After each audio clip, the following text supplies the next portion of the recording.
Good morning, everyone. We're here, Byron. Travis Moran, along with good friend Byron Velvick here. How you doing, man? Guys, we are cut down to our final 10 anglers. Started with 163, cut down to 20 on day 3, and now it's the 4th and final day of the 2017 FLW Tour. Presented by Ranger Boats here on the Harris Chain of Lakes. Yep. So we're going to be going live out on the water in just a bit. But first, we're going to break down some things. So for all you guys watching at home right now, sitting on the couch, sitting on bed, I know a lot of you guys are sleeping in. We lost an hour. We got robbed of an hour last night. But so you guys are laying in bed looking at this. Hashtag us. Hashtag FLW Live, FLW Fishing. Let us know how you're watching, where you're watching from, and who you're rooting for. Who are you watching? Who are you tuning in for? Where are you sending these positive vibes to hopefully take away $125,000 today? So, guys, also let's take a look really quickly at our schedule. This is stop number 3 on the tour, and we've got a nice long 7-event schedule this year. And here it is up on the screen. We started at Lake Gunnersville over in Alabama. Then we headed over to Lake Travis in Texas, and now we're here at Florida, the Harris Chain. And that's going to be about the midway mark. Last year it was, but we added that event in, Byron. Yeah, and now they're saying, well, what happens next? Now's the time you start looking at your points. You start thinking, hey, I got to be thinking 3 events down. What happens now? You know, am I the guy that has to be like really swinging for the fences because I've had a couple bad tournaments? This is just about the halfway point. This is after this event. That's when you're going to say, I need to think if I'm really going to make that Forest Wood Cup. Am I going to go out? Am I going to have a good year the rest of the year? Is this thing starting to fall apart in front of me? What are my chances? Do I have to change my style? Do I still fish the way I've been fishing? Or maybe I make adjustments and start thinking, I don't need 30, 40, 5th place finishes. I don't need to be even in the top, you know, the bottom part of the 20, 30. I need to be hitting some 1st, 2nd, 3rd, top 10s. And that does change a guy's style. A lot of guys will actually mid-season tweak and fish more to win than just to cut another check. Because cutting another check, you know, and averaging it out after the first 3 events being poor, that doesn't do so well for your chance to make the cup. Absolutely, and only 35 anglers are going to make the cup out of the AOY race. Yes. And so if you do the math and it doesn't look like you're going to make it, then you're swinging for fence and going for wins throughout the tournament. And that's why. And the whole thing is all roads lead to Rome right here. Yes. All roads lead to the Forest Wood Cup at Lake Murray, South Carolina, August 9th through the 13th. One of the guys we already got in the hunt here, John Cox, has already made it because he won it. Yep. He won the last Forest Wood Cup, so Cox doesn't have to worry about it. He gets to go fishing for fun this year. Absolutely. He's like, yeah, you know what? I'm invited back no matter what. So that's kind of a neat position to be in and having fun out there, you know, doing a little bit of sight fishing on the Harris Chain this week. Yes, and absolutely. I'm bringing us right now to the Harris Chain. Yes. And Cox is the man on fire right now and trying to hold on to that lead, but we'll get into that a little bit later. Yep. But there's a lot of lakes at this at the Harris Chain here, and we're seeing pretty much all of them come into play. They really are. We've really got you know, Lake Harris, obviously a popular place. That's where we're launching out of. But we've got guys running all the way down, locking towards Lake Apopka. And then we've got the green all the way at the top, Griffin. That's where Thrift has been hanging out. And then we've got, we'll talk even more detail later, but we've got Eustis is now becoming a player in this. Eustis has been a player. There's a lot of water on the Harris Chain of lakes, and not only the canals that interconnect all these, a lot of idle zones. You can move around through all these. It's pretty slow. You got to really crawl and creep your way down to get into the Apopka Lake area, and it's slow. We've seen guys talk about time management. We've seen guys talk about, I'm going to stay close. Lake Harris, Little Lake Harris, I don't want to make those slow idles through those long canals. And there has been a big strategy right here on this map. There's been a big strategy. The guys that say, I'm going to stay, you know, within the first lake there at the launch ramp area, fish the Lake Harris area, and you know, not even have to pop through a canal and eat up some time. And time is precious, especially in the mornings. Absolutely, absolutely, Byron. And we got to make sure we thank Lake County, Florida, our host community. Absolutely great hosts, and it's been a huge turnout at all the weigh-ins, the live weigh-ins, the expo. So if you guys are in that area, you've got to go check out the final day weigh-in over at the Venetian Gardens. Now, let's talk about our day 3 leader here. John Cox, yes. Day 3. Now, Day 3 saw some interesting stuff happening, and really, John Cox is committed to sight fishing.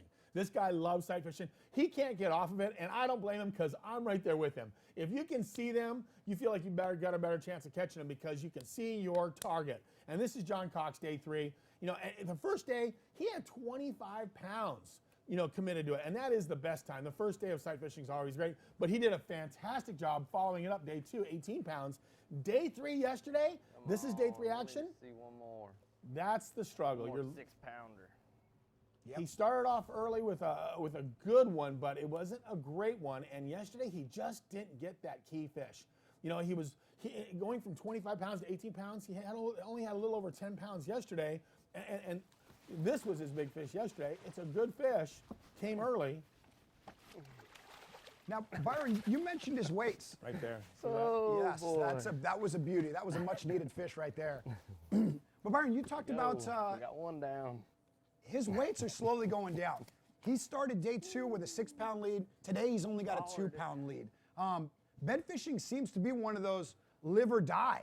And is he going to have to make some key decisions at whether he wants to actually just go out fishing or stick with the bed? He's stuck with it. He's on this.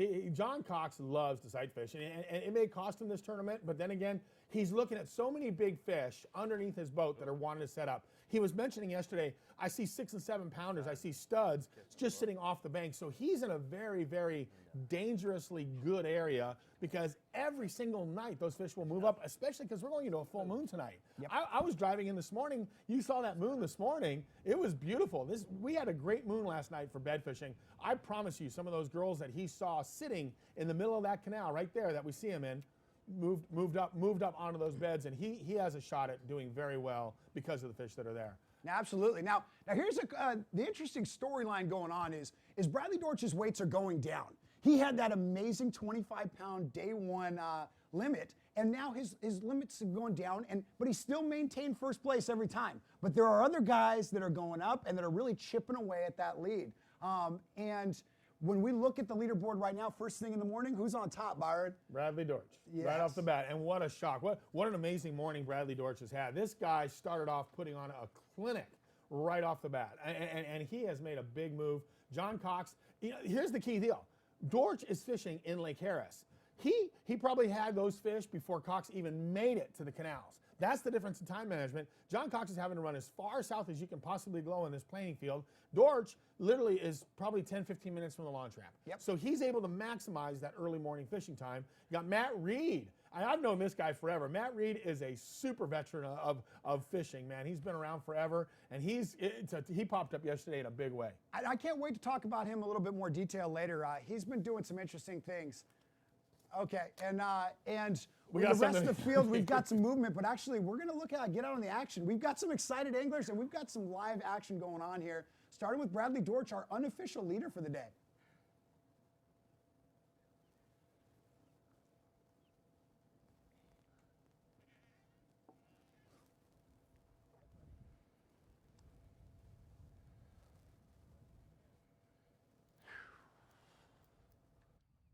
I don't know. I'm still shaking. I don't even really know. It's I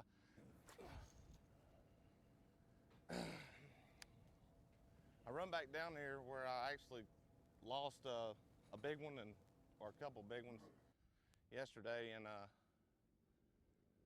started with a trap again, and actually caught one probably round 6 or 7, and the fish actually, I had it foul hooked. Thank the Lord it did not come off. I did get it in the boat. Went down this stretch, caught 3 or 4 more other ones, and I come back up here, and I know there's 2 big clumps of grass right here. And as I went up down the bank, I've been seeing needlefish skip around. So when I got back to this clump where I know they live, instead of throwing a trap, I decided just to let the power poles down and pick up a worm and drag a worm through this. And so it worked. It worked. It worked. You know, I mean, I don't know what I got, but all I can tell you is they better catch them today.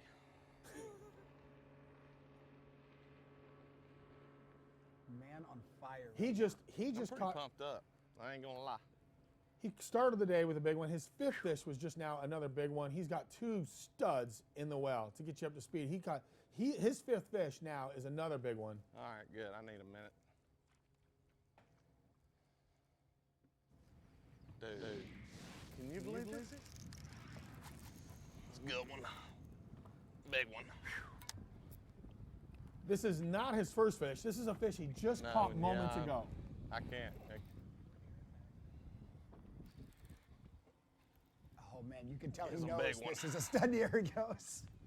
Another stud. Two. This. Oh my gosh.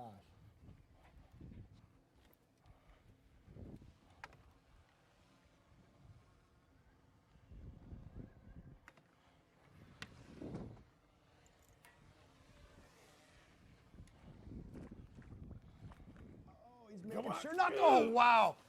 Oh my goodness. Look at that. Yes! This is his fifth fish of the day.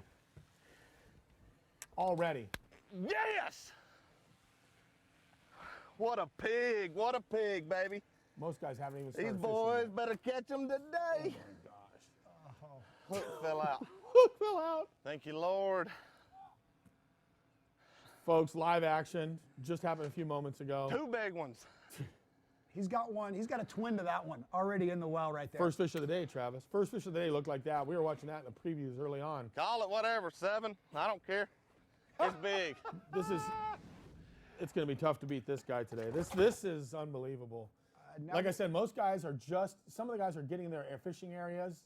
He's been fishing since right after takeoff because he's not far from the ramp, and boy, he is sure maximizing the morning bite. And this is great.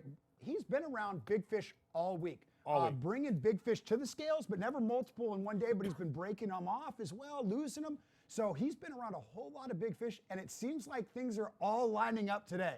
He's already got 2 huge fish, our first angler to already have a limit, and unofficially, he's our leader. I think it was, yeah, day 2. Actually, this exact 2 clumps I caught. I basically had 21 pounds out of these 2 clumps, and when I caught the 7-pounder on day 2, I put a stop sign as a waypoint on my Lowrance. And I've been lining up, throwing towards that boathouse right there, and that's the exact cast I just made when I caught that big one. So I don't know. I know there's a clump there, but I don't know exactly why they're dead on this line. But as long as they stay there and keep eating, I don't care. It's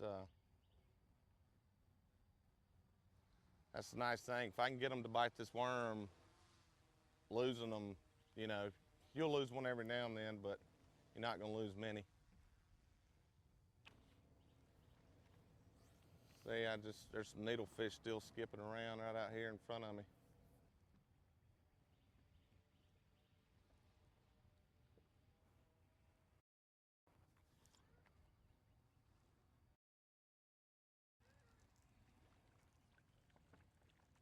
Quick comment, key thing there with the needlefish. The needlefish show a nervousness in the water, Travis. So when you have big fish moving in an area in Florida, you look for those needlefish for activity. He keeps mentioning needlefish right now. And those needlefish will flip around and kick around when they have big fish in the area.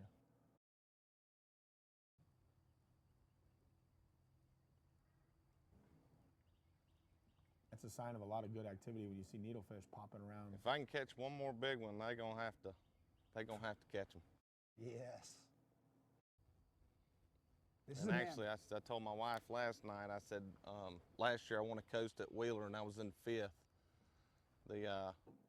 Going in the final day and come back and won it. And then I'm in 5th now, so I told her maybe 5's my lucky number. Hopefully she's watching. Yes. I hope Bradley Dortch's wife is watching. If you are, please hashtag us at FLW Live and let us know that you're watching your husband do some serious damage this morning. Man. This is a man dialed in right now. It's his to lose. Yeah, I was telling my camera guy earlier. Actually, first time I ever met Byron was at the Harris Chain. It was in a tournament, and I was fishing as a co-angler, Byron as a pro, of course, and they were giving away 6 boats to the top 6 co-anglers, and it was the final day, and I think I was going into 3rd, and my mom had drove up from Orlando to watch the weigh-in, and I pull up in the boat, and she runs over to the boat, and she's like, "Hey, guess who's here?" I'm like, "I don't know." She's like, Byron from The Bachelor. I'm like, all right. She's like, hey, can you come? I'm gonna get a picture and an autograph with him. Not, hey, how'd your day go? Not, hey, did you catch anything? Hey, do you think you're gonna win a boat? So that's my Byron story. So I took Byron and my mom's picture, and he gave her an autograph, and then she asked me how my day was going. Oh, thank you. Okay, we need to get quick. Let's go to another angler. I think you owe a shout out to Bradley's mother right now. Hey, Bradley's mom, I love you. Mrs. Dortch. Mrs. Dortch. I really do.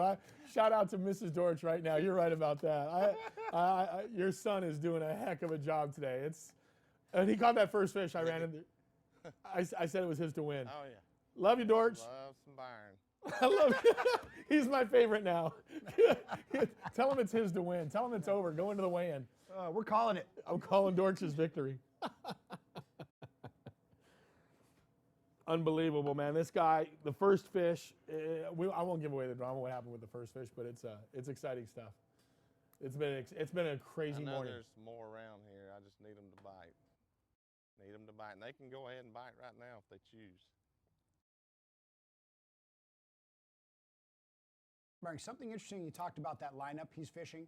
You know, pre-fishing, these anglers, they really look for productive water. They look for water, but during the tournament, it's all about learning your areas then. And he's been catching fish in that area, but he's talking about that specific spot now. He is zoned in, and it's now proven that on his weight right now. I mean, he knows the spots, the casts, the angles he needs to do, and that's what a good angler is doing through those 4 days is learning his spots.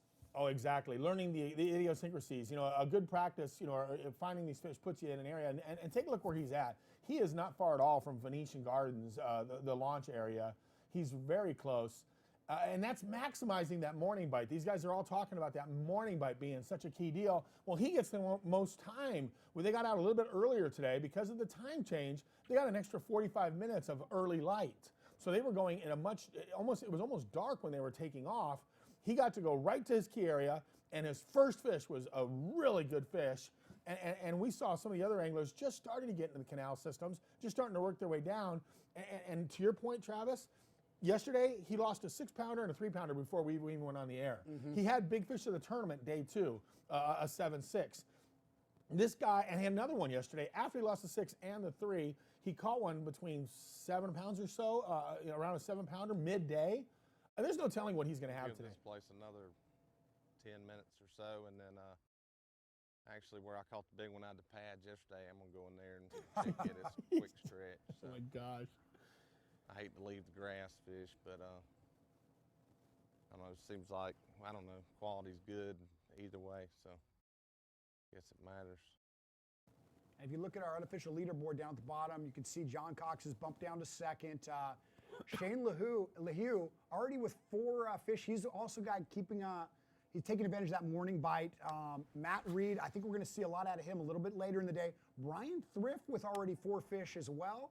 But look at the size difference there. Now look what you're dealing with. Those are that shad spawn fish. Yep. Those are schooling fish. You see that? Pound, pound, pound. What you're looking at is a lot of 1-pound fish, you know, and 1.5-pound fish when you look at those fish you're talking about. Yep, and so what we're looking at is we can see some of the fish, some of the sizes being caught, and what we're seeing is all the other anglers that are catching fish right now, all that 1.5 pounders, like you said, those shad spawning, chasing fish, and so really Dortch is the one guy that's just putting the hurt on these magnum bass and making an early run away from the pack. Yeah, Dortch has 3 really good quality fish already, and as well with that limit of his, you know, which is giving him an amazing start to a day where he still talks about leaving the pads. Here's the thing, he's talking about leaving. He's got 2 good fish, and now it's like, boy, that would be tough to leave that when you have that kind of a lineup. But he has other big fish to go to, and he's really on the best fish of this tournament every day. Yep.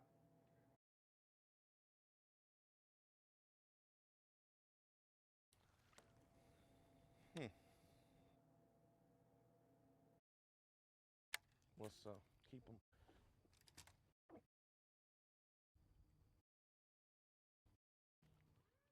Step over that way. All right, Byron, Give 'em let's a talk trap about. one time and see. Oh, he's throwing the trap. Let's go back to the early morning. This is his first fish he actually caught in a trap. We've got a replay right now. You stay buttoned up today, baby. And Byron, talk us through how important this is right now. Yeah, this is It ain't coming up. I don't know. looking right May off the not be a bat. bass. Low light conditions. He just got to the area.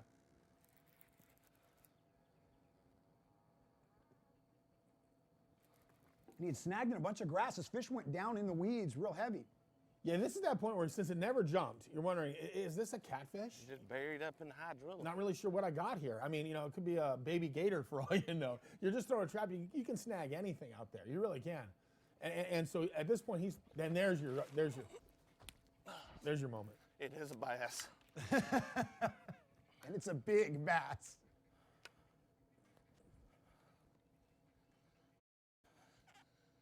My line.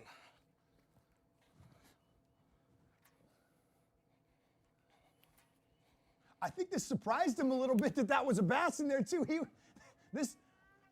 Everything turned around real quick. Yep. That's how you start the day right there. Yes. That's the way you can start the day off right there. Told you we're gonna make them pay today, baby. Now check this out. All I can say is, Take a look. This is when you know it's your tournament right here. Yep. This goes the other way Bad luck 9 out of 10 yesterday. times. Look, that's when you know it's yours to win Foul right hook there. today. Oh, come and on. caught it. Normally they come off. Yeah, they do. Thank you. Dortch to win. Foul hooked him in the back. Yeah. Thank you, Jesus. I'll tell you, there are times when it's yours to win, and that is a great 8-pound fish. Whew.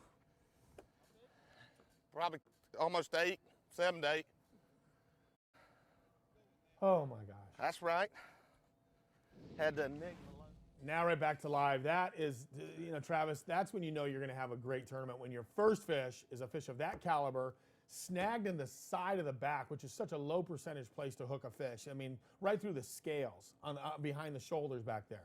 And he's back to throwing that trap again right now.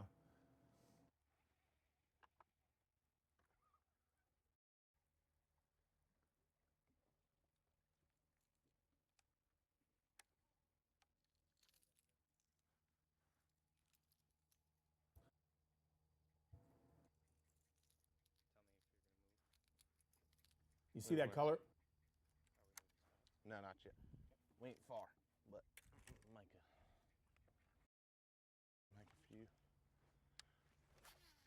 Less flash in that. Yeah, you know, Travis, that's something I want to say. We saw him earlier switch from a chrome to that white lipless crankbait, and he said because he had one fish slap it and he snagged that big one in the side of the back, he made a switch to the other one and he caught the rest of his fish on that other color. Yep. Because he felt like that, because there's no sun, he wanted something that was a little bit more of a solid whitish color that they could see better. The big fish did come on a chrome bait, but it wasn't even in the mouth. It's a great adjustment that worth noting when you're out there fishing in cloudy days.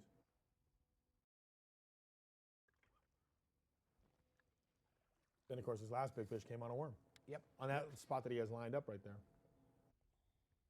And this day, very different than the last 3 days. We had sunshine, we had some calmer weather. Now today it looks like the front's moving in. It's going to be a cooler day. We've got cloud cover, possibly even rain. And so those little adjustments, this is day 4. This is when you've got to, a lot of your fish are running out. A lot of things are going to change. A 4-day pattern is very hard to hold. And so these anglers that make these subtle adjustments, like Dortch is doing, are going to end up having a better day. He is just, we've watched him for 2 days now, and he is dialed on these bigger fish. He is so confident. You just know he knows where the bigger fish are. He can talk about it with such confidence of where I'm at. And here's that contrast right now. Bradley Dortch obviously had all this fishing time. John Cox just recently got down to his area, and he's doing what he loves, and that's what brought him to the dance, which is sight fishing. And he's working a bed right now as we can actually see him, and you can almost make out that white spot directly in front of him. Now, there's a lot of people, a lot of Cox fans out there watching on social media and everything. We had a lot of responses, a lot of people saying they're rooting for him. So I've got some good news. I know that Dortch is raining on your party a little bit, but there is good news on the John Cox side of things. He only has one fish. If you can see that down below, he's only got one. That's a 6-pounder.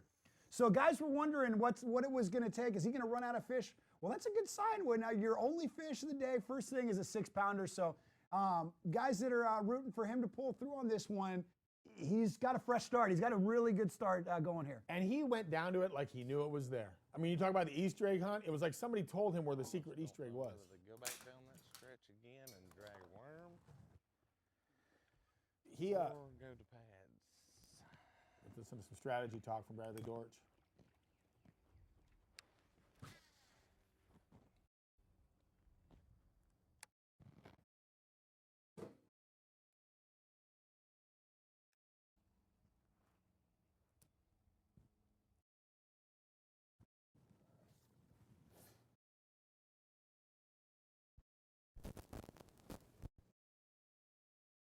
I just heard that, but I don't see that.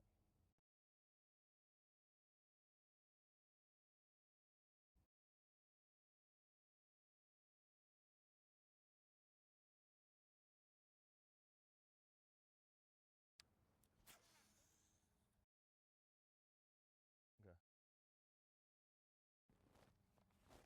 Well, guys, we got lucky this morning, and you know, it's kind of jumping around. I jumped into this area here that had some eelgrass, and I was kind of casting a bee worm around, and I saw a white spot, and I threw to it and broke her off. And I was like, oh no, you know, just instant on the hook set, line broke for some reason, and threw back in there with another rod and caught about a 6-pounder. So I mean, it's going good right now. I'm just, you know, there's a 2-pound male here. I don't know how tough it's going to be today. I'd really like to catch this fish too, just to get another one in here before I run him over, but he's being stubborn.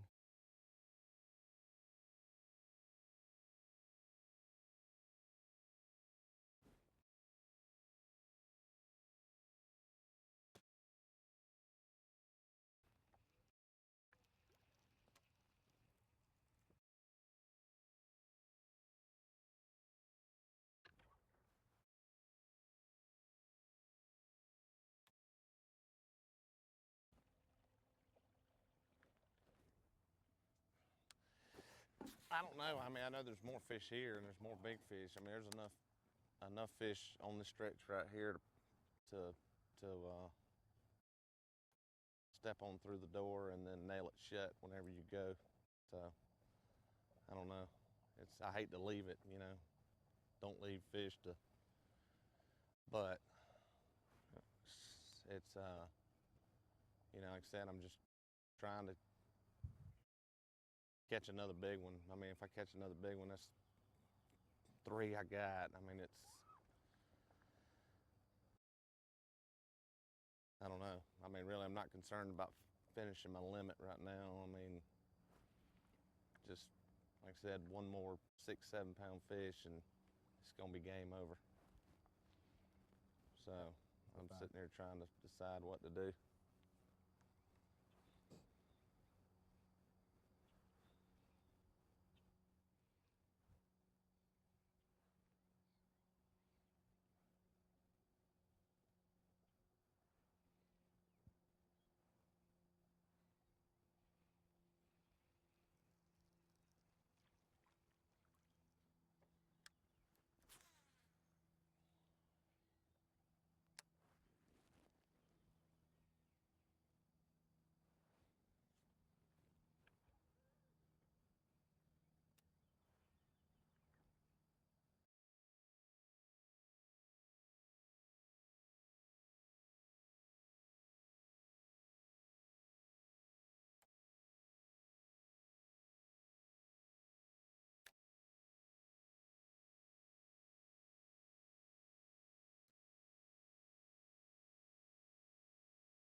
And listening to John Cox break down what he's doing and stuff, you know, he's got that 6-pounder, but you know, the hole.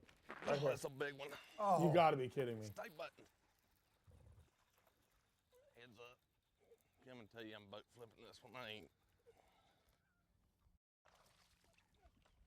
Oh, Boom!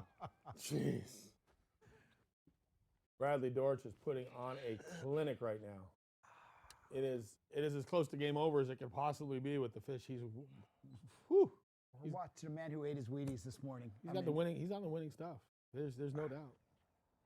This is he keeps talking about leaving, but boy. And that's why I'm glad I decided to stay. Oh my goodness. You know, that's the quality I need to go with those two big ones. Jeez, no kidding. Oh my God. 3. Yeah.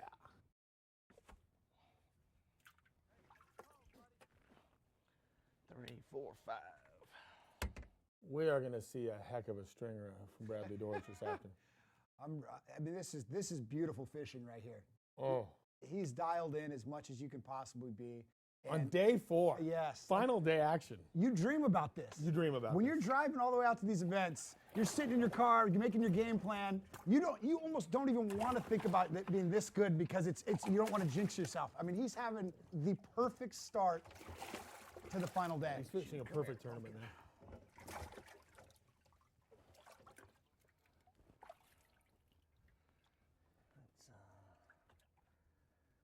That's 1, 2. I got 2 over there. Look at that call. I mean, these guys, he's got a great limit going, and look at the fish he still has in there.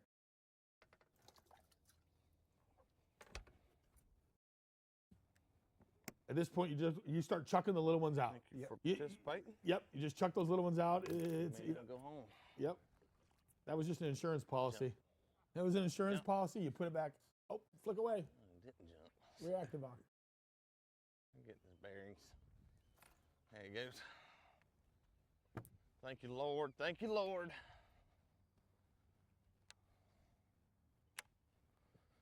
Oh, I mean, and you're looking at the split screen. These guys are so far away from each other too. Probably about an hour and 20 minutes away from each other on different ends, on different lakes. And Glad but I Cox, decided to stay. Cox really talking like he thinks it's going to be a tough day for a lot of anglers. He's, him talking about trying to work on that 2-pounder. He seems to be thinking he maybe needs to scrounge together a limit to just stay in this thing. He lives in the area. He knows the lake as good as anybody. He's a local and has won tournaments on this water before. And to your point, exactly, Travis, he probably thinks today's just going to be a tougher day. Could not even imagine the damage Bradley Dortch is doing right now up in Harris Lake. The one thing about John Cox, when you're sight fishing, that's probably we're gonna hang out here for a minute. the only way to beat Bradley Dortch is to have a phenomenal sight fishing day. Mm-hmm. The shad spawn isn't going to do it for you. 3-pounders. That's They're gonna have to catch them.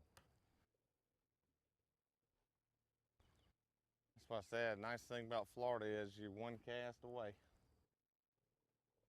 I think John had about a 4-pound lead. I mean, 1 7-pounder, and you in good shape.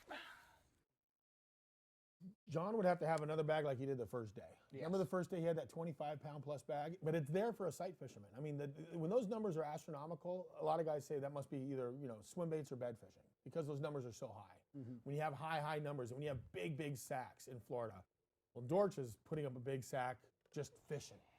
Just fishing. He's not sight fishing. He's not swim bait fishing. He's just out there. He's dialed on these big fish. John Cox has to have all the females that he's seen move up. Yep. Yeah. He saw a bunch of them. There's probably 25-pound sack in that canal, but they all have to commit to beds and they all have to get caught today. Yep. The best thing Cox can do, and I know this is what part of his game plan is to not hand this over to anybody. He's got to make sure he puts 5 in the live well, does everything he possibly can to put together a decent limit. But if Bradley Dortch continues on the pace he's on, it's one of those things where the anglers just hand it to him. It's your day. It might be your tournament. And, He's 1 fish away. Yeah. I mean, really, he is. He gets rid of that 1-pounder. It's lights out. I tell you like one said. thing, I'm a lot happier than I was yesterday. He could. Yeah, I'm ready to go to weigh-in. Is it time? There's guys that have done that. I'm ready. Go in at lunch and wait for the weigh-in. You know what I'm saying? Yeah. That's happened before.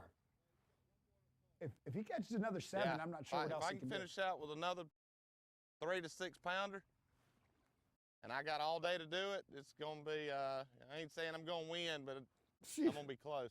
I mean, my goal today was to catch 20.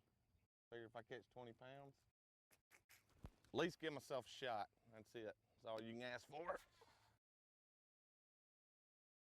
If you guys look at our scroller down on the bottom with our leaders, we've got unofficially Bradley Dortch, 72 pounds down there. We've got him right about 21 pounds right now for his limit.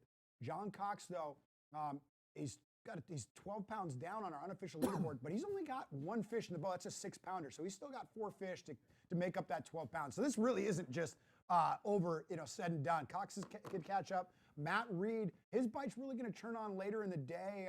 He's got some good fish. He's got some really good spots, been really consistent. Shane lehue, been around some great fish as well. All our anglers down there, all around fish. I mean, they didn't get to the final day because they weren't around fish. And so, live. Are we live? Oh, we are. Yeah, we are live, buddy. Sorry. It's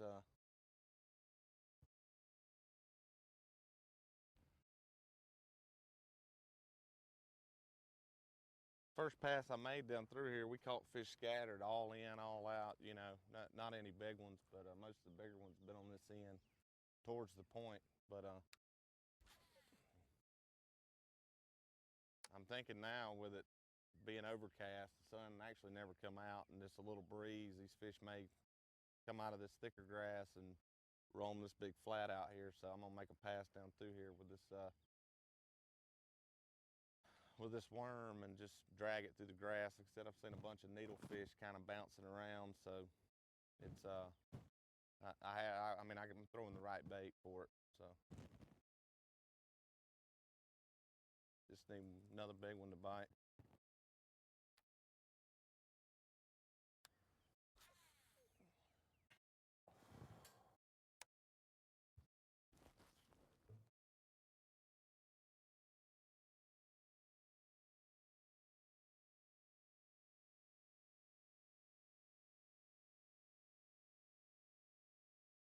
All right, Byron, this is, we're getting to the end of our first segment here, and this has been absolutely a blast. We've seen some amazing action. Everyone watching at home, we have, I'm sure, a lot more fish catches. But right now, we're going to take a quick break and be right back. But we're going to leave you with how the day started. Bradley Dortch's first fish. Good morning, Bradley Dortch. Coming up, I don't know. May not be a bass. Man, this was one of those fish that helped him. He started the day in 5th place and has moved all the way up to our current unofficial leader. Who needs Starbucks when this happens? Oh, man. You don't need Starbucks when this goes down. Just buried up in the high brother.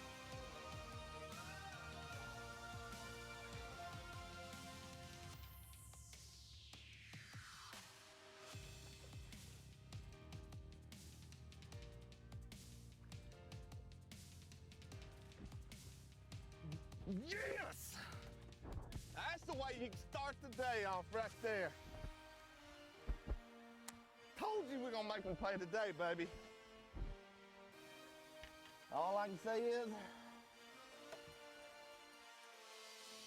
bad luck yesterday, foul hook today.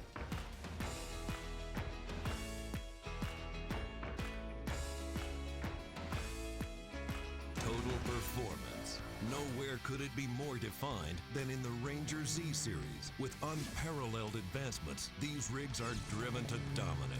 Coupled with Evinrude E-Tech's unrivaled performance and up to 500 hours with no dealer schedule maintenance, they're the ultimate fishing machines. The legendary leadership of the Ranger Z500 series. It's the kind of feeling nothing else can touch. Power your Ranger with Evinrude E-Tech. The most versatile fishing machine on Earth. Unparalleled resolution and clarity, with more agility, lightning speed, and brute strength.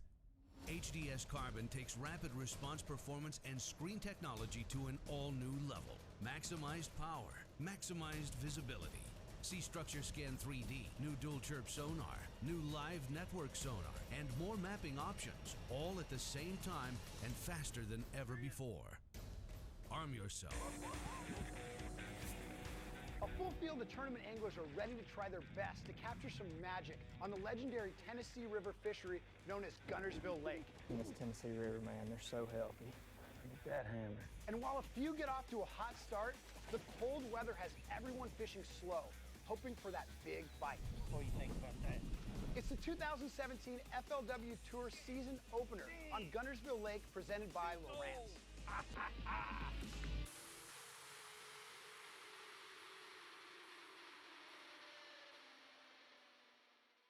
The tools used to work hard have evolved through the years. They've helped us build nations, move mountains, drive ourselves harder. But one thing has never changed: the DNA of hard work, handed down from generation to generation to generation. That's why the DNA of our hardworking protection will always remain the same. Introducing the next evolution of hardworking protection. Shell Rotella. Hey, thanks, Dave. Out of office? Oh, man. Hi, this is Skeet. Out of office? Dude, don't be mad because I thought of it. What? I gotta go. I got someone on the line. Go to teamgtfishing.com to check out my real job. We're supposed to be working. I am working. Launching a Ranger aluminum boat that's cut full of holes may sound a little crazy, but with so much closed-cell foam inside, it's easy to see the added safety and stability. It's a huge confidence booster, especially with so much quality inside, along with ever-new E-Tech's unrivaled performance and 300 hours with no dealer scheduled maintenance. Ranger aluminum is built to excel and priced to be yours. Power your Ranger with Evinrude E-Tech.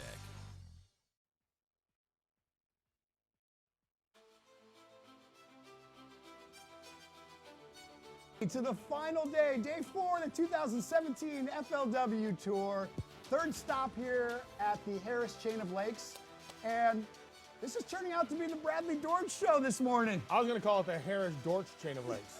I'm not saying it's not just the Harris chain of lakes, it's the Harris Dortch chain, because this man owns this body of water this morning. If you guys are just tuning in, the guy you guys are watching right now, this is live out on the water. And Dortch started this morning in 5th place. And there you go. That sums up right there. Live action right there. 2 7s and 2 3s, and then 1 tiny fish still in the live well as well. Unofficially about 21 pounds. So this guy is on fire right now. En fuego. Yes. En fuego. You can see his hat's glowing. That's how hot he is right now. That hat is a glowing hat. That looks like a hat that was drawn on, doesn't it? It looks like it's actually superimposed because it's got such a vibrant light to it. You won't believe this, but that was forest green to start the morning. And now he's radiating. He's glowing. We're talking. Yep. Oh, all right.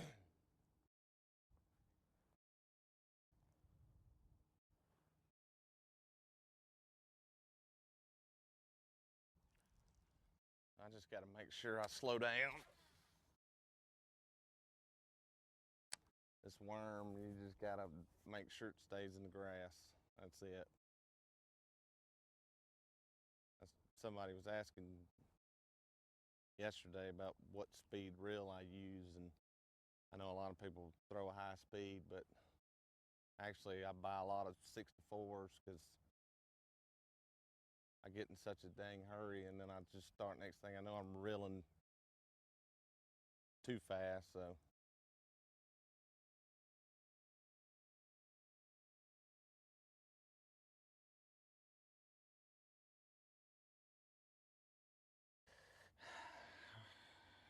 Just the overcast, and there is a little ripple. Wind's a little bit different than it was yesterday, a little bit different direction, and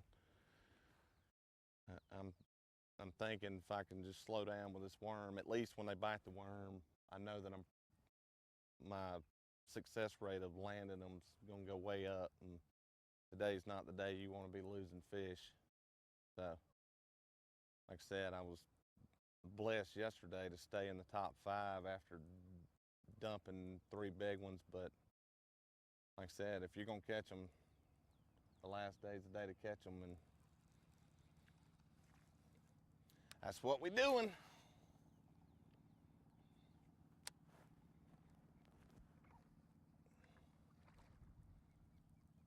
Like I said, I would rather it be overcast. If I don't have a lot of wind, I would rather it be overcast. Like I said, maybe the fish won't.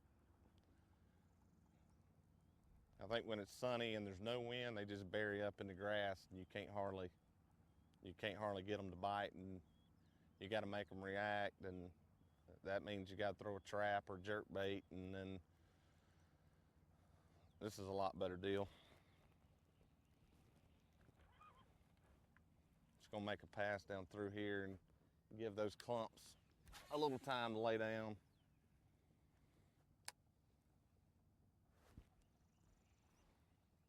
I'll go back and try them again. There's enough there. There's enough fish on those 2 clumps to win this tournament. So.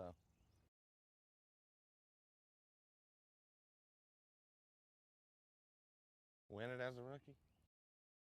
Oh, that would be crazy.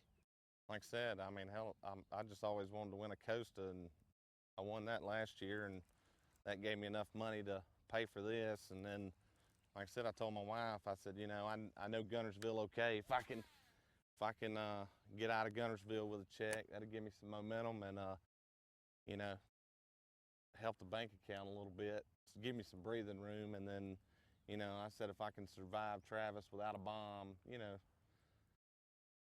and it wasn't a complete disaster. I think it was 84th or something. And actually, I had a really good practice, and I just fished too fast. We had that front come through, and then I said, look, Hare's Chain, I don't know. You know, this place, I've fished it before. I lived in Central Florida for 5, 6 years, and I've fished it 8 or 9 times probably, and I don't know, I kind of have a love-hate with this place. It's, it either treats me really well or it hurts my feelings, so.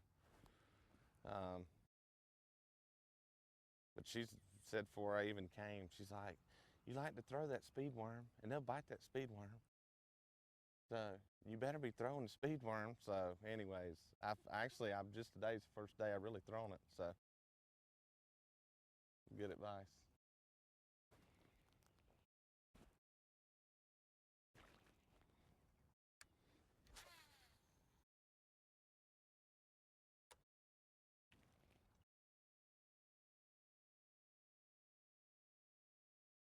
A lot of fun watching this guy put on a clinic. You know, he talked about that slow reel when you're throwing a speed worm. You want to reel that thing nice and slow, and you can really reel too fast on those faster reels. That's a key thing for a lot of anglers. These guys are getting into these very fast reels now, and to listen to him, I'm a big proponent of the same thing, which is take those 6-4-1 reels and just cruise that thing real slow. You can't reel a fast reel, you know, slow enough. It's just, as fast as you turn the handle, that thing, those gears kick it up too fast. And he's fishing slow, methodical, and what an amount of confidence he has right now. That's a big one. Nope. It ain't, but it may call.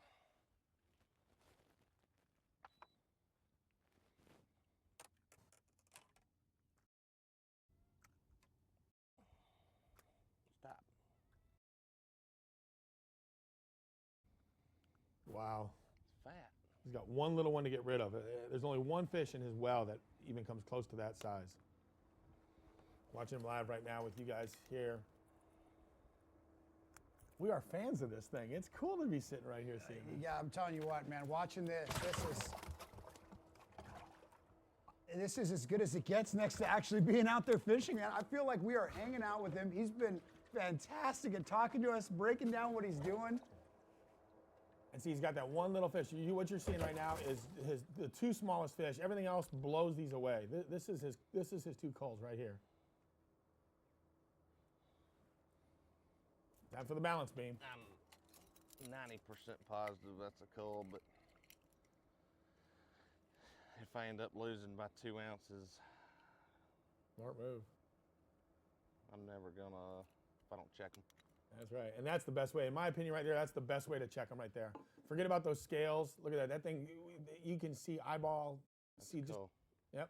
There you go. And I love those. Moving up. That's still the best way to do a culling system, in my opinion. What he's doing right there. Deuce is now the smallest. By far, everything else just blows that away.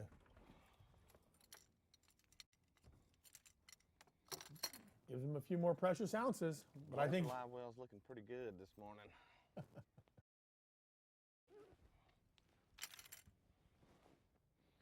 Thank you, Lord. this guy has a full day of fun fishing ahead of him. Every ounce counts.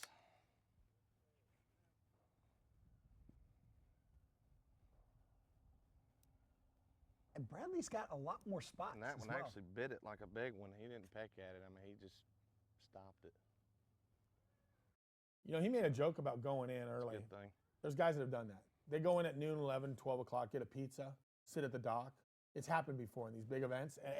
And one more big one like he's doing, it's like you either fun fish the rest of the day or you just go in and get a pizza. Yeah. Putting the smoke down on him. Putting the smoke down on him. Yes, you are. Thank you, man. Thank you, buddy.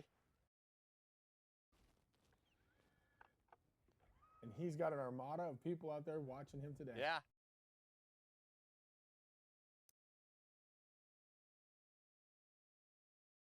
Yeah, I don't know. I pulled up and caught a one, probably 7, and foul hooked it on a trap and landed it. Yeah, yesterday I was hooking them in the mouth and they were jumping off. And then I just pulled up there and caught another one, probably 7 or 8. That's right. Breaking down the day for his fans right now. That's it. I know, it's what I said. Yeah, me and you talked about it yesterday. If you can catch 20, you know, at least give yourself a shot.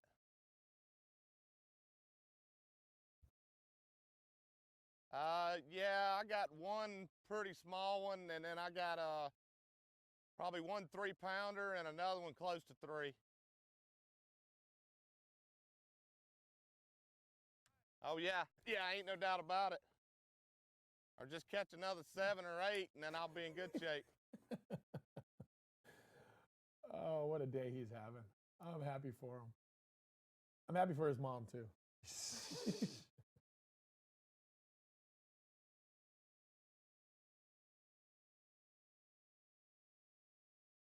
Now, John Cox actually has put 2 more fish to his. You do any good on your starting spot?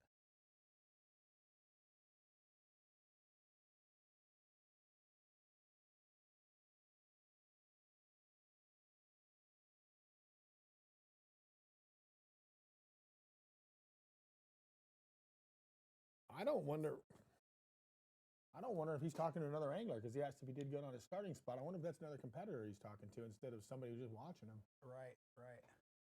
That might be another competitor over there. Hey, I appreciate it, buddy. He's giving him some room. I wonder who that is.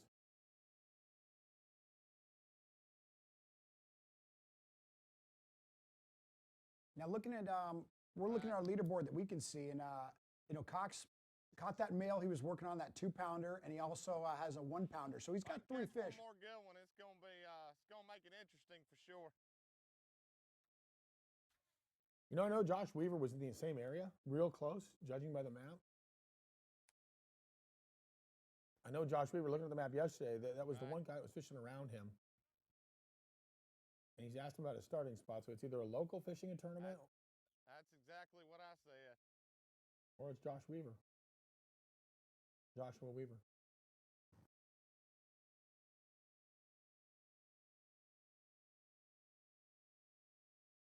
Another guy that's filled out a limit here. We got a couple limits unofficially. That looks like another one of the guys, doesn't it?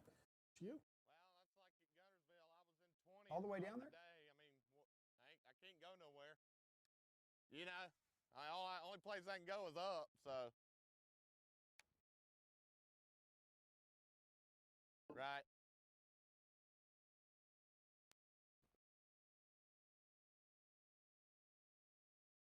You know, yesterday I saw that airplane landing in the lake, Yes. read by Joshua Weaver as well. So the same plane that was landing by both Yeah. those guys kind of gives you an idea that they're in the same area. They're on Yeah, on that the was lake. the biggest one I had. And you said that plane can Yeah. come get us, so we can have the pizza party with Yeah, it's a done Dortch? deal. I mean, it's going to be, like I said, it's, you know, I know Matt was talking about pontoon boats running over his line and stuff, so I know he's out off the bank. So it's, and his weights have gone up every day.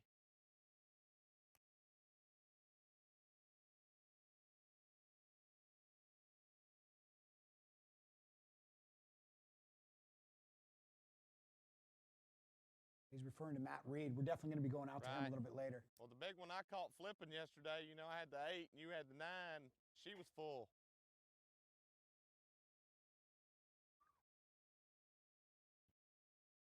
I know it. What? Where did that hit you at? That was real close.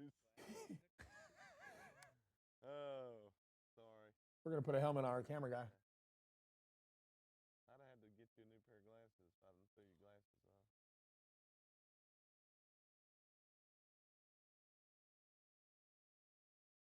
Cameraman stepping back a little bit right Yeah. now. Good idea. Getting back out. Pull back a little bit. Camera guy got whacked. Yeah, we're going the zoom feature here instead of the walking closer. Here we go.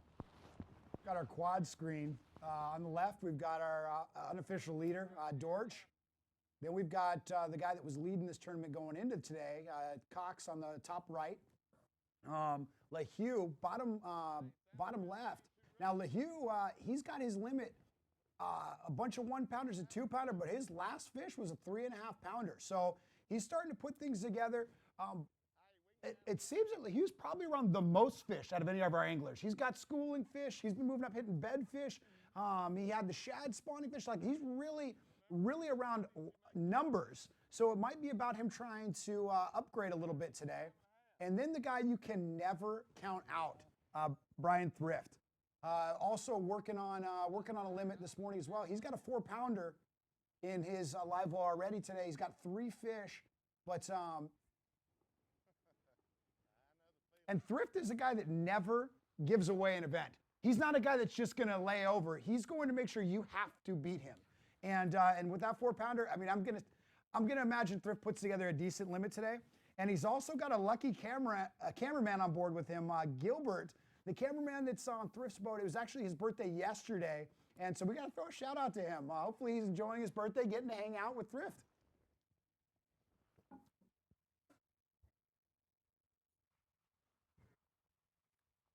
Yeah, I'm sure Thrift sang him happy birthday yesterday out on the water.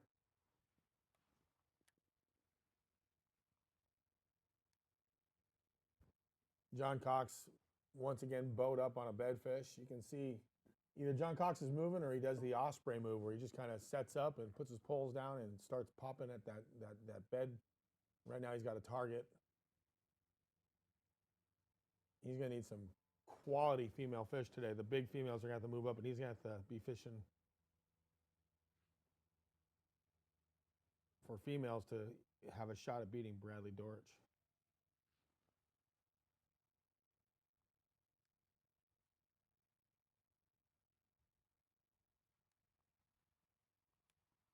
And their styles would dramatically change if they had any idea what Dortch already has in his live well. If they had any idea at all, their styles would dramatically change. Because right now, if I was John Cox and I could look at that leaderboard, yep, I would zip up and down that canal and only stop on females.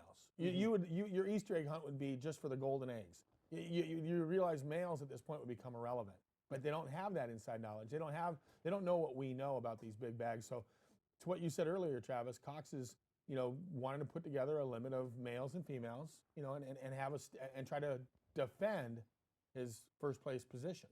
Yep. Not realizing it's in severe jeopardy right now. Yes. And 1 and 2 pounders and 2.5 pounders aren't going to really help the program.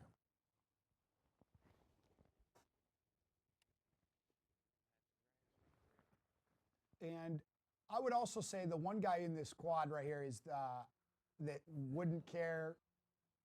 he's probably going to fish the same no matter what his Thrift. I mean, I think Thrift is a guy that just goes and does Thrift every day, and he's gonna do the best he can. And if you beat him, if you come in like Dortch and have a 20+ pound bag, he's gonna shake your hand, smile, and he's gonna take second place, no problem. You know, he's just a guy that maxes out his potential every single time and is happy with his finishes. Well, he's going to take second place, no problem, because that's what he's had the last two Yes, events. yes. This man has been second for the first event. He's been second for the second event. And now look at him. He's currently in fourth unofficially right now for the third event. There is nobody more comfortable with second places. Not that he likes them.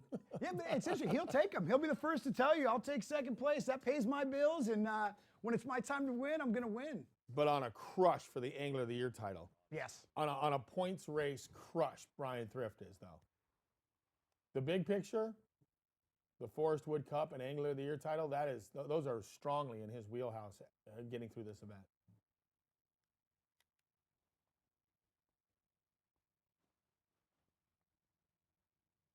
Interesting note about Bradley Dortch. He is currently, or was, in second place for the Rookie of the Year. For the Rookie of the Year race, behind Justin Atkins.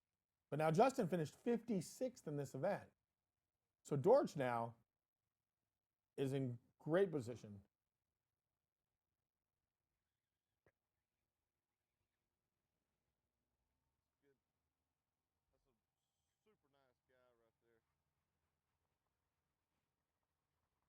Wow, and we just found out who Dortch was actually talking to. That was one of our other rookies, all the way out from California, Aaron Britt, who caught one just under 10 pounds yesterday, and that was in the same area. So you want to talk about a big fish area right there? That's this place. It's got some big berthas swimming around in there, and you know, that's got to give maybe Aaron Britt a little confidence. He started in 10th, so Aaron Britt definitely has room to move up. He can't finish any lower than 10th, and so that's always a dangerous spot. And so we'll see what he ends up with. But I think he just left. I don't know. I might be wrong, but I thought Dortch just told him, you can go ahead and take off. He says, yeah, go ahead. So he gave him the room. He said, it's yours to win, and he made that move. He pulled off of it, I believe. Did the very, very cool thing that a pro does and says, hey, man, I'm going to get out of your way. Even though, you know, that was one of his spots. Might not have been his starting spot because, you know, we heard Dortch ask him, how'd you do at your starting spot? But Rick came in there and politely asked if he could motor out and took off. And yeah.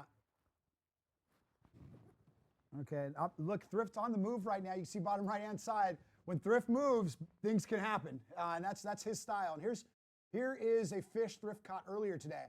Oh, ribbit, ribbit, ribbit, ribbit, ribbit, ribbit. Throwing the frog. When you're throwing the frog, you're going for some big fish. Look at that! Oh, man!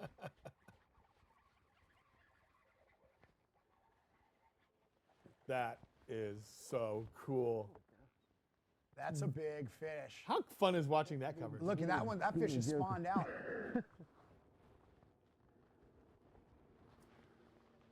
It's so good. Looks like you ought to weigh 6 pounds. I want to see that one more time. Do you want to see that one more time?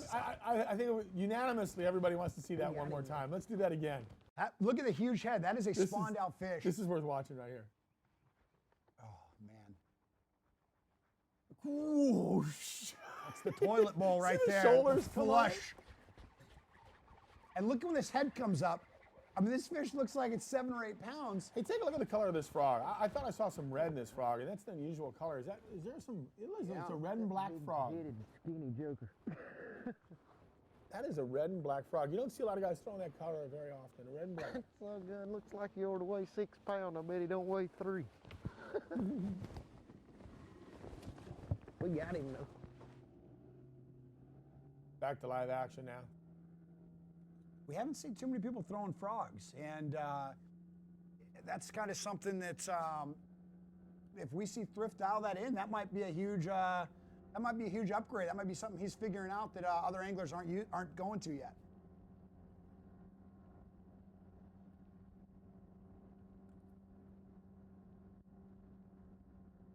On the bottom left, Lehue, he's got his limit. He's around so many fish, Byron. He's going to have to make some decisions today. he's really got to figure out what he's going to go for. Is he going to just keep trying to call up through the day, or is he going to try to make some big moves and actually try to go for some solid those kicker fish? Hardest part is you don't know what everybody else has. You could assume it's a rough day. You know, you just could assume this could be a tough day, and I just got to maximize the fish I'm on, with no clue that there's just a guy dominating the Harris chain of lakes right now. So how do you leave that? You know, you call through, you build your weight. Maybe you still think I'm going to go sight fishing for a big one later in the day. I'll go looking around later in the day for a big fish on a bed. Hard to leave biting fish unless you know for sure you have to. Wow, I'm looking at our leaderboard. There was just some things that changed right now. One guy who started, he was actually tied for the 9th spot, JT Kenny, an absolute Florida veteran. This guy is comfortable in shallow water, is obviously used to fish in Florida water, and knows the potential that's in those. He just moved up to our unofficial 3rd place slot. I'm reading his weights right now, his unofficial weights, 225. Look at that, you got him right there at 19.4 unofficially for the day.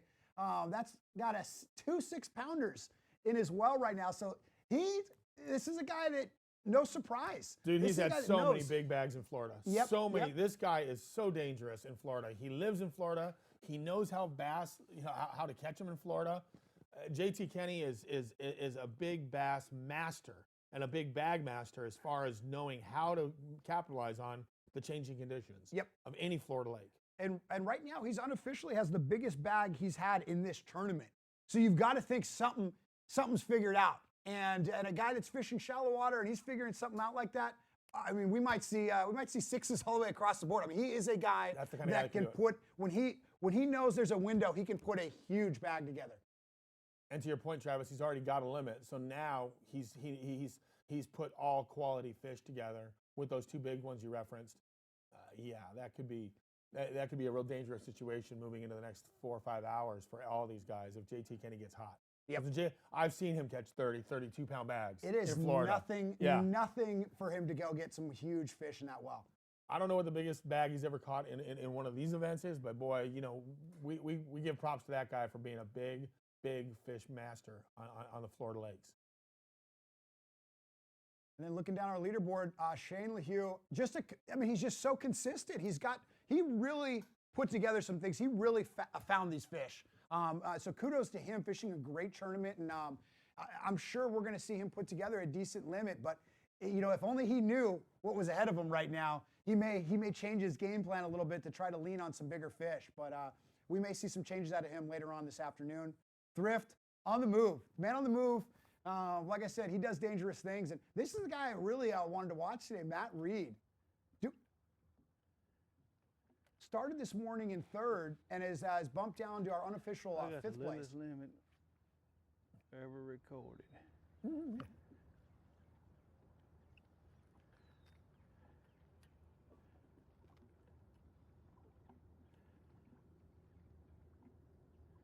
But he's calling out some fish right now. He's got his limit. Interesting thing about scales just got damp somehow.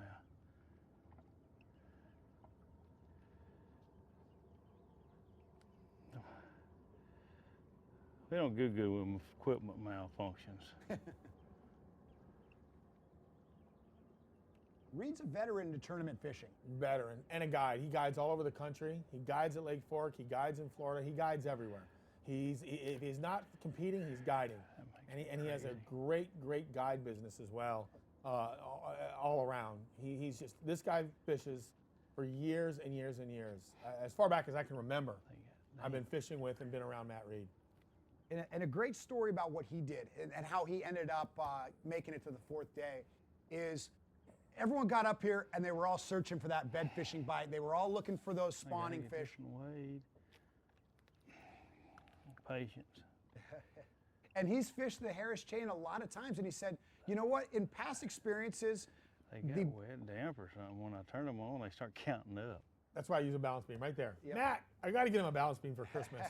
You just saw how fast a balance beam is. I cannot stand these scales like this.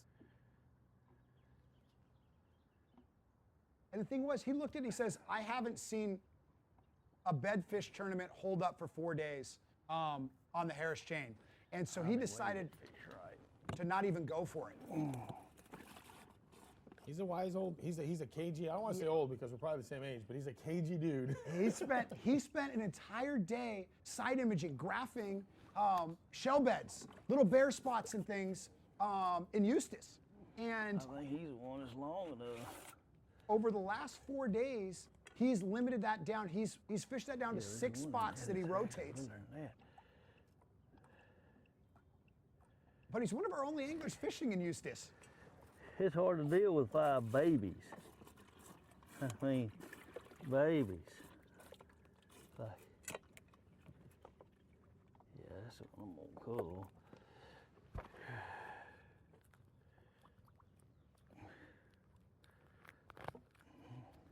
I think we're going to see some better fish out of him today as well. I think he'll just keep culling through the day. Holy, uh-oh. Oh, going for the net. We've got, this is live action here out of Shane Lehue.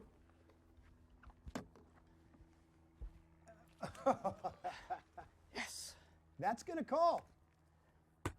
So maybe Lehue does have some better fish in this area. It seems like he just catches a couple little ones, and then every once in a while, a nice fish like that.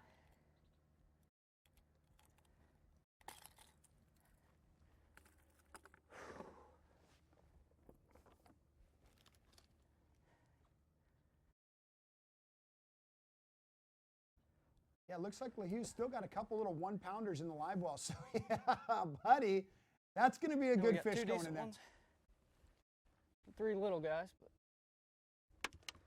we got plenty of time.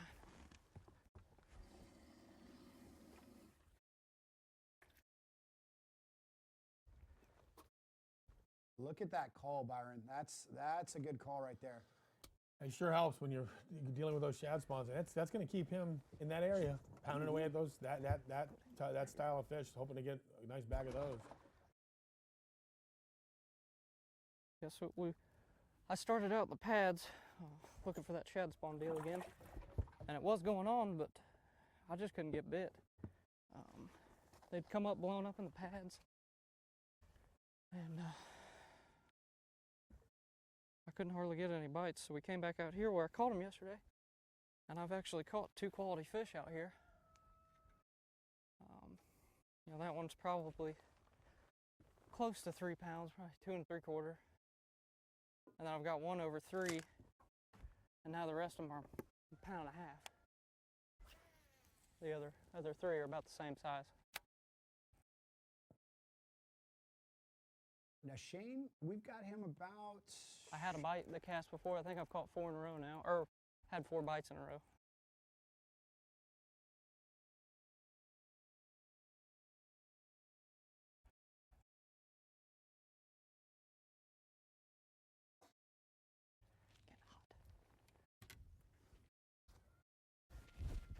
You know, he said he pulled off of the bank. Got off, and you don't see any pad stems there. The shad spawn wasn't, even though they were blowing up on it, wasn't to his liking. So we saw him pull off a lot like what we've seen.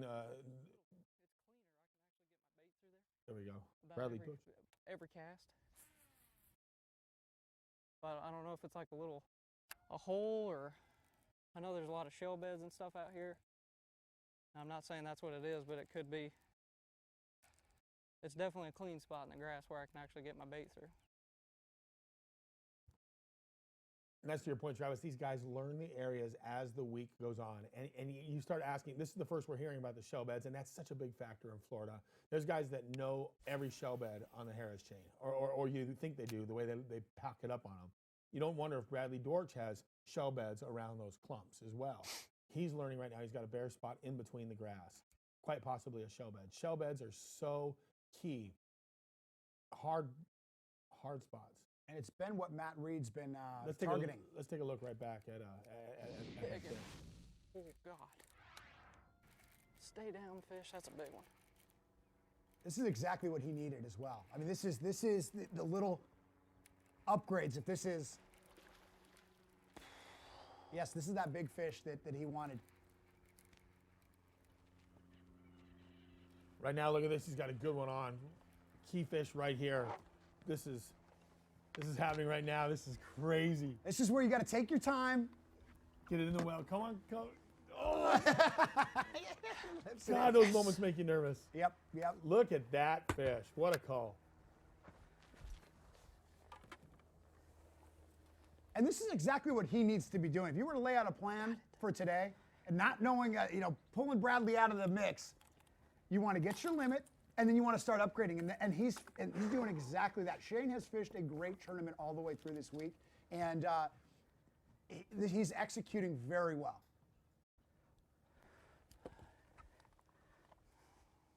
Good fish. Now we got 2.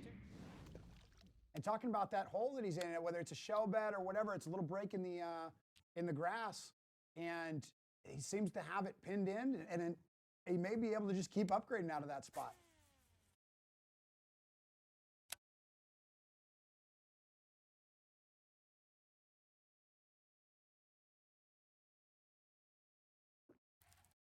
Byron, another thing we're going to see is we've obviously seen this lake turn on, right? We see that little later afternoon bite where those big fish came all at the same time, that window. And as these anglers dial in their spots, they know where those exact sweet spots are on the areas they've been fishing.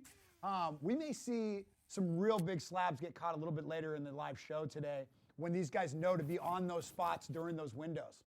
You wonder if that window is going to exist on a cloudy day, though. Mm-hmm. That window was there. There was that burst, but boy, what a day that was with the sun and the clear skies. And you wonder if that window is different today because it's cloudy. Mm-hmm. Maybe it was that morning bout where we saw JT Kenny's caught 2 really good ones. I mean, Dortch has put on a big fish clinic this morning. There's been a really impressive, compared to yesterday, really impressive run of big fish early. And I can only imagine how excited it would be if that 1:30. Yep. That 1 o'clock, 1:30 window or whatever that was, their time hits again. Actually, it was before that, wasn't it? It was about 11:30 yesterday, I believe, or 12. And JT just putting those fish. I mean, he caught a lot of those recently, so maybe this is a big window today. Maybe those gray skies are actually letting these fish loosen up a little bit. You know, we heard to that point, we actually heard John Cox yesterday. John Cox say tomorrow's gonna be a good day for fishing. He said it's supposed to get overcast. Might rain, and he was bed fishing, looking at beds. He goes, tomorrow's going to be a good fishing day. And he lives there. John Cox knows the water. Today's a good day. A lot more activity for everybody on the board today. Yep.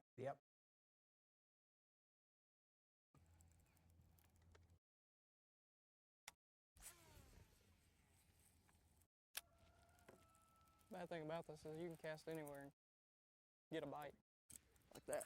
Oh. Look at that. He called that bite. You can cast anywhere and get a bite, and he pulls that. Oh. Little guy.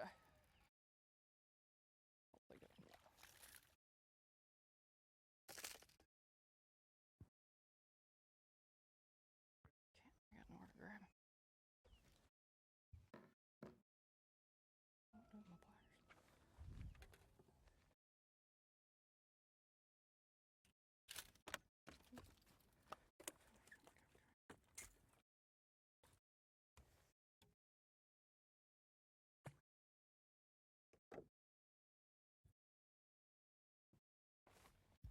Byron, we're coming up to another break here. This day is flying by with all the action we have. We've got already some big fish being caught, quite a few limits. We're going to really break down what's going on a little bit more after we come back from the break, including some of JT's footage, because we've got some iPads out with the marshals on the 6 through 10 anglers, and so we've got some footage. We're going to get to break down what JT is doing. I am dying to see what he's doing. Yes. I can't wait for break to be over. Don't leave us now. And the other thing is, for all you guys watching at home, live cheering on your favorite angler, make sure you hashtag on social media FLW Live, hashtag FLW Fishing, and we're going to look at some of those pictures. We're going to look at some of those setups. Send us some pictures. I want to know who's enjoying the show like we're trying here. Absolutely.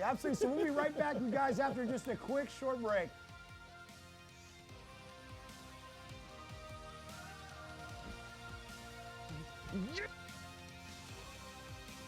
That's right.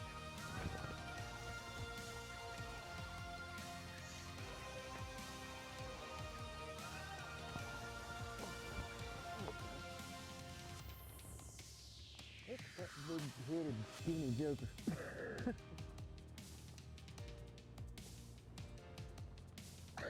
That looks like you ought to waste.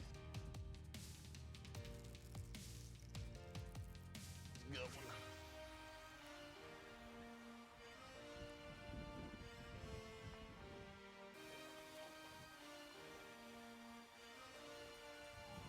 Yes! Yes!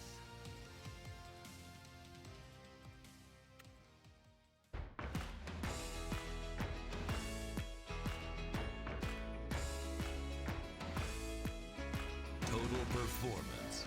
Nowhere could it be more defined than in the Ranger Z series. With unparalleled advancements, these rigs are driven to dominate. Coupled with Evinrude E-Tech's unrivaled performance and up to 500 hours with no dealer scheduled maintenance, they're the ultimate fishing machines. The legendary leadership of the Ranger Z500 series. It's the kind of feeling nothing else can touch. Power your Ranger with Evinrude E-Tech. The tools used to work hard have evolved through the years. They've helped us build nations, move mountains, drive ourselves harder. But one thing has never changed: the DNA of hard work, handed down from generation to generation to generation. That's why the DNA of our hardworking protection will always remain the same. Introducing the next evolution of hardworking protection. Shell Rotella. Hey, thanks, Dave. Out of office? Oh, man. Hi, this is Skeet. Skeet, out of office? Dude, don't be mad because I thought of it. What? I gotta go. I got someone on the line. Go to teamgtfishing.com to check out my real job. We're supposed to be working. I am working. The most versatile fishing machine on Earth. Unparalleled resolution and clarity, with more agility, lightning speed, and brute strength. HDS Carbon takes rapid response performance and screen technology to an all-new level. Maximized power, maximized visibility. See Structure Scan 3D, new dual chirp sonar, new live network sonar, and more mapping options, all at the same time and faster than ever before. Arm yourself.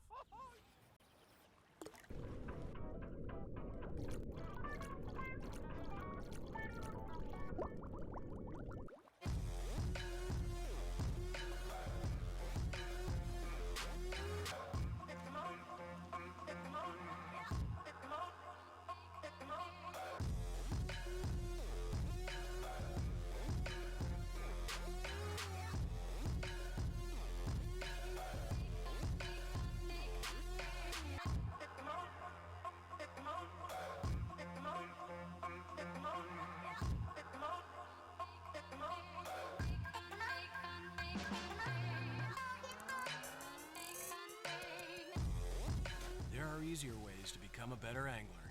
Join FLW today and take your fishing to the next level. Get the magazine, get on the water. Visit flwfishing.com/membership to find out more.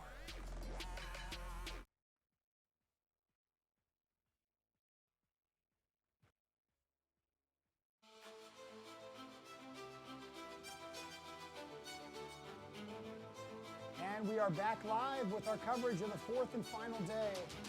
Here at our fourth stop on the 2017 FLW Tour at the Harris Chain. This day is flying by, dude, isn't it? It is. I mean, I don't know if everybody at home's enjoying this as much as we are, but this day is ripping, Travis. 100%, man. This is what it's all about. This is why we do the live, to see how this stuff breaks down. And we've got anglers firing on all cylinders today.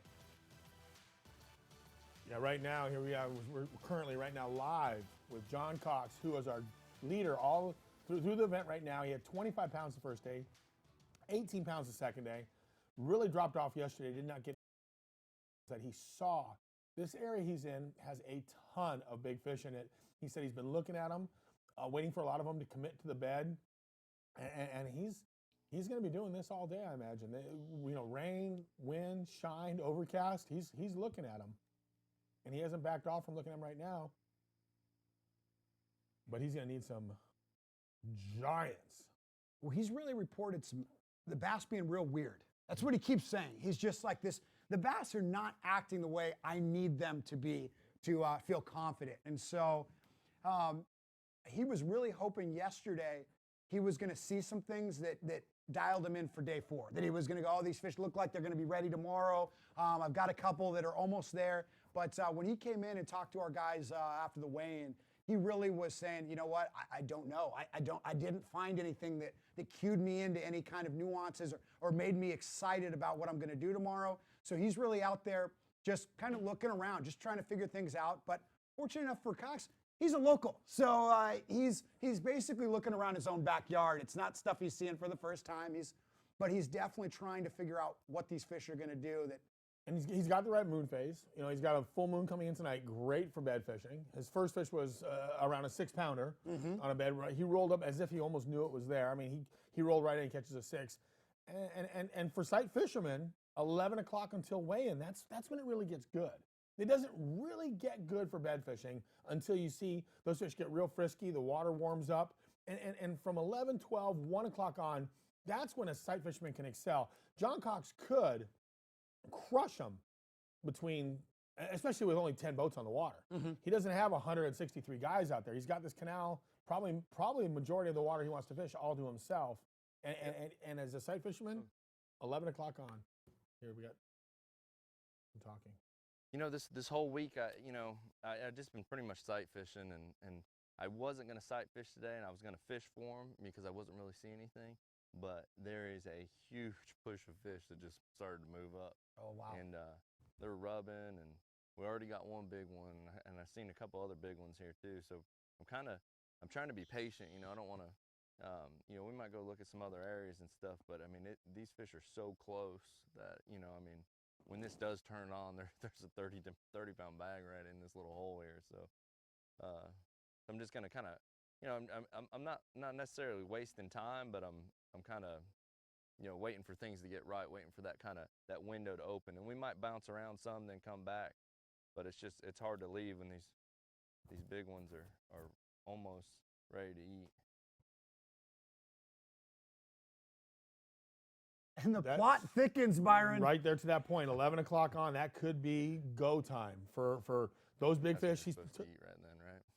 those big fish swimming around. He's been looking at them every day out in front of his trolling motor. It's just crazy how quick that first one ate. I mean, you know, now these are kind of.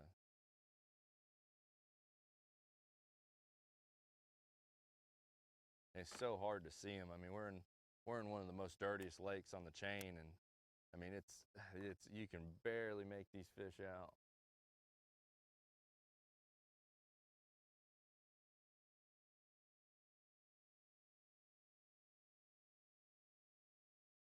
I was saying earlier, man, that bed fishing, that is one way to catch a 25, 30-pound sack. John Cox proved it the first day by catching over 25 pounds the first day.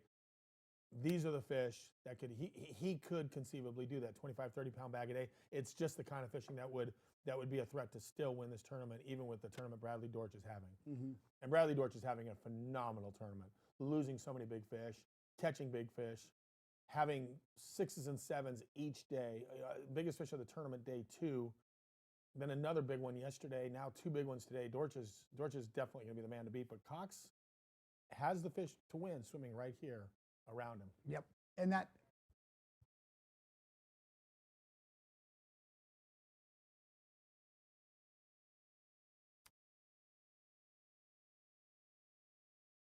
now, one of our guys doing something different out there that's made a huge move from 9th to start the morning all the way to 3rd is another Florida veteran, JT Kenny. And here's some raw footage of him earlier today. And this is filmed from the iPad. One of the marshals on board with Kenny. Doing a great job. Yes. That marshal's a great camera guy. Look at this coverage. And this looks like a big fish. JT Kenny is a dangerous man, to be honest. Oh, he missed it. Whoa. Oh!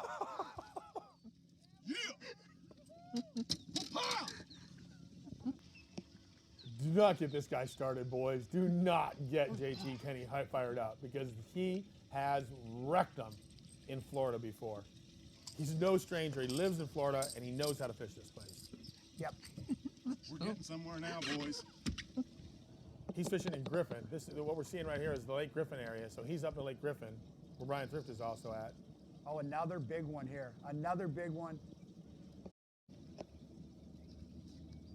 Yeah, looks like it. This is a little wind-blown point. A little, wow, another. He just swung that one in. This guy's dialing things in. This is somebody who can connect the dots quickly on these Florida lakes. And so he's obviously tuned into something right now. Quite as big as them other two. This guy's so dangerous. He's had bags up to 20. He had a 29-pound bag on Toho in 2015. But he's caught so many 20, 25-pound, 29-pound bags. Dangerous that when he gets fired up on him. I'm shooting up to third place right now. Back to John Cox. And we look that Cox has already got that 6-pounder in the live well. You go, okay, there are other 6-pounders. That isn't the only one. And he's going to keep looking for those. And obviously some of them are going to bite because he's got one. Oh, he only needs 4 more.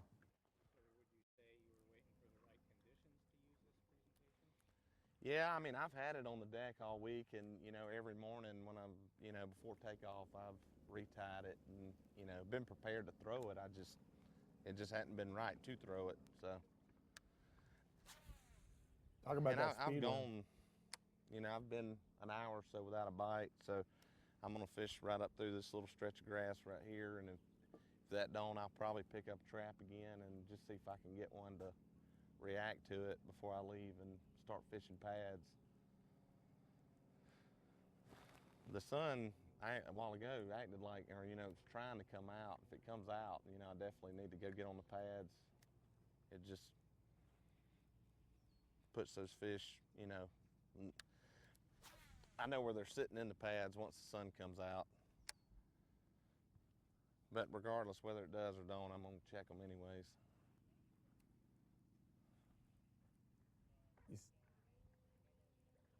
Give them the old 1-2 punch. John Cox going to his knees. See that opposite of Bradley Dortch.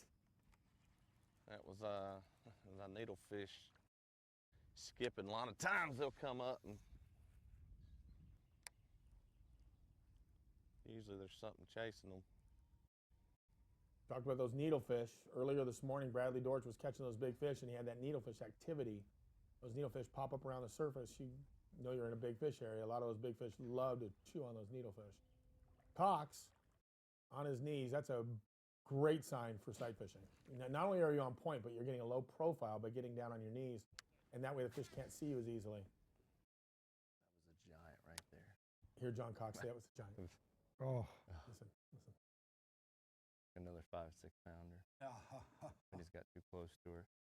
He got too close to her. He had to get down real fast. Almost ate it, though. This could get real interesting real fast, Myron. This week I did catch a fish right there. A lot of these fish that, you know, all week they haven't been really ready. In your window, your bite window to catch them is so small. It might take 100 to 200 casts, and you might get that one opportunity, and you got to capitalize on it.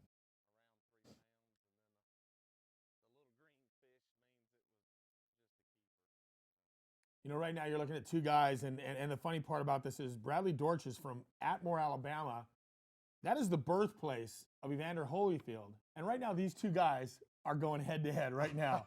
Evander Holyfield is the heavyweight champion, and right now Bradley Dortch is taking shots at Cox, and Cox is shaking shots back. It doesn't look like a heavyweight match, but these two guys are fighting it out for first place right now. On some donkey fish. I mean, this is a slugfest, and it may end up coming down to the wire. Anybody in Atmore, Alabama right now, you got Dortch doing his best impersonation of Evander Holyfield, trying to throw that knockout punch, throwing a haymaker right now to put Cox down on the floor and get the 10 count on him.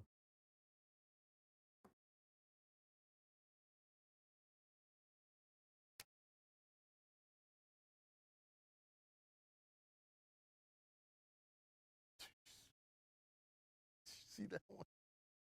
You know, when you're bed fishing, when you're bed fishing, they're starting to lock down. That's what we want. Oh. You can tell he doesn't want to get too excited, but he's liking what he's seeing right now this morning. You know, cloud cover can actually help sight fishing because you don't have the shadows anymore. More of these pads. the fish have a low light condition, so they can't see the shadow of you as much. If you have calm weather and clouds, overcast like you have here, you don't have to worry about sun reflecting and giving a shadow of you, and the fish get more aggressive. Right. I mean, Let's listen to it's the so master. important to. I mean, you usually have to sneak up on them and get a cast on them before they see you, and then once they see you, they're either going to take off or they're just not going to want to, you know. They're just not going to want to eat it right away. They kind of know, you know.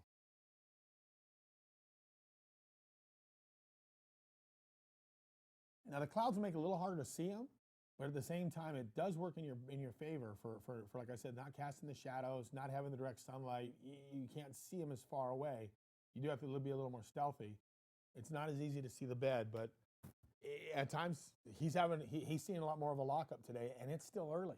I mean, we're only at 9 o'clock right now, or 10 o'clock their time right now. Kind of ease back off them. Yep. Sometimes that little cloud cover and stuff, it comes down to the sunglasses, changing the lens and everything like that. There are some slight little adjustments to fish in these little darker days. Yeah, you definitely want to go with an amber lens. I have cloudy day sight fishing glasses and sunny day sight fishing glasses in my boat. And for guys that have never, been with someone that had a little more amber lens, and you fish with somebody that loans them to you real quick, it's a day and night difference. It is amazing how much more it can help you out.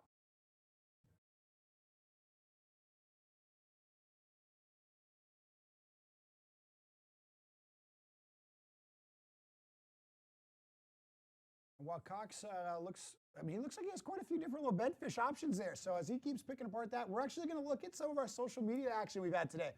We've been lighting up some stuff on here.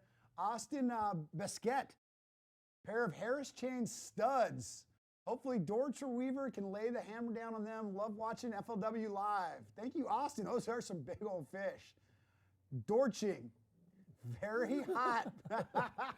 Bradley started the morning dorching with an 8 and a 7 pounder.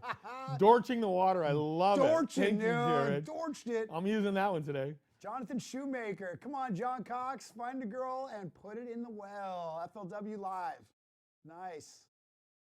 J.M. Revels, up watching Championship Sunday while the wife sleeps in. Stay away from that honeydew list right there. That's right. Duck and weave the honeydew list. Paul Merritt, I'd love to see Cox go wire to wire, but that sack Dortch is working on is going to be tough to overcome. Yes. True that. This is great, man. These two are really slugging it out like you talked. And anyone else watching that wants to tag us in, hashtag FLW Live, FLW Fishing, and we'll go through some other social media stuff, Twitter, Man, Facebook, there's so Instagram. many big ones right here. Oh, man. They're so close. They're gunning before the end of the day. You probably catch a limit of 5 pounders, I bet.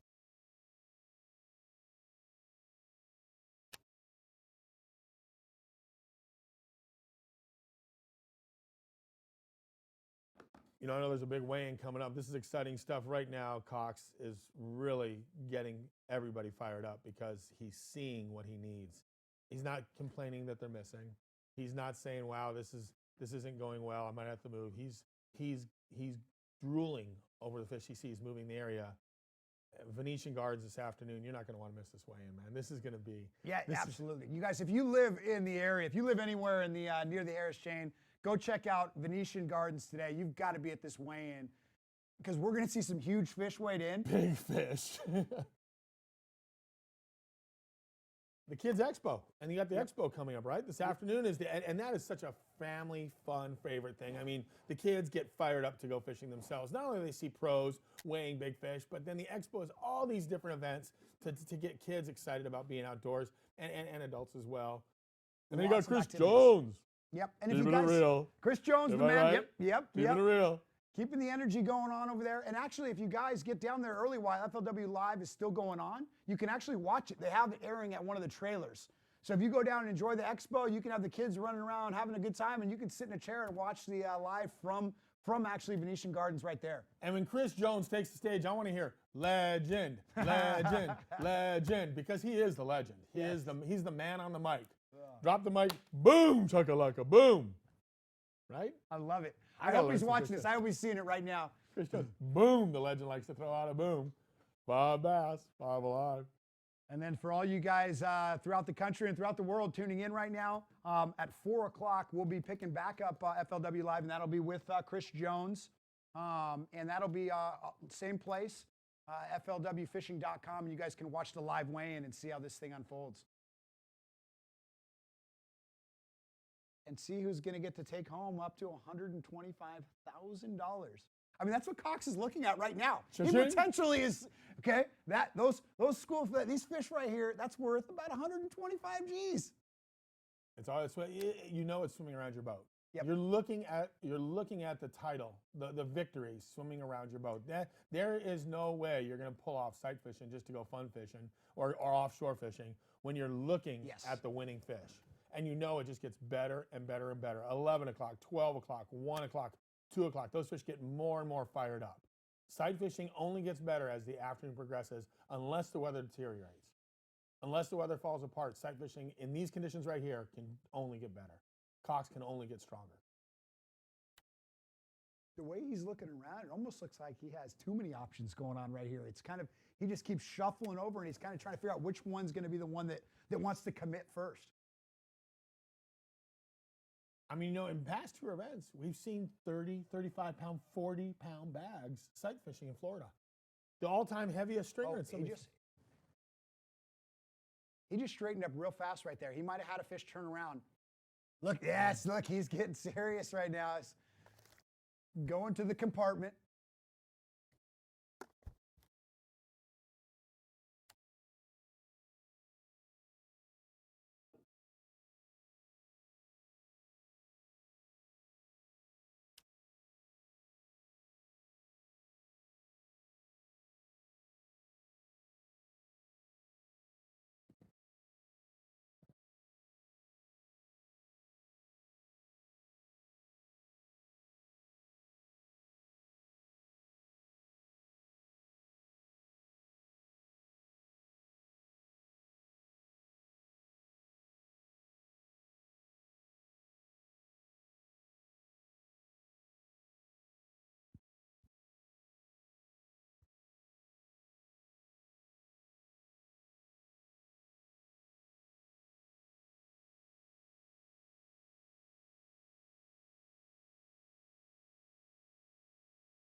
Look at it right now. He is on point. This is the osprey.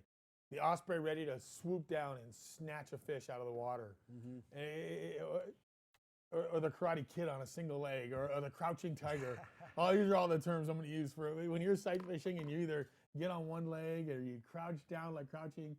Are we seeing the bed right there, or is that a little bit of a glare? That's a tough one because the polarization is so hard. It was so much better when the sun was a little bit brighter to see that light spot. In Florida, you have all that dark water, and then you see those pronounced light spots.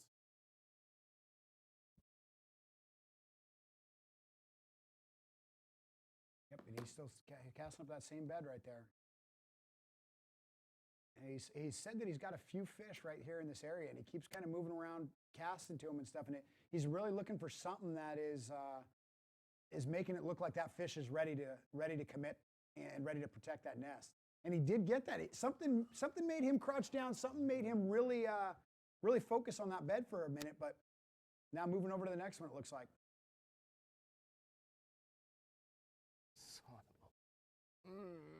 And he really does not want to snag up in that. Come off there. Gosh, it's right where the fish is. Yeah. Oh, that's painful. One of those things that you may just break it off because you don't want to go up that shallow, stir up all the water, chase the fish away.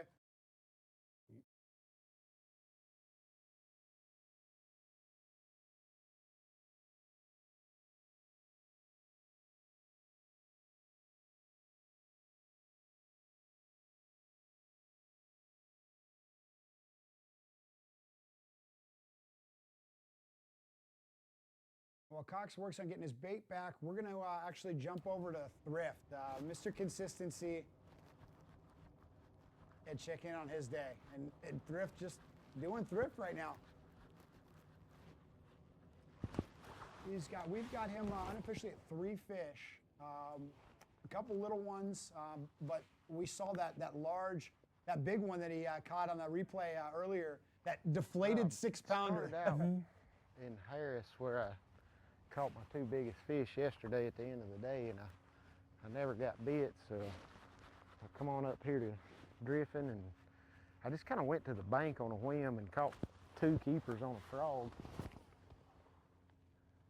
And then I had to come check my offshore stuff just to make sure they wasn't here like I thought they weren't, and evidently they're not. I've not got a bit, so we're going to give this about probably 5 more minutes. I think we're going to go back to the bank and see if we can get lucky and catch some on the frog. We may not catch nothing, but it'll be fun anyway. Keeping the fish honest. He thinks he's keying into a little bit of a shallow bite with the frog and everything, but he wanted to check some of his other spots just to make sure that there wasn't something going on. So then he has that much more confidence to commit to that frog or that shallow water fishing he's talking about.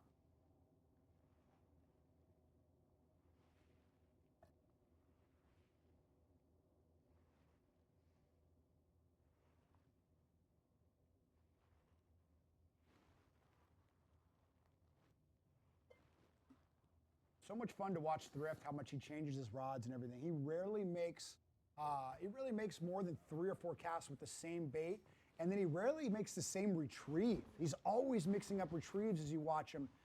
Sometimes he's yanking it down, sometimes he's sweeping, sometimes he's popping it. So really never repeating with the same lure or the same retrieve.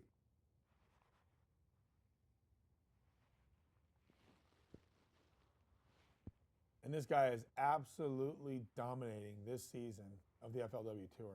I can't stress enough how strong he has had. He's been in the top 10 every event, obviously 2 seconds, and now this top 10. So the active streak is actually 4 straight top 10s. This could be his 5th. No, it is his 5th. Yeah, that's right. This is his 5th. Yes, today he breaks his own record with his 5th straight top 10 finish. And it marks his 7th straight top 20. 7th straight top 20. And this is tour events we're talking about too, because he actually has even more top 10 finishes in that from the other events in the FLW. But tour events, I mean, this is an amazing streak. See something come up schooling. Be awesome.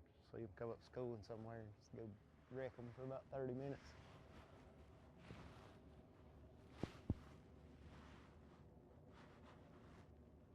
And right now, Thrift was currently tied with Andy Morgan for the most top 10 finishes. They both had 33 top 10s.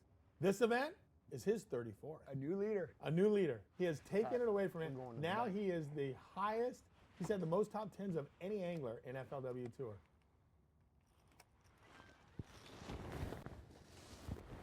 Organize those rods and go make a move here. He is just, when you beat Andy Morgan at anything, you're saying something, right? Yep. You just said, I am consistently more in the top 10s than you are by this event.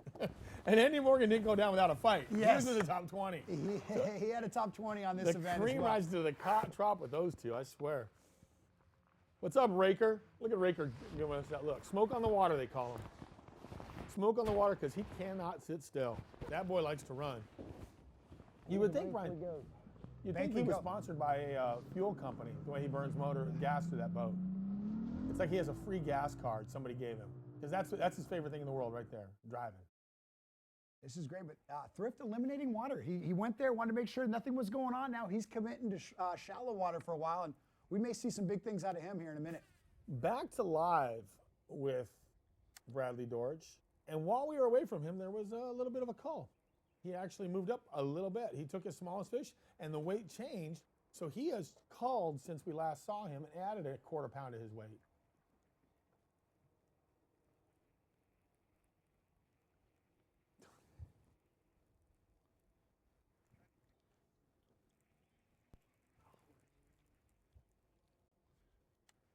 Dortch, the man Dortch in the field right now. Dorching. Hello. Dorching the lake. I want to see some more Dortch in here. That was the best. I love it when someone gives us that kind of a moniker. That'll end up being in print. Can you see the headline in FLW? Bradley Dortch's. Bradley Dortch's the Harris Chain competition, right? See, yep. Dortch is the field. They're going to play on it. Dortched. Yeah. However, I'm now looking at our unofficial leaderboard off to the side here, and you guys got the ticker below. More movement out of JT Kenny. This guy has come up. He started the day. He was actually tied with Aaron Britt, 9th and 10th spot. Oh, my God. He has ran all the way from the bottom, just behind right now the number 1. He's still a few pounds back, but the way he is fishing, you can tell he has connected something. Kenny. He has JT figured Kenny. something out, and he is not the guy you want Watch out. running behind you right now. This is going to be good. This is going to be good because you got John Cox looking at Giants. You got JT Kenny crushing them and ripping through the top 10. And if there's a guy you don't want ripping through the top 10, it's JT Kenny. I can't tell you how many times he's probably been on this body of water. I couldn't even begin to guess how many times JT Kenny has fished the Harris Chain. For you guys just tuning in, we had John Cox start day 3 in the lead. He's bumped down now to the 3rd spot. However, he's around what he thinks is the winning bag right now, and he is excited. He's expressed how excited he is because he thinks these fish are almost there. And that's the first time he's actually expressed that in the last couple days. He was kind of frustrated, and now he's seeing things he's liking. Things are going towards him, and so we can see some amazing stuff, moving him back into the 1st spot. But one of the big stories, obviously, is Bradley Dortch, where we're watching live right now. He's just dorching the competition. We've learned that's a new way of explaining how you're just slaughtering the fish. But he's got 2 7s, about a 3 1/4, a 3-pounder, and then one little bitty fish still in live well. So he's still got tons of room to call. And then JT Kenny sitting in 2nd place. He's got a pair of 6s, some other great fish as well. And he's ran all the way from that 9th spot all the way to the 2nd spot. And this is all unofficial. These are all just rough estimates of the fish catches, but we are seeing a lot of things happening and a lot of potential. It really looked like Bradley Dortch might be running away with this, but we have a lot of guys that are right there. There he is, big one. But let's actually look. We're going to take a look at Bradley Dortch's last call here.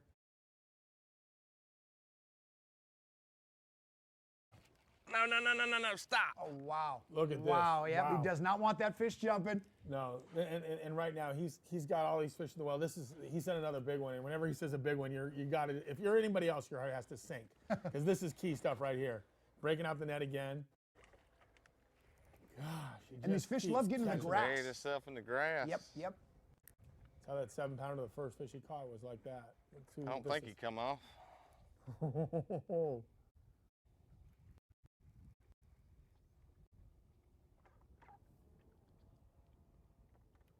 Live action right here. There it is. No, he ain't big, but he may call. Man, I thought that fish was a lot bigger than that. Bit like a big one. He just stopped it when I popped it out of the grass. That's it. It's gonna help. Yeah, it's gonna help right there. That will be another moving on up. Ounces, man. And now we're back to our live look at Dortch. You know, fish like that, they just help those big fish stay legitimized. It's not wanting to have anything very small that takes a balance off of your giants. You know what I mean? You got 2 big fish. You don't want to come in with a pound fish. Yep. When you come in with a 1 3/4 pound, almost a 2-pounder. You know, let those big fish have their value and not come in with a short fish, or I should say a small fish, to really minimize it.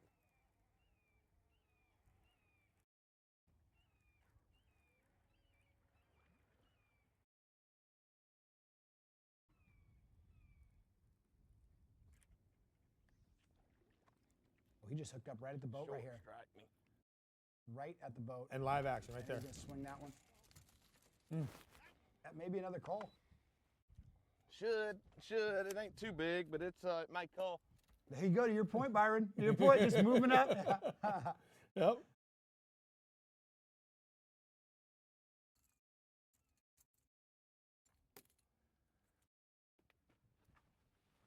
Bit me right at the boat.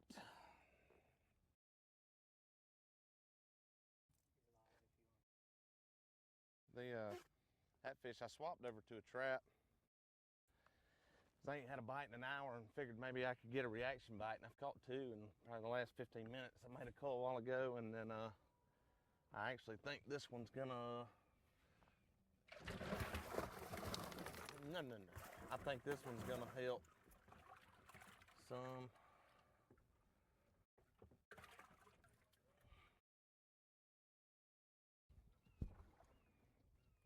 It's gonna be close.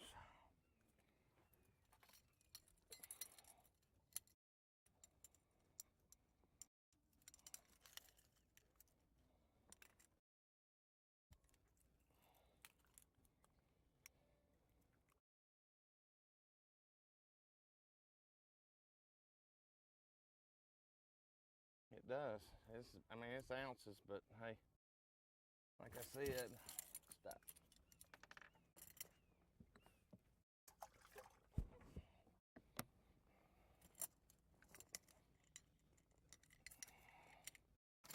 Any call is a good call. Thank you.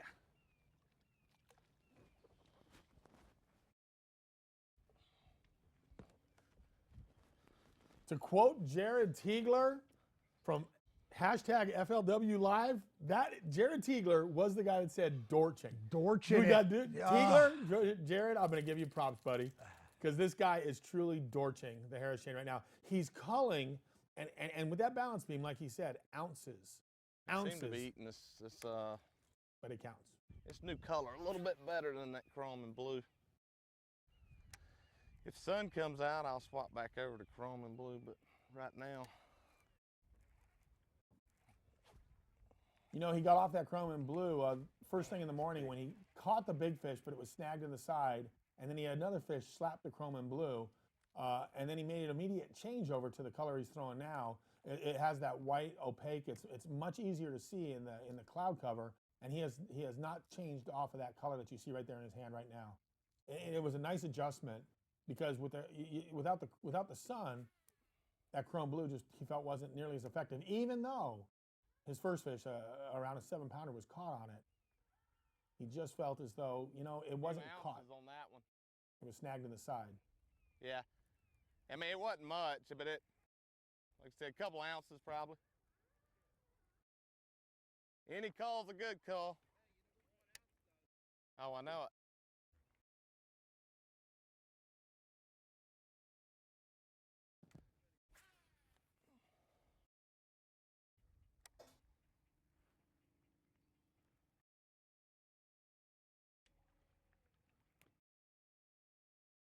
Hashtag us FLW Live and throw out some love like Jared did and give us some keywords that we can use in this show. Yeah. Help us write the script for this event. We're listening to the fans, and when the fans give us something like that, dude, at the end of the day, we will talk about this lake being dorched by that boy. Yes. And it's great to have people out there looking at watching us and responding, and really, we're all making this show together. That's absolutely. And Byron, you want to hear something really cool? I just got a comment on social media. This is really neat. One of our servicemen, Ralph Boyd Jr., stationed out in Camp Arifan in Kuwait. Come on. Yes, they're watching out there right now, watching the live coverage. I got to say thanks for your service, guys, out there. Much, Get home safe, and glad you guys are tuning in with us, man. This is if you can't be fishing yourself, you might as well be hanging out with Byron and I live, watching the Dortch effect here. The Dortch effect, and thanks again, like you said, the service to our country, and you guys being out there and away from your families, and being out there supporting our freedom. None of this could be happening without the men and women of our service industry, and we can't thank you guys enough for letting these guys live the dream of fishing. Absolutely, 100%.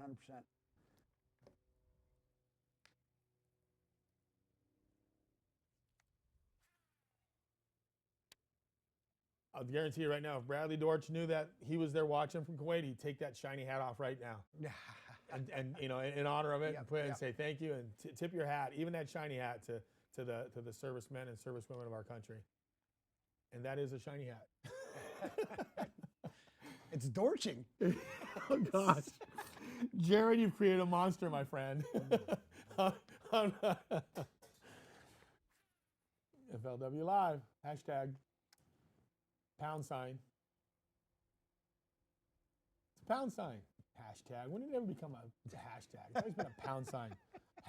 Would somebody please let me know the difference between a # and a hashtag? Because I don't know what it is. Oh, Lord. Is it because I'm older? Is that why it's a #? And if you're under 40, it turns into a hashtag? Yeah. But if you're over 40, it's a #?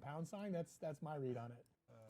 I'll break down the internet to you once Please explain to me we have why, another break here in a Please minute. explain why a hashtag and a pound sign are not. Okay, let's get off of that. We're watching these guys fish, and I'm trying to figure out a hashtag versus a pound sign. John Cox is bowed up, and John Cox is looking at a lot of big fish right now. When you see him standing on the rail like that, he's ready. He's ready to put one in there.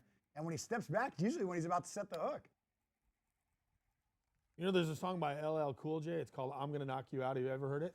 I'm gonna knock you out. Mama said knock you out. Well, right now, Dortch, Evander Holyfield, because he's from the hometown of Evander Holyfield, right now Dortch is looking to knock him out. I'm gonna knock you out. And yeah, just found all right, JT had a heavy metal version of that song when he walked up on stage yesterday. So come on. Yes.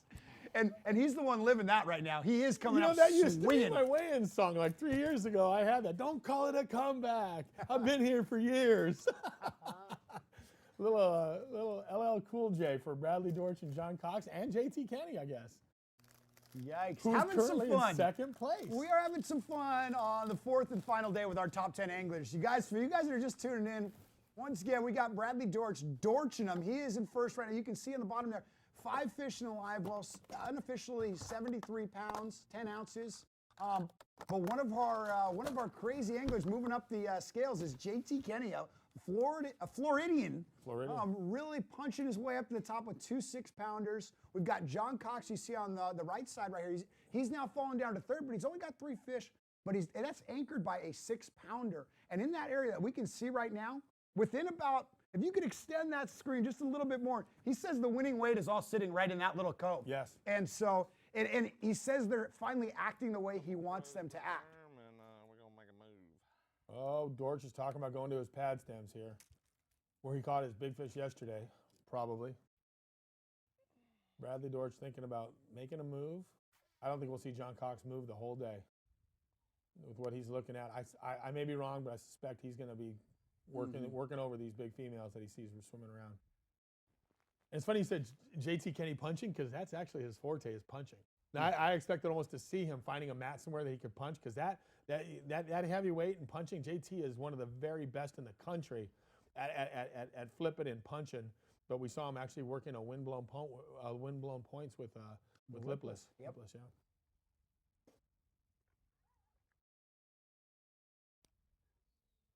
He's a powerhouse, JT Kenny is, when it comes to flipping and punching. 80-pound braid, 2-ounce weight, small little piece of plastic attached to it, thumping them in the heads, you know what I mean? And when you said, I was like, he's punching his way all right. Now you got our top 3 anglers, Bradley, JT, and John, are all the guys with the potential to score some huge bags, those big fish. But then you've got our consistent anglers, and here's one of those, Matt Reed. Really has worked his way. If you look at, I'm going to read you his 3-day limits. Here you go. So it's we've got 16 pounds, 6 ounces day 1, okay. 17.8 day 2, and then 18.10 day 3. Real going up every day. Yep. Just rising. Well, our morning has gone. The bites hadn't been that bad. Caught quite a few fish.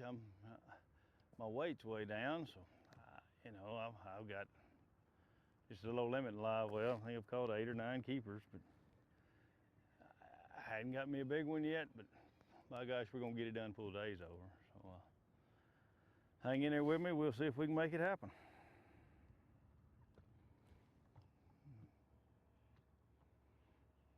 For you guys just signing in, just give you kind of a brief little rundown of what I'm doing. I'm fishing away from the bank, which is kind of a little bit different in Florida. You don't get a lot of that. It's been a key to me all week to not having boat pressure. So, I'm fishing little isolated hard spots, and they've reloaded the first 3 days. I may have finally worn them out, but I may not. I mean, yesterday at 11:30, I had 3 for 3 pounds. So after that, I caught me some big ones. So, we're gonna keep plugging. I'll go in when I run out of time, and that's just how this day's gonna play out. One of the biggest keys on these things for what I've been doing is to fish extremely slow.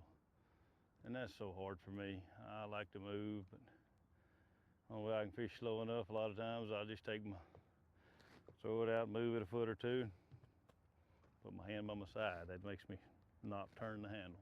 So, you know, we're going to keep plugging along, and hopefully we can make these shell beds and hard spots pay off. You know, you just need 2 or 3 key bites down here. You can have a couple of little bitty ones and a couple of great big ones, and that'll make it work. So that's the cool thing about being in Florida, is it can happen any time.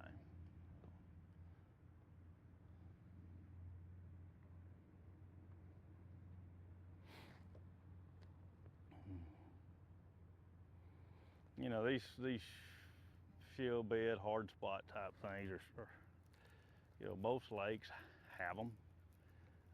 The biggest key is learning how to find them. You know, this week without the lower end side scan, and there's no way I'd have found any of this stuff. You know, we didn't figure this out. Didn't get on this pattern until about 3 hours left in practice.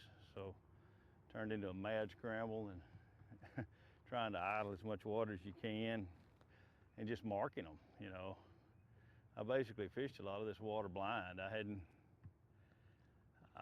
you know, I didn't throw on many of them in practice. You threw on several of them and got bit, so you knew it was a pattern that would work.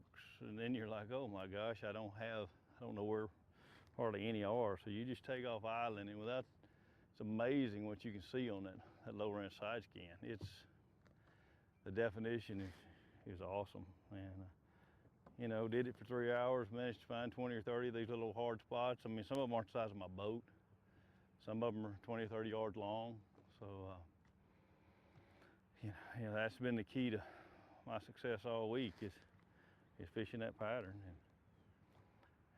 I'll probably go down swinging that way today. You either get it done or smile and go in and weigh what you got. But another key thing about all that type of fishing is the way I set my waypoints up. You know, on the side scan, you're idling there at your console. My side scan has one symbol for that unit on the side, for that third unit. The waypoint symbol there is unique to that unit, my side scan unit. When I'm actually fishing, the unit up here, I have a different symbol. I'll have a red X. And I punch that red X when I get a bite. So I know where to set the boat and what angle to throw. You know, there's been several times this week I've caught 2 or 3 in a row on consecutive casts on the same cast. And when you set the hook, you need to be lining something up on the shore so you know exactly where to throw back. You know, I fish offshore all the time. Structure, that's my favorite way to fish. So, you know, back in the old days, when you're an old codger, you didn't have all this stuff back years ago. So you learned to triangulate, line up objects, and get back to the same spot. And it's still very important. You'll have a waypoint to get you on the spot, but you need to line up something to give you exactly which way to throw. And the exact cast, like I say, I can't stress how big a factor that is to get another bite.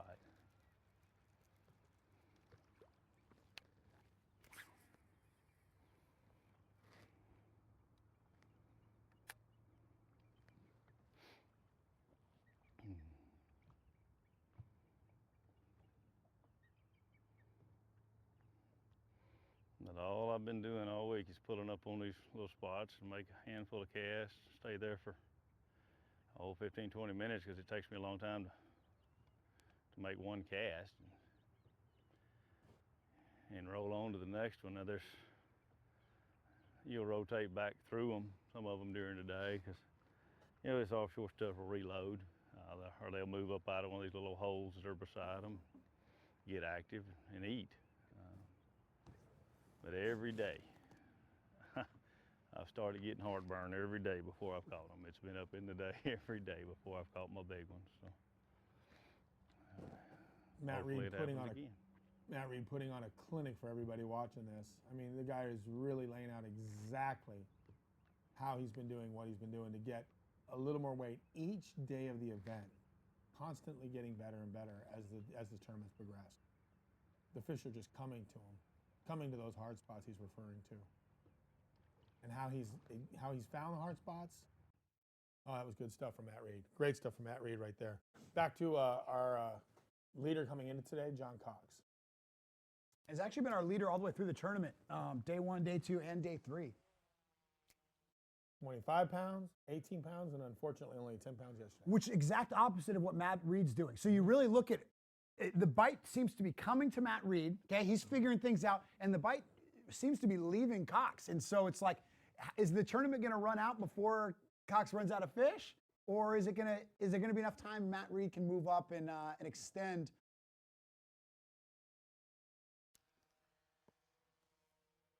But Cox seeming to be on the positive side of things today, because here's a little replay from just earlier. Moments ago. Yes, yes.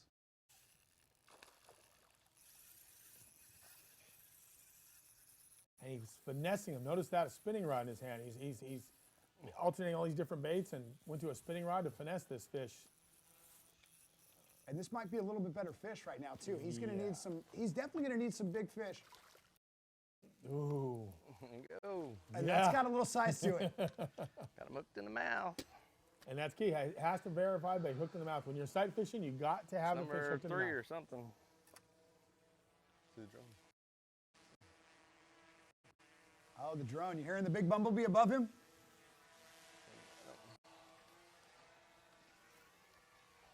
That's awesome. We got Jeff McMichaels, one of the cameramen for FLW, flying the drone. Probably getting some excellent footage of that bed fishing there and stuff. That's going to be some cool views. You know, he said that was fish number 3, and I hope he knows that's fish number 4. Mm-hmm. That is fish number 4 for John Cox. And there's a rule in all these events that you are not allowed to have more at any time, more than 5 fish in the live well. And John Cox currently has 4 with that last really good quality fish. So this next fish will be his limit if he can connect on another big female. And that fish moved him back into second. Yes, yes it did. And you guys that are just tuning in right now, Cox is in a spot where he says he's got the fish to win it in this spot right here. I mean, he says he's got a huge limit. These fish are almost ready to go.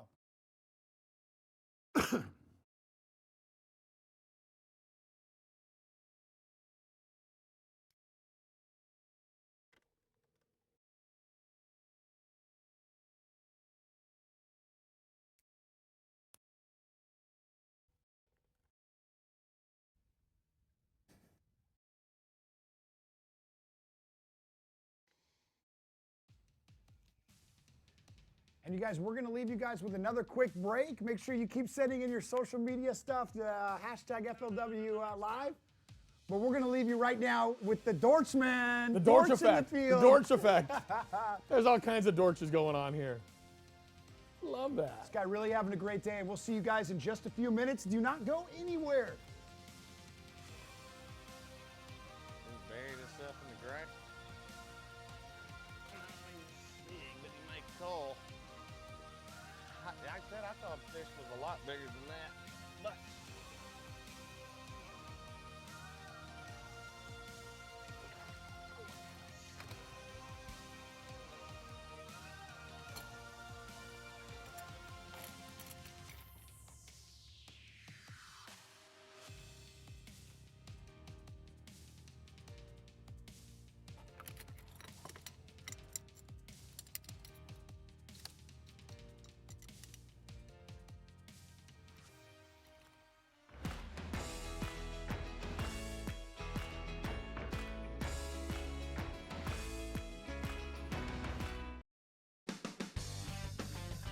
Launching a Ranger aluminum boat that's cut full of holes may sound a little crazy, but with so much closed-cell foam inside, it's easy to see the added safety and stability. It's a huge confidence booster, especially with so much quality inside, along with ever-new D-Tech's unrivaled performance and 300 hours with no dealer scheduled maintenance. Ranger aluminum is built to excel and priced to be yours. Power your Ranger with Evinrude E-Tech. The tools used to work hard have evolved through the years. They've helped us build nations, move mountains, drive ourselves harder. But one thing has never changed: the DNA of hard work, handed down from generation to generation to generation. That's why the DNA of our hardworking protection will always remain the same. Introducing the next evolution of hardworking protection. Shell Rotella. A full field of tournament anglers are ready to try their best to capture some magic on the legendary Tennessee River fishery known as Guntersville Lake. This Tennessee River, man, they're so healthy. Look at that hammer. And while a few get off to a hot start, the cold weather has everyone fishing slow, hoping for that big bite. What do you think about that? It's the 2017 FLW Tour season opener on Guntersville Lake, presented by Lowrance.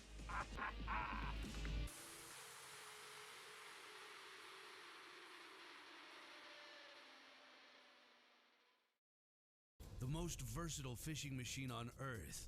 Unparalleled resolution and clarity, with more agility, lightning speed, and brute strength.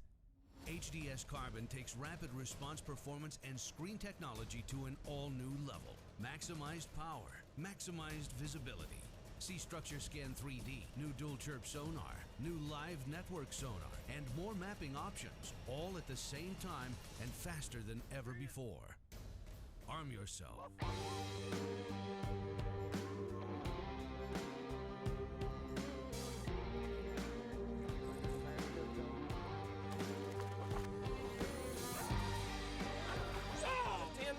Oh, there we go.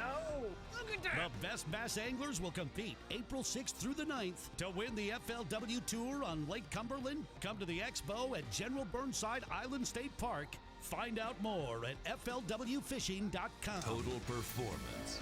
Nowhere could it be more defined than in the Ranger Z series. With unparalleled advancements, these rigs are driven to dominate. Coupled with Evinrude E-Tech's unrivaled performance and up to 500 hours with no dealer scheduled maintenance, they're the ultimate fishing machines.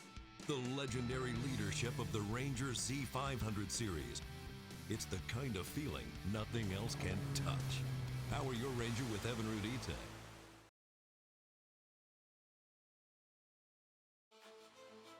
Hey guys, we are back with more Day 4 coverage on the Harris Chain of Lakes presented by Ranger Boats. Just been a little bit of a slugfest this morning, Byron. If you guys are just tuning in, you've tuned in at the right time because we have great action. There's a lot of big fish being weighed in, and there's actually quite a few guys that have a shot at taking this thing, but it's going to take a huge limit. Whoever wins this event today is going to bring in an enormous sack of bass. Yeah, the bite, you know, it's funny. John Cox yesterday said tomorrow's going to be a good fishing day, and it's almost, we foretold of what this has become. So knowledgeable, they said, hey, this could be a great day of fishing. The last day, the clouds, the rain, it could be a really good day of fishing with all the stuff going on. But right now we're live with Cox here, and once again, guys, right in this little area, probably about 30 yards long, he has said there is a huge sack of bass on beds. So there's quite a few beds. You'll see him flipping a couple different places because he's really kind of trying to figure out which ones are ready to go. One of the things he has said over the last couple of days is these fish are not acting right. They're not acting the way he would like them to be to feel comfortable sitting on them. But today, he keeps smiling. He keeps letting us know that these fish, they're starting to do what he wants them to do. And so we could really see some good things come out of him. This is the first time since the first day that he's really been excited about what he's looking at on these beds.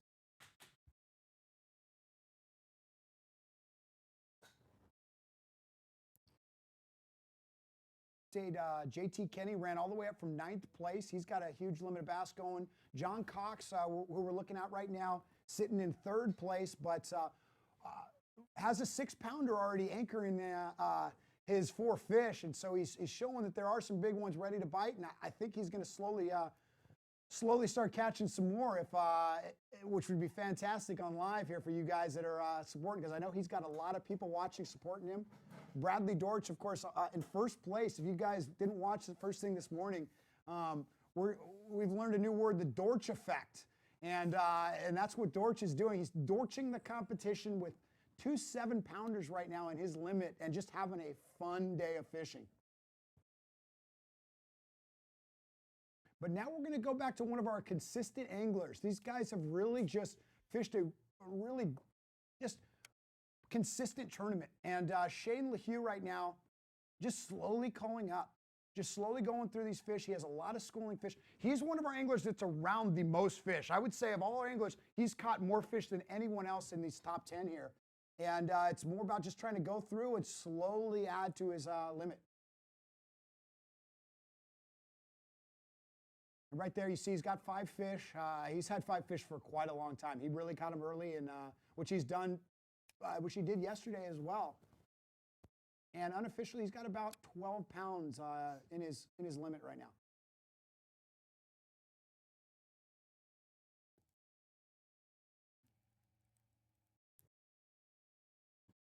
Shane Lehue fishing Little Lake Harris. He's just past the bridge. The other guys are fishing. Some of the guys are fishing up there. Oh, some live action. Looked like he was going to set the hook and interrupt me from giving the local coordinates of exactly where he's at. Giving out some GPS coordinates of where to go find Shane Lehue right now. But he's in Little Harris. And Shane's been great on live as well. I mean, I expected him to have a fish right there. I mean, every time we come into him, he's putting another fish in the boat. He's been a lot of fun to watch. I'm chasing schooling fish right now. Caught like 3 in a row. No big ones. A couple of them that blew up look pretty good size.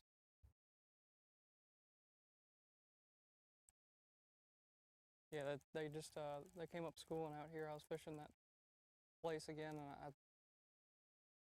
they came up schooling on it once, and I threw the rattle trap in there several times, and I don't know if they're probably getting used to seeing it by now. So then I was looking out here, a bunch of shad kept popping and stuff. So, and then I saw a couple blow up.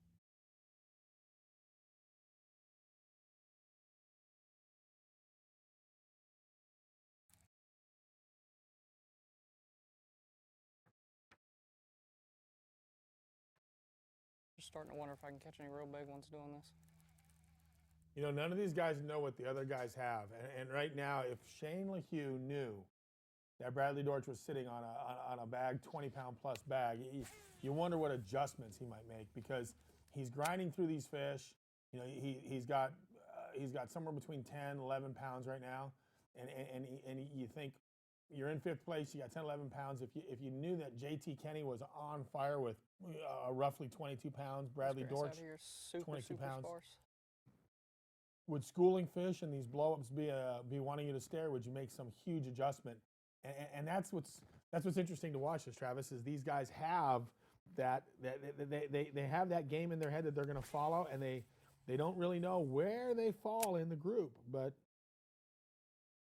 it's exciting to sit there and watch these guys each making their own plans and forging their own way, and thinking that, wow, this could move me here, this could move me there, and would I leave, would I not leave? And a lot of times you come into the way and you're like, oh my gosh.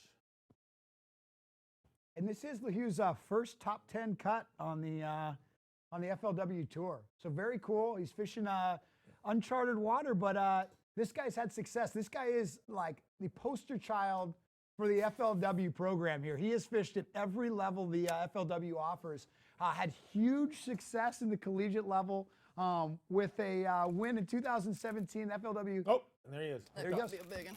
Oh, man. That is a big one. Oh, this is going to be good. Live action right now, Shane Lehue. Stay down, fish. Got it. Unless I've got him hooked weird, it's a giant.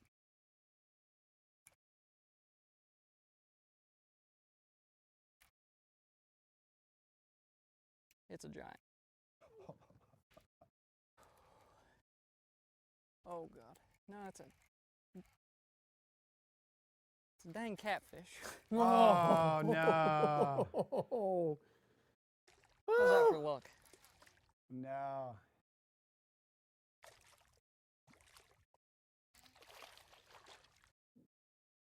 A Slimer.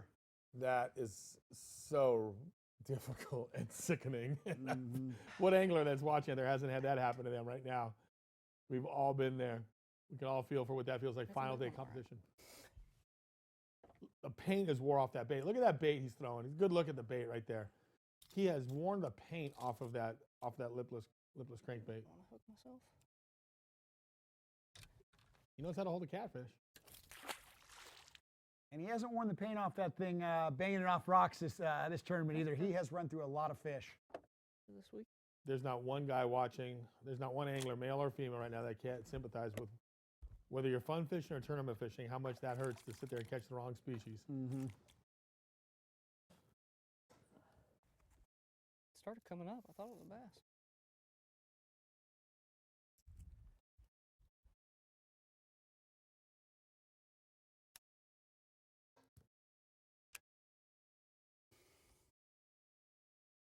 And like I said, you know, lehue, just a guy that has really had success at all levels and made the jump up to the tour and is continuing that success. He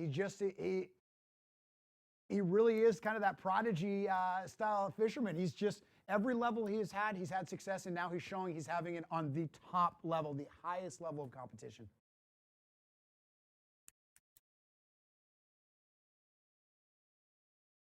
Yeah, he was also a TBF National Junior Champion as well, which it goes way back. I mean, this guy has had he's had success on every single level. And you see right now what he's doing, he's actually recutting. You get that catfish slime on your line. When you catch catfish, he's got all that stuff on the line. You got excitement to disappointment. Yeah, you got to peel that line off. Quickly. Yeah. Cut all that catfish slime off of there, check your hook, because it was all up in a catfish's mouth. Maybe change your hook or straighten your hook out and get fresh line on there. You just cannot get that slime off of your knot. When it slides down the line, it gets all wet and white and gooey around your knot. Yep. That's a beat up bait right there. And him summing it up well too, you know, excitement to disappointment. You know, and we were all right there with him. I mean, he's done this over and over again as we've been watching him live. He's hooking fish while we're talking about him and stuff. And you know, we're all rooting for him, absolutely. And unfortunately, we came up short with the catfish, which is kind of shows the parallel. What's going on? Dortch thought he might have a catfish this morning on that first fish, and it turned out to be a 7-pound bass. So things really go in different ways.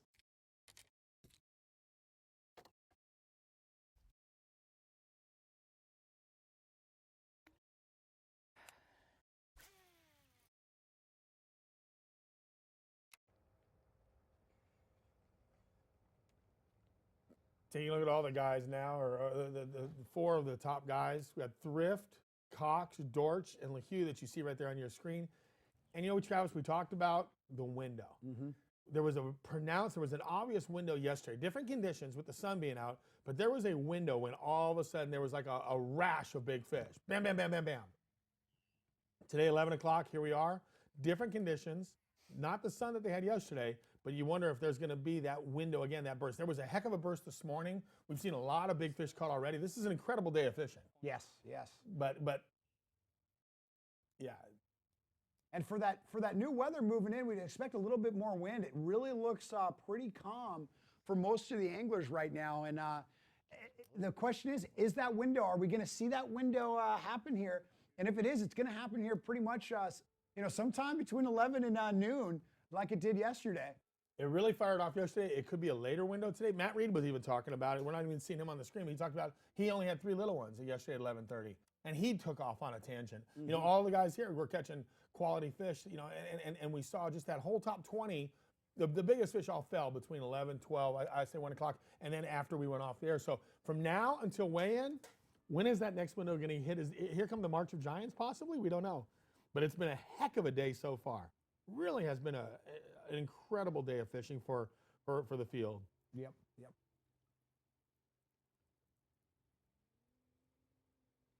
And we've already had 4 fish caught 6 pounds or better. So there's been a lot of, 5 fish 6 pounds or better.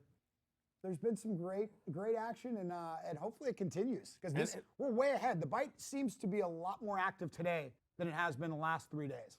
So 10 guys, at least 5 fish over 6 pounds. If you are anywhere in North Central Florida, go to the weigh-in. Yeah. Get to Venetian Gardens. Get over there and watch this event this afternoon, because it's going to be very exciting. You're going to watch Chris Jones lose his voice. Yep. He's going to be hooting and hollering, and that big, deep, legendary voice of Jones is going to be pop, pop, pow, because this is going to be a march of giants. I can't wait to watch the weigh-in today. Can't wait to see what's going to come. I know that man right there, John Cox, feels he could have a 25, 30-pound bag. He's got giants swimming all around in that bay he's in right there.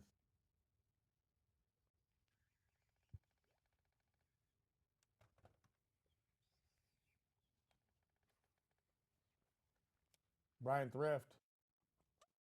See him coming up to a boat over there against the bank.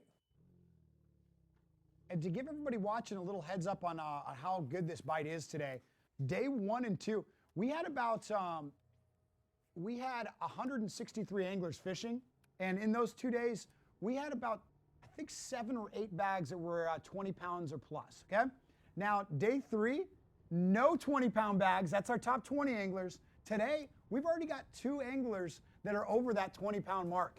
So this is lighting up right now, and it looks like some other anglers are going to be making a shot at 20-pound limits as well. So this is some fun action. Day 4 has really exploded for us. Very little. Yes, sir.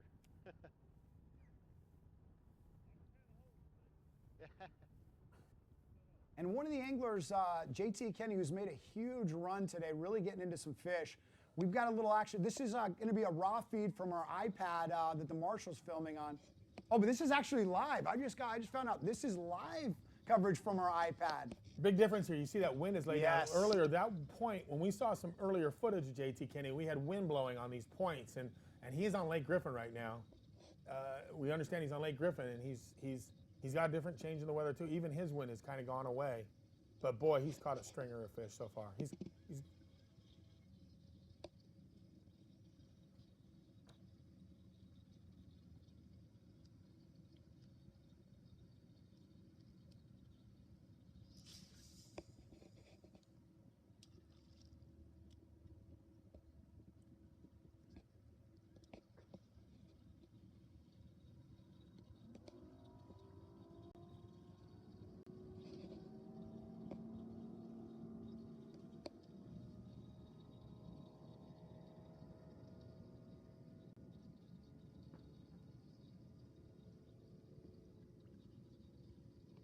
You know, JT Kenny has not left this point, and right now it looks like he's throwing a really big chatterbait. It looks like a chatterbait. It's a big, and look how big it is. It's probably got a swim bait trailer to it. Earlier we saw him throwing a lipless. When the wind was blowing, we saw a lipless crankbait, but he has switched over, and you'll see this bait come up. It's a live feed. Good look at JT Kenny. Look at that right there. No, that's not a chatterbait, Byron. That is something that you like real well. That was a swim bait. No, it's a chatterbait. Chatterbait with a swim bait trailer. Oh, with a big old swim bait trailer? Yeah, oh, I can't wait to see this. I'm gonna say that's a chatterbait head, because chatterbaits are big in Florida. I gotta believe that's a chatterbait. Now we gotta see. Yeah. But $10 bet on this one. We'll go like a cup of coffee on this. Now what's fun is watch you look at the of it. angle he's fishing though. This is the footage we had earlier. We had footage of the same angle, but there was wind coming across that point, and he was making casts with that lipless. It's a big flat point, main lake point. Obviously, he found a school of bass on this point that's given over 20 pounds unofficially so far. Puts him in currently 2nd place with what he's caught. And let's see if he's about to finish this cast here, because now we're both just Everybody, we'll do the vote at home. I'm saying it's a chatterbait with a swim bait trailer. Has a skirt on it. I don't know. Let's hear at home. What do you think? You're seeing a skirt? I'm seeing a skirt and a head. It's got a wider head than a regular swim bait. It's not as narrow. And chatterbaits are so good in Florida. I'm going to put my money on chatterbait with a swim bait trailer.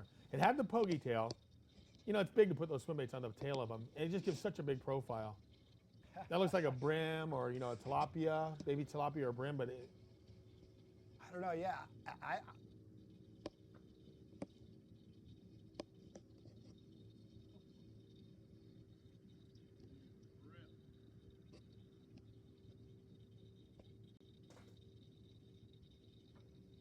You know, JT's dialed in on a point here that's got and these points are where the fish are going to go after they're done spawning. This is where they're going to set up. This is where they're going to set up, and they're going to be keying up on points. They're going into a summertime pattern. You know, you're going to want to throw a lipless bait. You're going to throw a big chatterbait or swim bait, but you're really fishing. And look right now, we're seeing it make a change. I'd like to say it's a swim bait, but I think that looked more like a swim bait. The last one looked like a chatterbait. That was white. That one was white. I'm gonna tell you, we got to see. Get JT I would on the love phone. to see that iPad scroll down and see what the end of that rod is showing. He changed rods. Yep. The brown one looks like a chatterbait. I think this one could possibly be my heart's content favorite swim bait, but we'll see. Well, this is traditional Florida now, where these fish get off the beds. There might be some shell bed. There might be a shell bed off of this point as well. He knows the hard spots. He knows this lake. Hey, JT Kenny is no stranger to the Harris chain whatsoever. And he might know that this is one point that actually has a hard bottom out in front of it, or it might have that sparse vegetation, but it's a point that he's committed to and had over 20 pounds on. And him being a Florida guy, we've talked about, he's a guy that can connect the dots really quickly. And he's already got his biggest limit of the tournament. And right off the bat, he figured something out, and we saw him move right up the leaderboard really quickly, which isn't a surprise out of someone like this. He's a guy that once he figures out what these big fish are chewing on, he's going to run that, and he's going to make sure he puts it in front of the right fish. You hear that sound? You hear the sound? Listen. Can you hear that? I think I hear like a little hydro wave kind of, you hear some kind of noise producing sound, right? I'm not sure after this boat goes by, but it's almost like I hear something, like he's got some kind of little fish feeding frenzy thing going on there. I'm not sure. After we hear the boat run by, you might hear this. It's clackling. Clack, clack, clack, clack, clack, clack.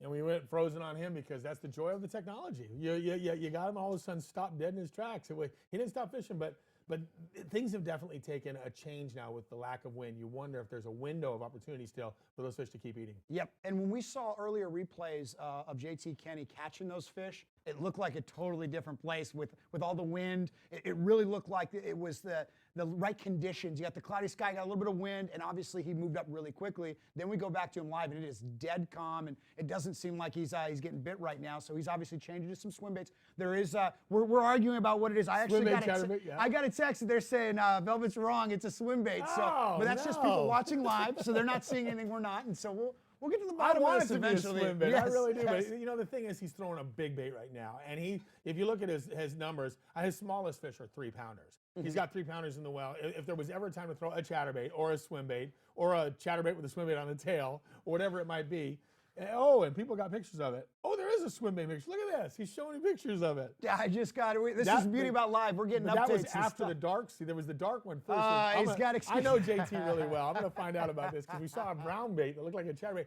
The thing is, he's throwing a big bait, and he's got some quality fish right now.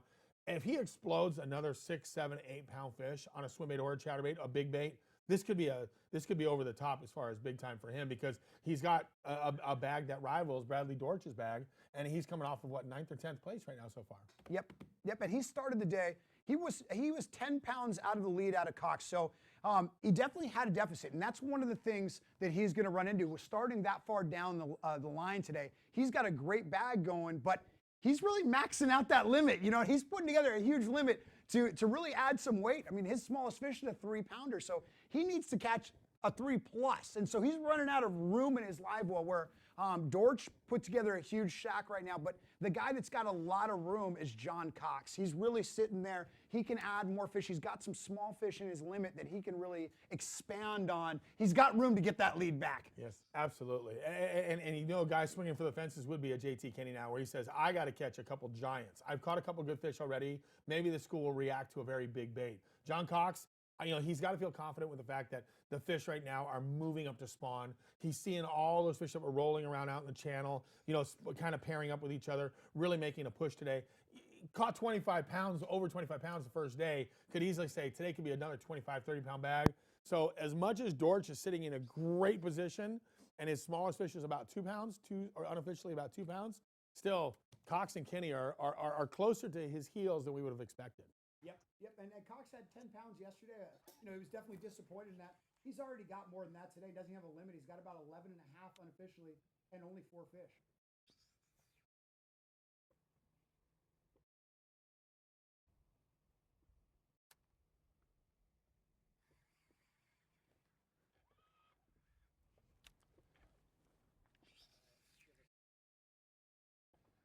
I just made a move from where I caught my fish earlier over here to the pads. The wind seems like it started to lay down and the sun's trying to come up. So this is actually where I caught that big fish yesterday and lost another good one here. So I come back here to see if I could redeem myself.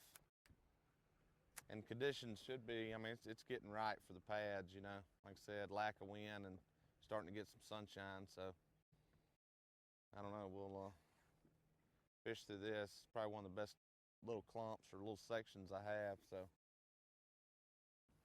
hopefully I can get one to participate.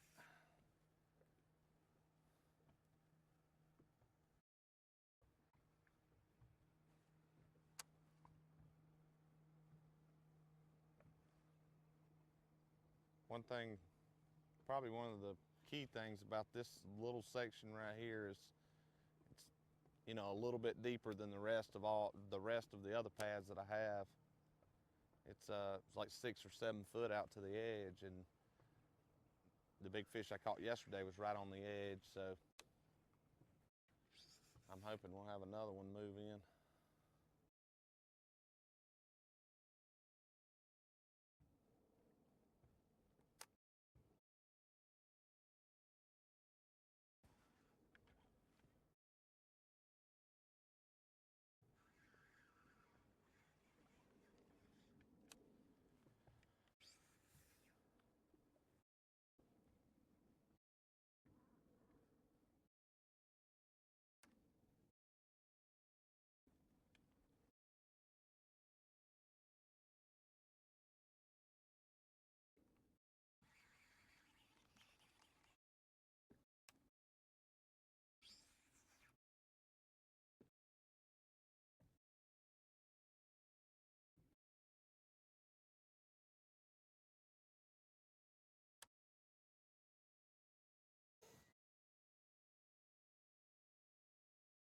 Byron, I want to hear your thoughts on how this tournament's changing a little bit. There was a little bit more wind. It was a little bit more active in the morning, and there were some big fish weighed in or brought into the live wells. Dortch, Kenny really sticking some good fish. A lot of action going on. Now, the conditions are changing. The wind's laying down. Other than that huge hook set right there, we haven't seen any big fish weighed in a while. Yeah, that's telling. Now, are we seeing something? Are we seeing opportunity for Cox as we go later into this day? If the wind kind of really lays down, is that going to slow down the bite and allow Cox to really to be the man that's got the most potential at moving up? Definitely a fish of some sort. I'm not for sure. I just felt it peck it. You know, Travis, that he just made a move to where he caught his big fish yesterday, and that was calm with sunny conditions. So there's been an adjustment made by Dortch now that could, and right now we're watching him live. He could be making a move that could be helpful. He left the place he caught 22 pounds already. He's made a move to the pads. He said if the sun gets up and it's calm, that's where he wants to be. So he's at his spot where he wants to be for that second half of the day. And this second half of the day is big. He's trying to defend that thing. To your point also, John Cox now had to take a long run to get down to those canals. But those canals are possibly going to shine at this point. Because from now until he has to leave there, that's when those bedfish can really come on. I've caught this week flipping pads. Here we go. You never feel them bite it. You just pick up and they're sitting there with it.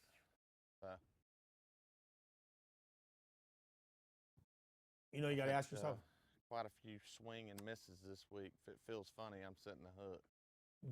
JT Kenny had a wind-blown point, which we don't see the wind on anymore. So has that dissipated? Is he going to commit to a point and throwing these big baits? We saw him throwing those big baits on a point, looking for 1 or 2 more big stragglers, 2 more big fish, where he's caught that big sack that gave him 22 pounds. Cox has to feel good about the fact now he's in that wheelhouse where he wants to be. He's in the place where he wants to be, which is the canals, fertile with big females, potentially at the very best time with the lack of wind, the sun's popping out. If there's a time for John Cox to catch 25, 30 pounds, and don't forget Matt Reed. Matt Reed said all of his fish come 11:30 on. Matt Reed's over there right now in 6th place, but he said it's a nail biter for him because every afternoon is when his stuff is really turned on. So this second half of this final day is over the top exciting because this is where fortunes are made and fortunes are lost in this event. And we saw it yesterday when we went off the air. Yeah. Our top 10 was reflected by guys that we didn't, they were wheeling around in our top 20, but they were off our radar. This was the patch that the big one came out of yesterday. So let's see if lightning strikes twice.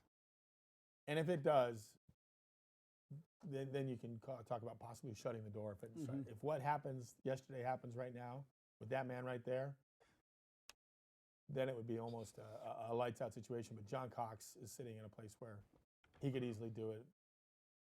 Matt Reed had a big day yesterday in the afternoon. JT Kenny is throwing a big bait right now. I'd like to think it's a swim bait, and I'm sure it's a big bait. We'll get to the bottom of that after this is over, you and I, because the brown thing, the brown thing's a chatterbait, but I might be wrong. It could have been a brown swim bait, but I've never thrown a brown swim bait hardly ever.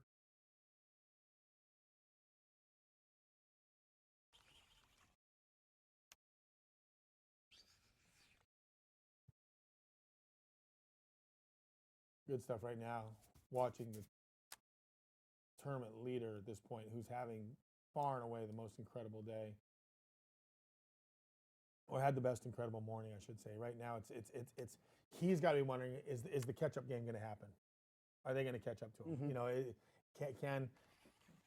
if I can get rid of that 2-pounder right now that I got in the well, which he has about a 2-pounder, if he replaces that 2-pounder with one more of his big fish, like he's caught every day it seems since the event started.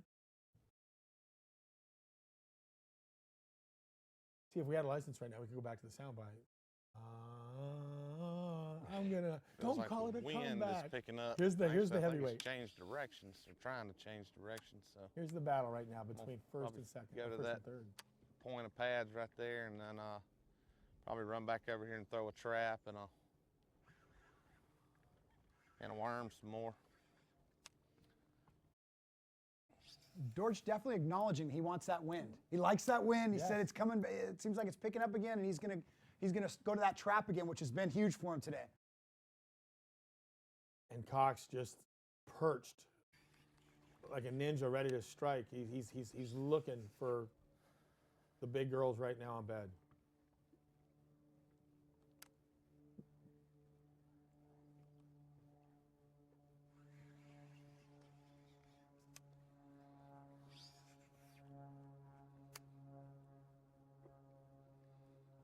Yeah, the man with the most potential right now is John Cox.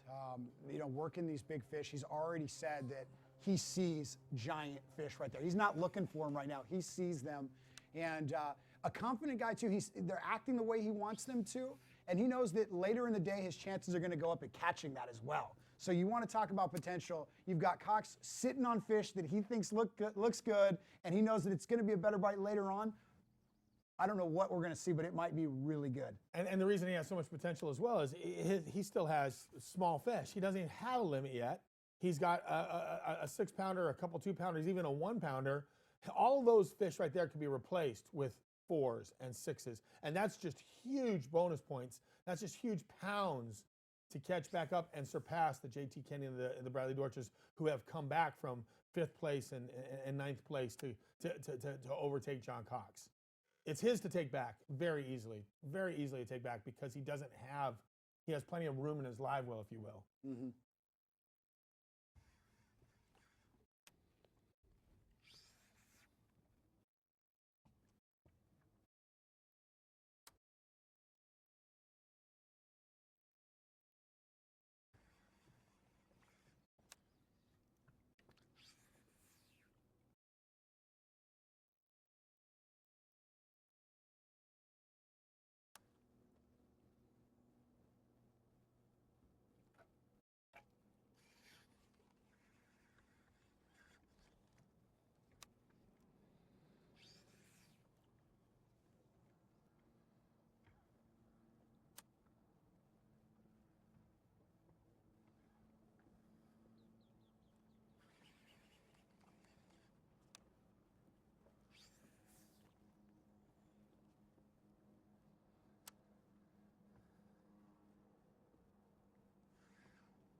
You know what that is?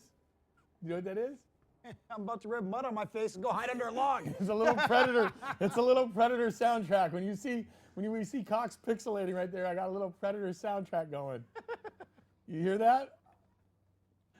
What I'm giving you there is a little Predator. Every time we get that I'm going to do a little more of that Predator for you.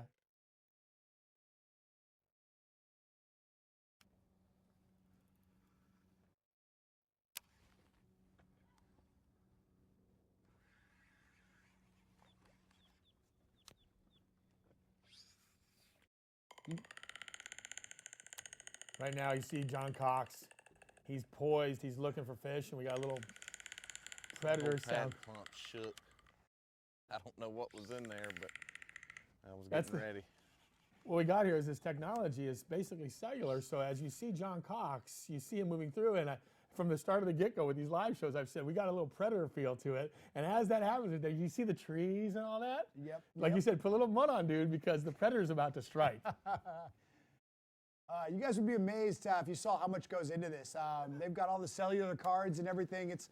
It's a challenge to make sure you get connectivity. You know, a guy like Cox, he's trying to get into the backwaters. He's got that aluminum boat. He works his way into areas that most people can't, and including Look at the jungle cellular look, too. service. Look at the jungle look. Yes. He's down in a Popka, dude. If Predator is anywhere, it's in those trees right now. Oh, Lord. And Predator's looking like it. I see the movie all over him right now. And he's where these fish are, but he's digging back in some water. And he's so far away from Bradley Dortch. I mean, Dortch isn't, he could be at the launch ramp in 10 minutes. Nice. John Cox has a 45-minute run. He's out there. He's out there with the Predator. If I see the 3 red dots on Cox's shoulder right now, I'm gonna really lose it. I thought you'd appreciate it. I had to throw it out one last time because it's still happening.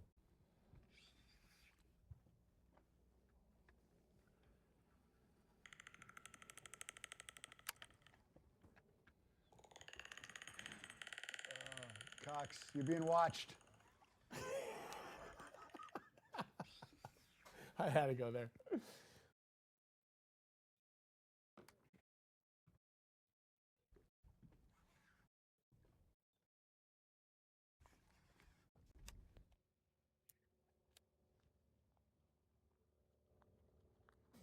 Guy you can never count out of the race here, just Mr. Consistency, Brian Thrift right here, and he's.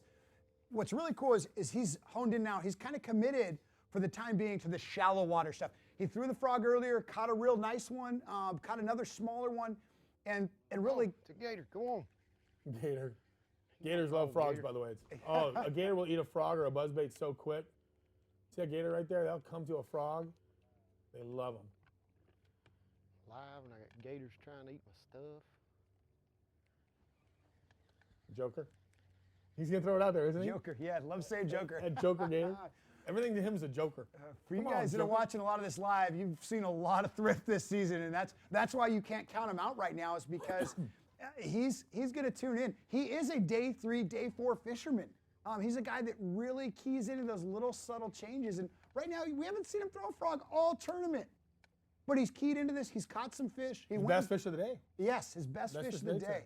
It's a perfect example of how Thrift really fishes the day, fishes the water, and really looks for what the fish want and is going to give it to them where they want it. So we might see some big things out of him throwing a frog. When you're fishing topwater, big things can happen. Yeah, for sure. And when you're Brian Thrift, big things can happen. When you're Brian Thrift, big things can happen. That's very true, too. Great. Exactly.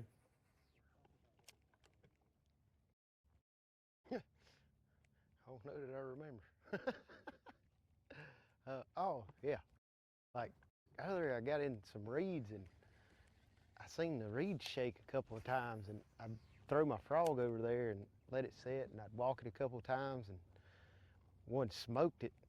And I picked up my Demicky Stinger and threw it out there first cast and caught him, and then I did the same thing again. So I'm just kind of teasing them to the surface with my frog, and then pitching the stinger in there and catching them on it. A little unorthodox, but it works.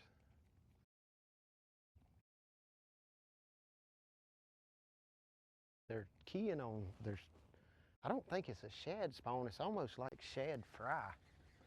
Little bitty, itty bitty bait fish. I mean, there's fish jumping around everywhere. You can't hardly get one to bite. I think they're mostly small fish. But I gotta believe if I get around a good one, he'll show himself, at least bite this frog. He might miss it or something, but I can throw that stinger back in there and catch him. That's what I'm telling myself anyway.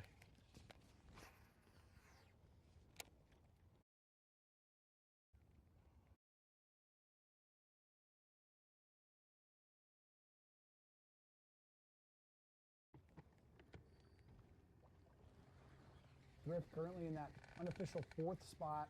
He's got a limit.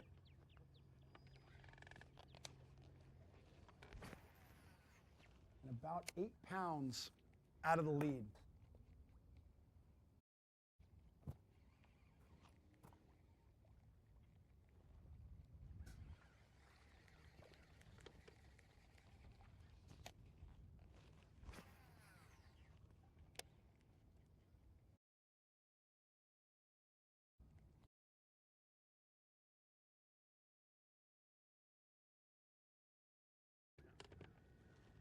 And as we approach our last hour of FLW live coverage, we're going to be going to a quick break. But first, we're going to leave you with a little montage of the exciting day we have had so far, so you guys can recap what's been going on and kind of guess what's going to be going on the next as we go into that last hour of live coverage.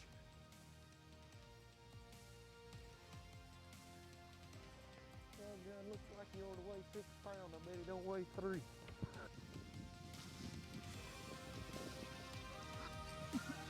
Somewhere now, boys.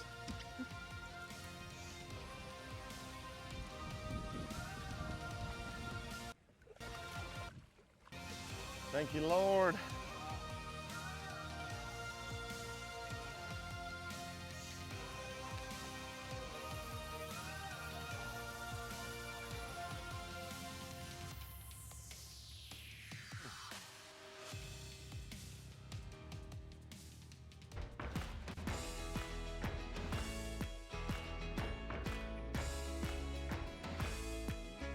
Total performance. Nowhere could it be more defined than in the Ranger Z series. With unparalleled advancements, these rigs are driven to dominate. Coupled with Evinrude E-Tech's unrivaled performance and up to 500 hours with no dealer schedule maintenance, they're the ultimate fishing machines. The legendary leadership of the Ranger Z500 series. It's the kind of feeling nothing else can touch. Power your Ranger with Evinrude E-Tech. The most versatile fishing machine on Earth. Unparalleled resolution and clarity, with more agility, lightning speed, and brute strength. HDS Carbon takes rapid response performance and screen technology to an all-new level. Maximized power, maximized visibility. See Structure Scan 3D, new dual chirp sonar, new live network sonar, and more mapping options, all at the same time and faster than ever before. Arm yourself. A full field of tournament anglers are ready to try their best to capture some magic on the legendary Tennessee River fishery known as Guntersville Lake. This Tennessee River, man, they're so healthy. Look at that hammer. And while a few get off to a hot start, the cold weather has everyone fishing slow, hoping for that big bite. What do you think about that? It's the 2017 FLW Tour season opener on Guntersville Lake, presented by Lowrance.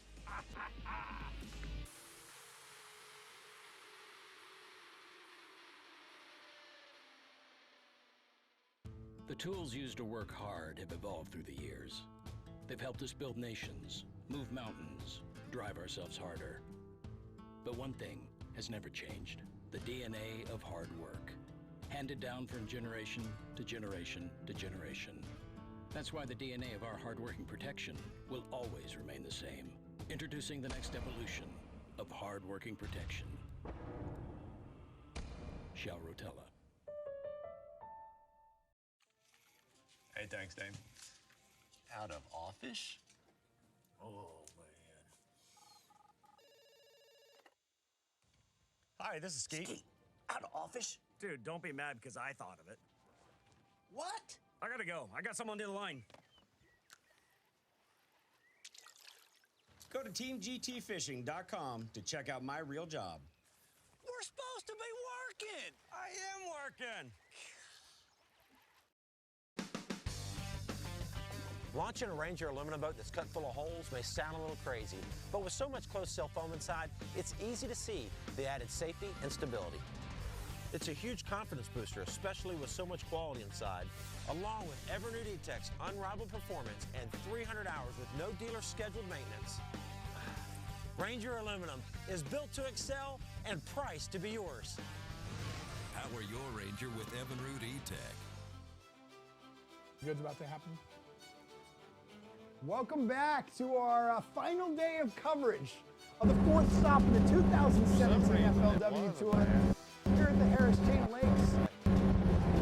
And right now we've got our floor quad screen right here. The man on fire, #1 spot right now. 10 feet back in the pad.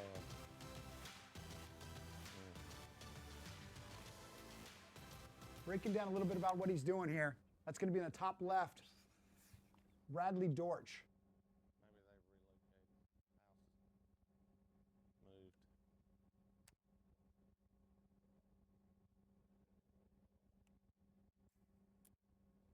And on the bottom right, that is our that's Thrift's cameraman leg.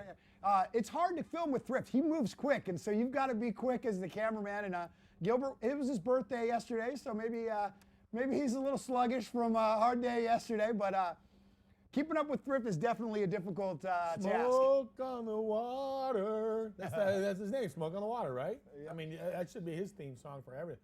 Smoke on the water, because he burns up the water as if he has a fuel card that he doesn't have to pay for. I think he has a gas card he doesn't have to pay for, I'm sure of it. And as far as I can tell, Cox is still in that same little position, or does he look like he's moved down the bank a little bit? It looks very, it looks like he's in some kind of little back slough that's definitely got a whole lot of cover and a whole lot of beds. He's expressed a lot of times there is a lot of fish that have moved up. He's really happy with the way the day is looking, and that's the guy, that is our man to watch right now. Then as we skip down to the bottom left, we've got Mr. Consistency, Shane Lehue, our FLW prodigy here that's ran up all the way up the ranks and is now having success at the highest level of the FLW. And he's been slowly just calling up fish throughout the day. All right, let's go. Yep.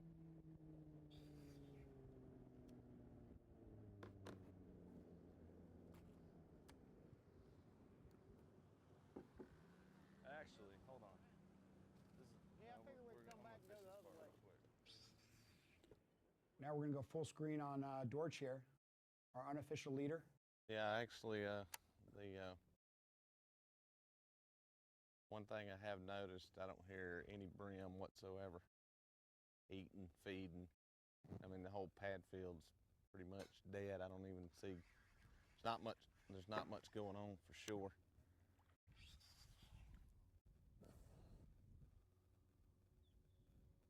I say that, I just had one follow my bait out.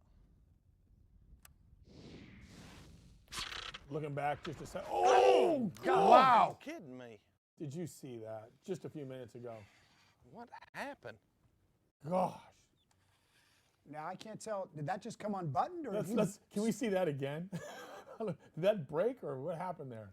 I'm not seeing his bait. I'm not sure. He might have broke that fish off. That wasn't even a miss. That was a snap. Oof. He snapped that fish right off. Is this it again? Oh, here we go. Look at that rod bend. Oh gosh. Oh no, that is huge. God, are you kidding me? That broke the line. That was the nail in the coffin right there too. Happened? He set into a fish that he broke off on the hook set. That's how strong that was.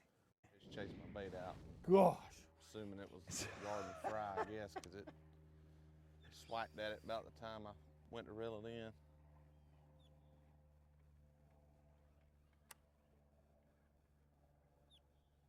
Dortch has broke off some big fish in this tournament.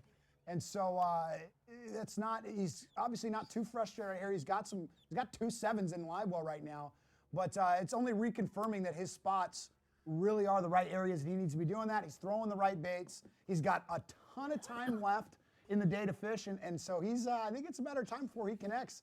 But the only way to feel okay about that break off and all the other ones is to win this thing. Yes. Do not be second, third, fourth, fifth, anything besides the win. If you win it, hey, I broke a few off, didn't cost me anything. Anything less than winning.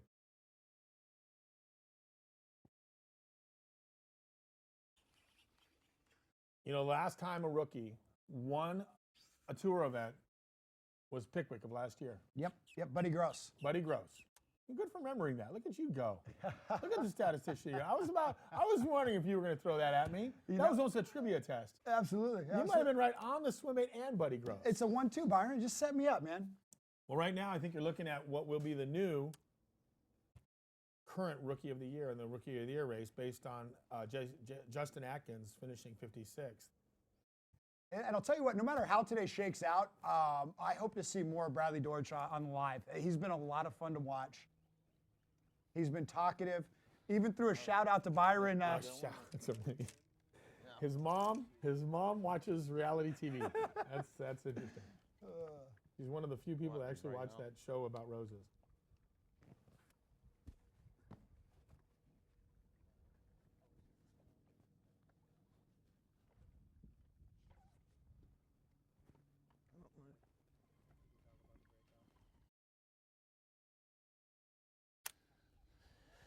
I'm not for sure what happened. I guess maybe operator error.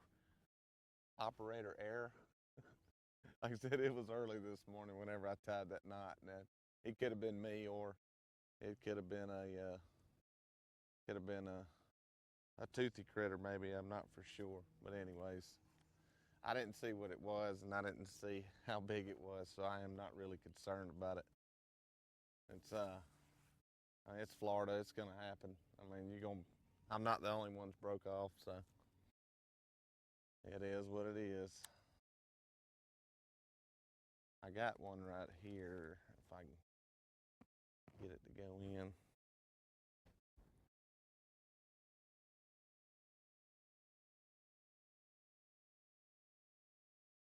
See, he's got one right here. I'm not sure if you can actually see it, or this might have been where he felt a real quick tap, tap.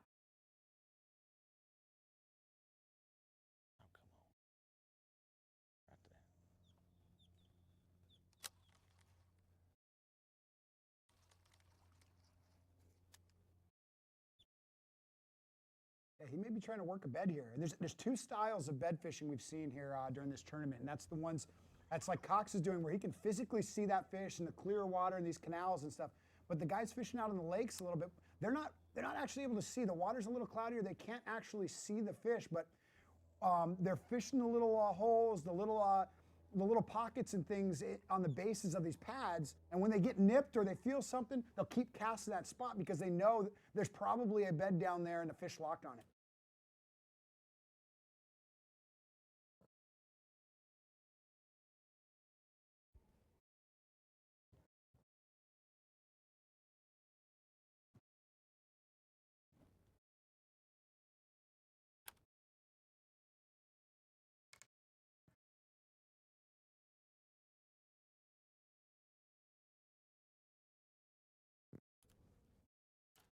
Make a few more flips and we're gonna make a move.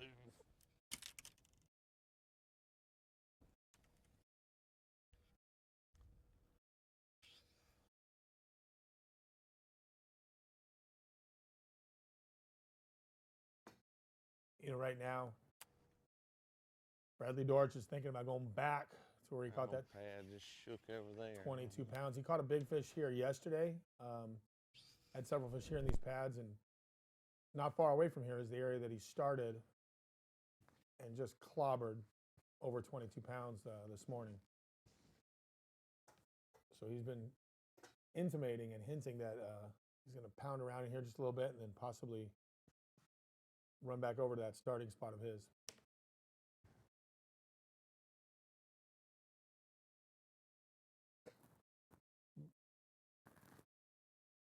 Move on over to Lake Eustis. Lake Eustis. Not far from Lake Harris, just the next canal over, just the first lake you're going to come to when you leave. He's backing up. Matt Reed. And this is a replay. Oh! Told you. That's a Matt Reed highlight. That's what you want to see. All right. You're on FLW Live. Okay. Oh, and he lost him at the. That's a heartbreaker right there, Byron. Oh, you know what? It's more of a heartbreaker when he puts about a 10-pounder. It's more of a heartbreaker when Matt Reed watches a guy dock flip a 10-pounder. Oh. There's a highlight for you. We need to get that man's name information. Otherwise, we don't have credit to use him. Right? We're going to have to pixel his face out. Oh, no.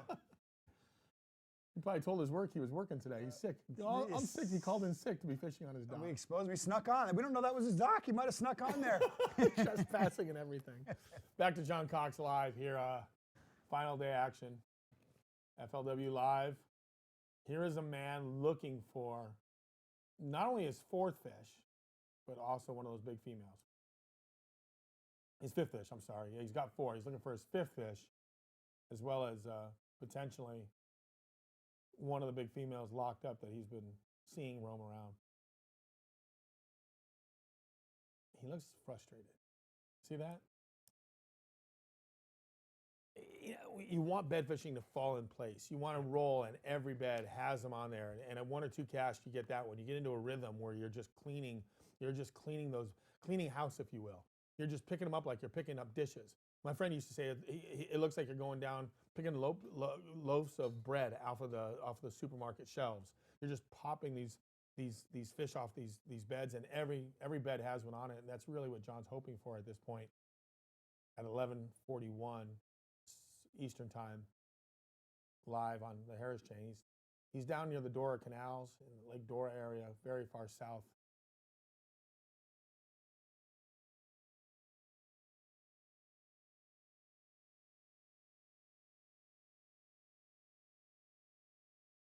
You know, there's probably about 15 places he wants to be right now at this exact time. Yes, there's the blessing and the curse of being a hometown guy, knowing so many spots. You know they're getting on beds. You know it's a full moon tonight. You're on a lake you've won tournaments on before. You love sight fishing. And right now you want to be looking in the water at about 15 places, including the place you're currently looking. Yep. If he could transport himself to the different canals we've seen him in, and he can make another pass down this bank and that bank, this is where it becomes a game of decisions for a sight fisherman. Because you wonder which stretch would be the best stretch for me to go look at right now with 3 hours left of fishing time. And I'd have to believe he's not going to go too far from where he saw those bigger females in that one little loaded area. He may be expanding, looking around for some other stuff and letting those fish set up. But if you're seeing that good a fish and they look like they're getting ready to lock down,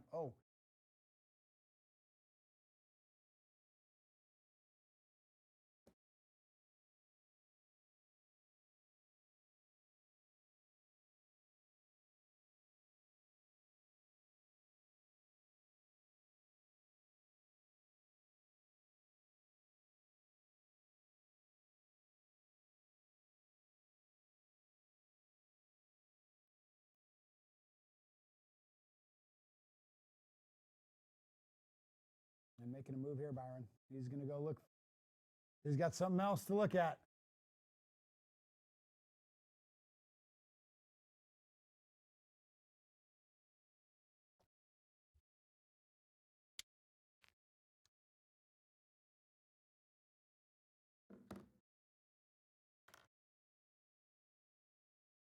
Lehue, we've got Lehue on the side. He's just, we call him Mr. Consistency. He's on so many fish. He's caught far and away way more bass than any other angler in our competition over the last 4 days. And still just calling through. And right now, let's see, he's currently in fifth, but we'll see what happens after he ends up calling this fish out and stuff. And really has some room in his live ball. His biggest fish is about a 3.5, but he's got the rest of them are just 1s and 2s, and so he's got some room to really put some big fish and add to that weight. Now I gained about an ounce. I'm catching one every cast again, but the majority of them are 13 inchers. And see, that's troublesome. He's dealing with schooling fish.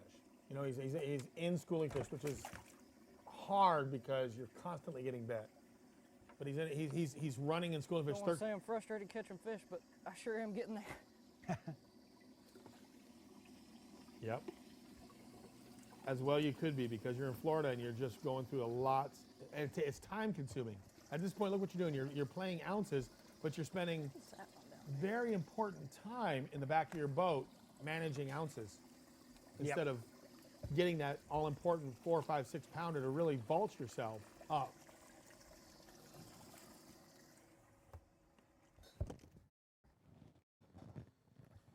Ooh.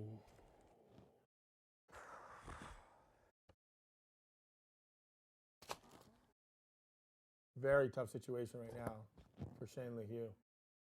This spot either just has about 1 million bass on it, or they keep swimming in here and stopping right there for some reason. I really don't know what it is. I wish I had some professional opinion of why they do, but I don't. Random luck's why I found it.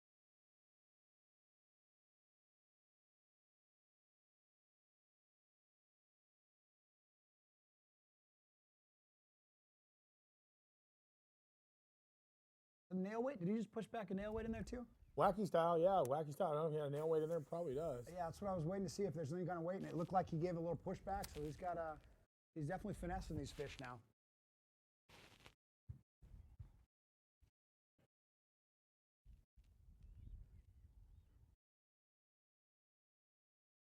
It's about time to catch a 10-pounder. That's the first time he said something like that too. Might be I think it is about time for him. I tried slowing down and throwing this big worm, but I mean, that one was a little bigger. Those rattle trap fish were getting consistently about 1.25 pounds.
The sun looks like it might want to come out there too. Still a lot of fish schooling around, but I don't know if they're not really holding it to anything like these are.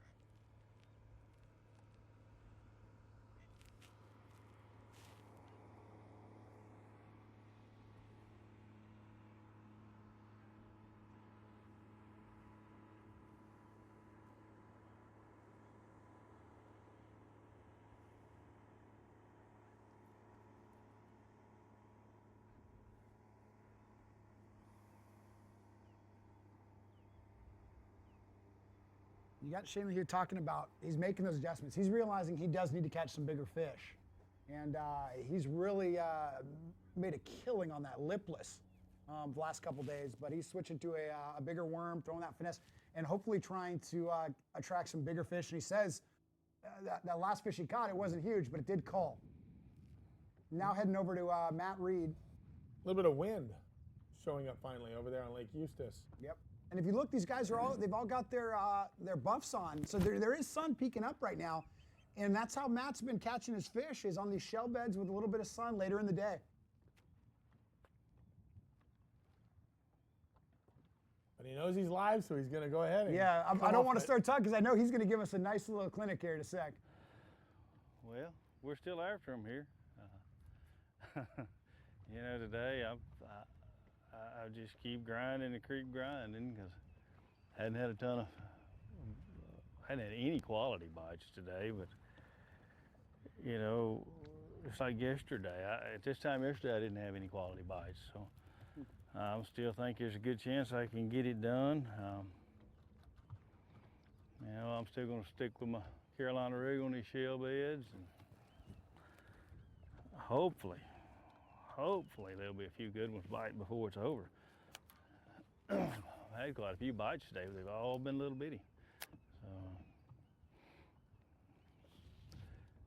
one thing this week that has been, I think it's been a big key for me on these shell beds offshore. You know, when you come to Florida, everybody wants to throw a big old heavy rod and big line because you're thinking you're going to catch big fish. Well, you know, it's been very important to throw, you know, not light line, but 14 or 12 or 14 pound Bass Pro fluorocarbon on these shell beds, and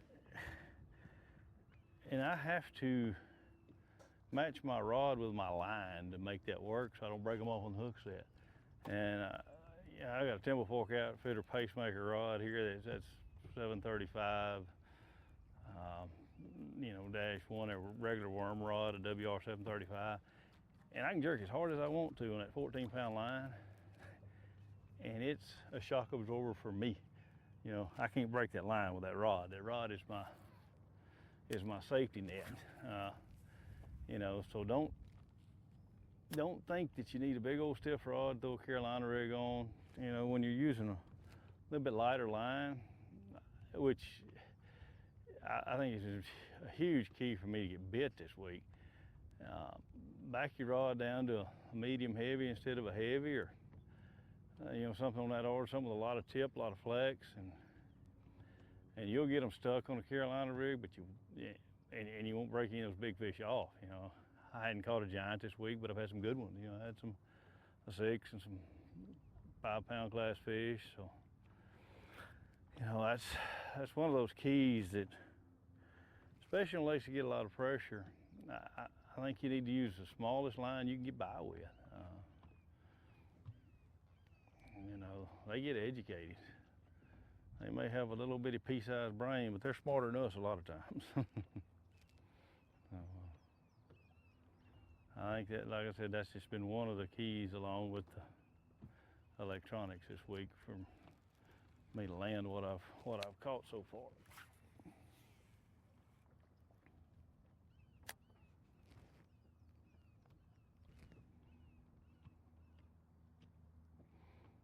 You know, it's interesting here. You're seeing the old guard and the new guard. You see Matt Reed here, the old guard, right? He's fishing a Carolina rig, and he's talking about going lighter and smaller.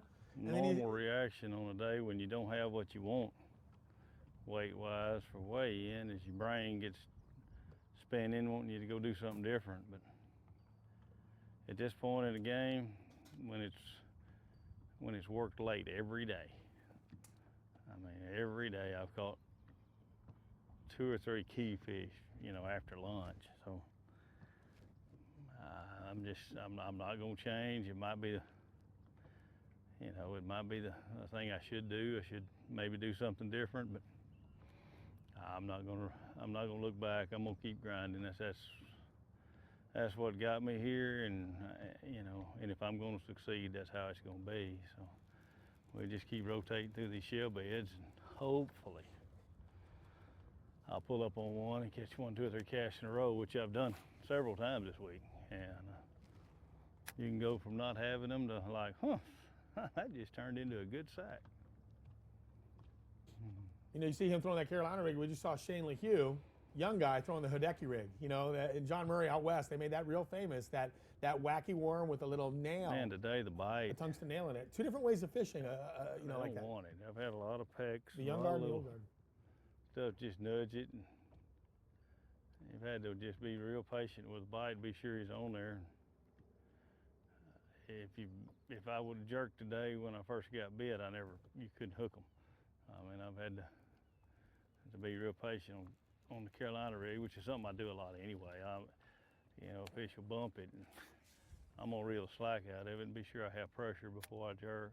It's not like a flipping bite.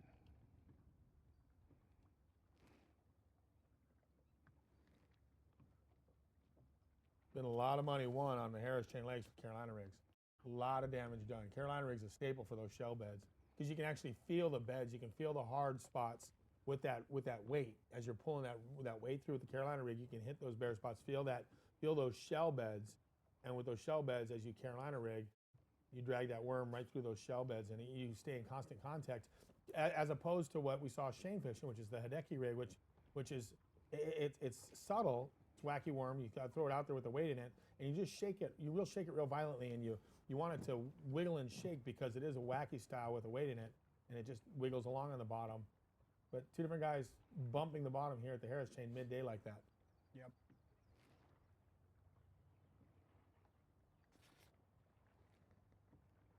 And you're hearing him talk about experience, all the decisions he's making. You know, your mind wants to go, say you need to do this, do that.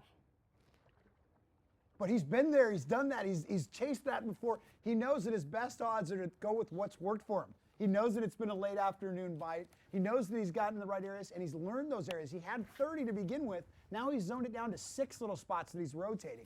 So he's gotten down to this funnel. He's on the prime water, and he's leaning on his experience of what's happened in the past of the years he's fished. He knows his odds are better staying at that spot. That's exactly right. And that's the reason he's ended up in this area. He saw everyone going for bed fishing, and he went, I've been on the Harris chain. I've seen all the guys. I've been the part of the guys chasing bedfish. And from his experience, it doesn't hold up 4 days. He said it's not a 4-day thing. I mean, grass is definitely not a key on the shell beds, but sometimes the best ones are the ones that have grass around them. You know, it'll come off that grass and fall into a clean hole, and that's a clean hole with hard bottom. I mean, it's just you can get it to fall off the grass and into that little hard spot. That's what you're trying to do. There's limited grass around these, most of them. Some of them have some short grass that's, I mean, it's not, but they're not covered with hydrilla or eelgrass. They're pretty clean.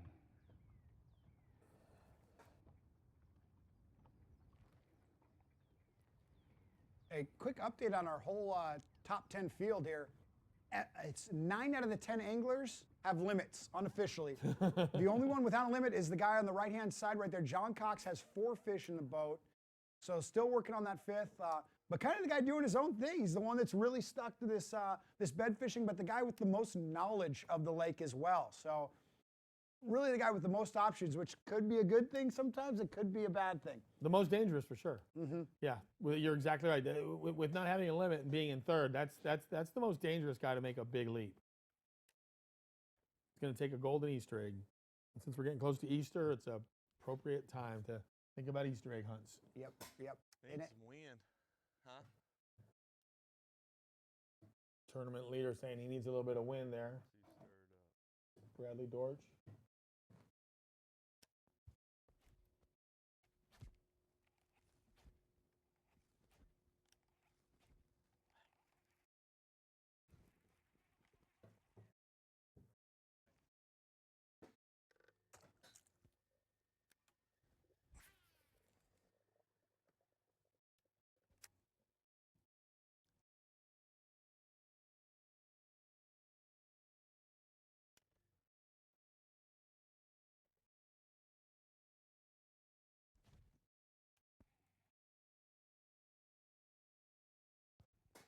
As we wind down into our kind of last half hour of FLW Live and the last few hours of this day 4, we really got to look at Bradley Dortch, our rookie. Is this going to be something he can close out and we're going to see a rookie victory and with an exclamation mark, really coming out and having a dream day for an angler, especially a rookie? Yeah, that would be the shooting from 5th all the way up to 1st, like he had said earlier. The last event he won, which was there at the Costa Series at Lake Wheeler, he went from 5th place to 1st place. So he said, maybe I do real well coming out of 5th to 1st, and this would be a triumphant major move to take that big a shot and have that big sack that he's got lead him all the way into his rookie victory, and like you said, the 2nd time ever it's happened on an FLW Tour event, and that's just stomping everybody. Oh, little action right here as we're getting ready to go to break. Looks like John just cued into something there.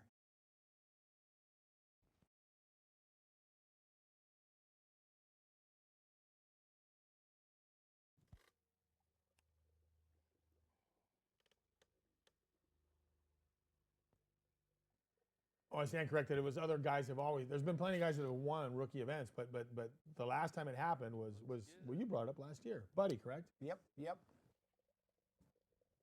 Another guy that's won his rookie year, JT Kenny. JT Kenny. Who, oddly enough, is right behind our Bradley Dortch rookie here. What a coincidence. It looks like as Cox starts moving back down the bank, we're probably going to be going to a break here. We're going to go into our last break because then we're going to be coming back with our last stretch, our last 30 minutes of live coverage. High noon, baby. High noon, yes. This is when things got crazy yesterday for us, too. We might see some big fish. And we're going to leave you with some highlights from the day here, and we will be back shortly with our final coverage of the 2017 FLW fourth stop on the tour, Harris Chain of Lakes.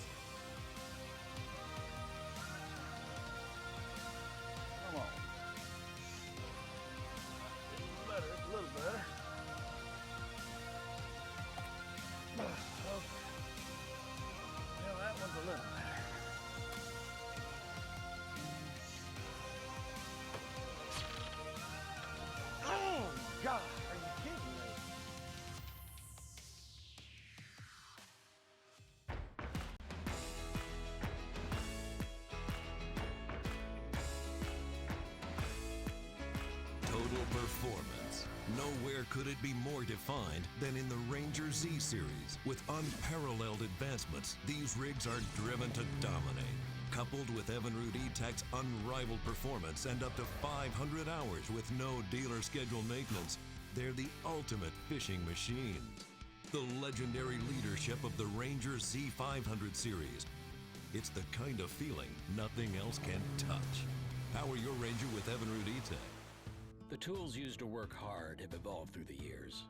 They've helped us build nations, move mountains, drive ourselves harder.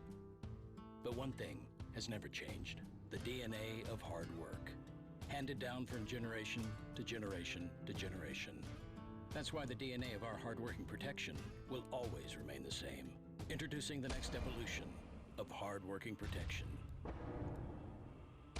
Shell Rotella. Hey, thanks, Dame. Out of office? Oh, man. Hi, this is Skeet. Skeet, out of office? Dude, don't be mad because I thought of it. What? I gotta go. I got someone on the line. Go to teamgtfishing.com to check out my real job. We're supposed to be working. I am working.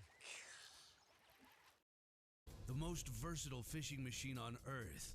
Unparalleled resolution and clarity, with more agility, lightning speed, and brute strength. HDS Carbon takes rapid response performance and screen technology to an all-new level. Maximized power, maximized visibility. See Structure Scan 3D, new dual chirp sonar, new live network sonar, and more mapping options, all at the same time and faster than ever before. Arm yourself.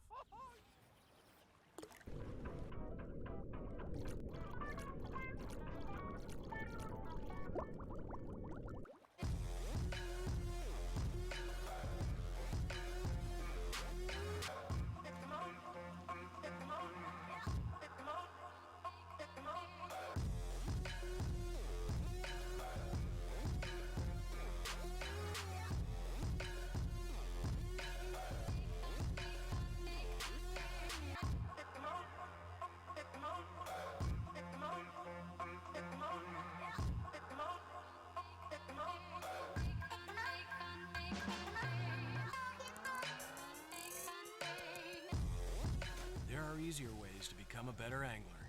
Join FLW today and take your fishing to the next level. Get the magazine, get on the water. Visit FLWfishing.com/membership to find out more.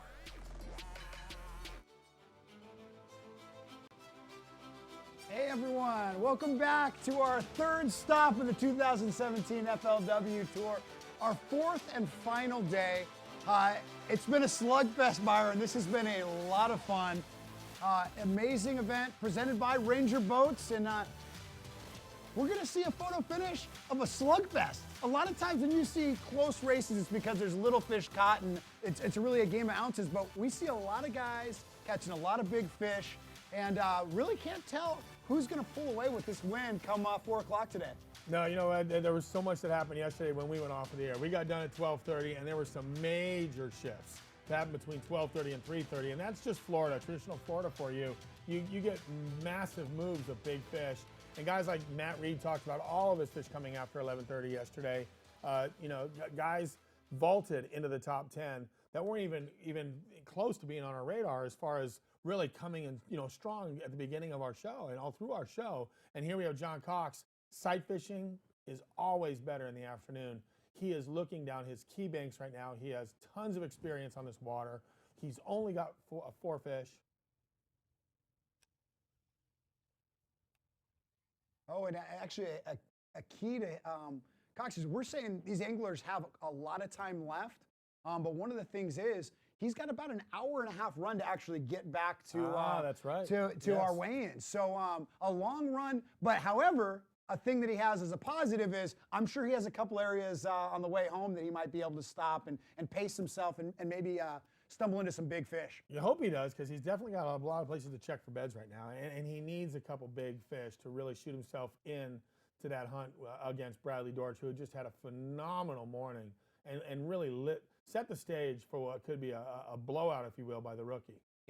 Yep, and over there in Florida right now, it's a 12:06, so we're going into our last stretch. We're going to be leaving you guys at 12:30, so a little over 20 minutes left of live coverage. And then these anglers are going to have another 3 hours on the water. Some of them, like Cox, are going to be running home, and others are going to be continuing to try to move up the leaderboard. Yep, guys like JT Kenny, they're trying to get some big fish, and guys are in second place. John Cox third place. Brian Thrift, fourth place. We're trying to, right now, we just haven't, nothing really looks good right now. So I'm kind of covering water. I'm trying to find that area, where the water might be clean enough where we can actually see some of these fish. Everything's kind of stirred up right now. So we're just going to keep moving, and, we're really, another keeper would be great, but to find the ideal thing to do is find a male and female, so that we can, all it takes is one stop on a male and female, and you just, you can upgrade by so much, and that's kind of like what we're looking for. So we're just kind of hoping that.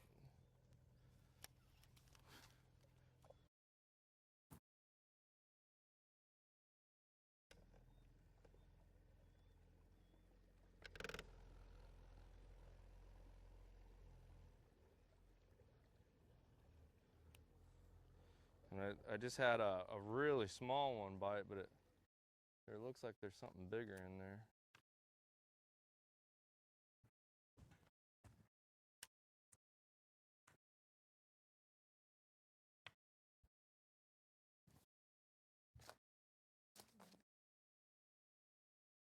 Brian, we've talked over and over again.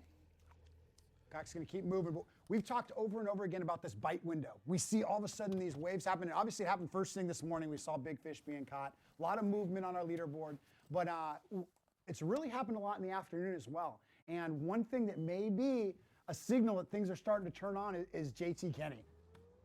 Yeah, there's some big fish being caught, and JT's called again. These guys are building their weights within these things, and again, that afternoon push, like you said, it could really get interesting between John Cox, JT Kenny, and Bradley Dortch in the final analysis these final 3 hours.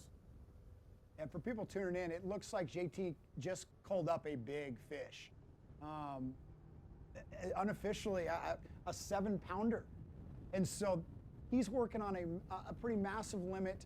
But once again, that limit's getting maxed out. I mean, he's got to actually take the lead, he's got to have quite a big limit right now. So back to our leader right here. Yes. Check this out. This guy is they're closing the gap on him. At least JT's got a little bit closer, and Cox is making all the moves he can to find himself oh, what's this?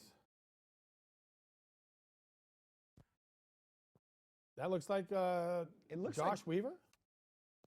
Huh. It looks like Weaver right over there. Weaver wanting to make it on live today? Right there. That does look like in the red jersey. That could be Joshua Weaver right there.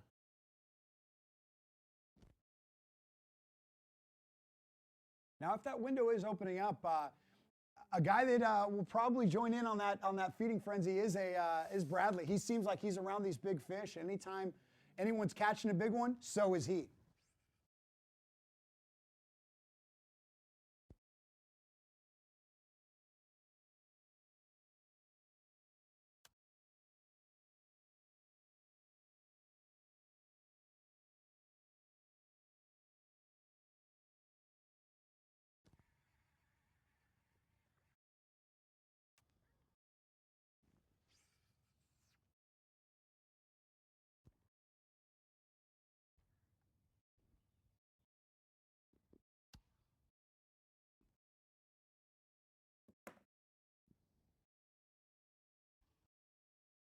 Bradley Dortch, a little competition close by. We see another competitor right there in front of him.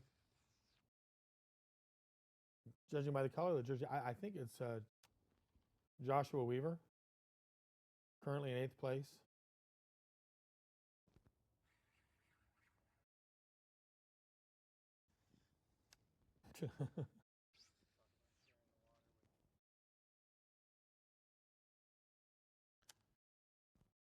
Yeah, he's throwing a frog on in the pads. I'm flipping the outside, so I'm sure if he don't care, I'll go on one way and he'll go on the other side. And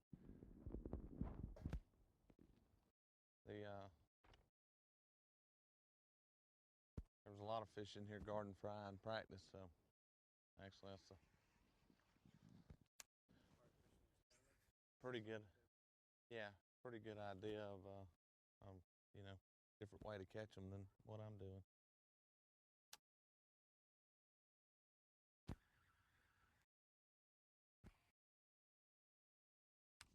You know, we start with 163 boats, and these guys are used to fishing around each other. There's been a lot of key areas that have had a lot of boats in them. So these guys are used to having other competitors Get nearby. some wind and some sun, I'm going to have to come up with a different idea. This ain't working. When you put that many of the best anglers in the world together on the same body of water, it's amazing how much of them find the same fish, and they're used to hanging out with each other, fishing around each other, and not letting it bother them. Some are, some aren't. Yeah. Oh, yeah. There are certain guys that will bark if they see you on the horizon. And we always make jokes about the personalities of different anglers. Get it to eat. Yeah. A little talking to each other right now.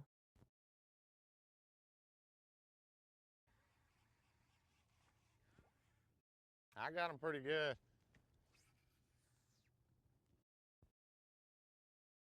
$20. Probably close to 20. I don't know. I got 2 big ones and then 2 big ones and 3 decent ones.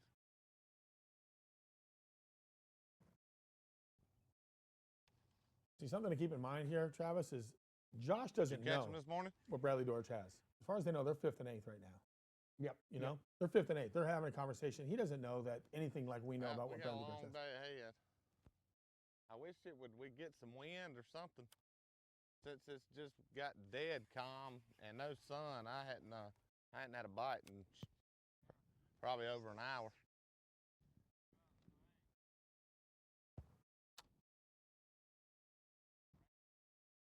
Yeah, I know it.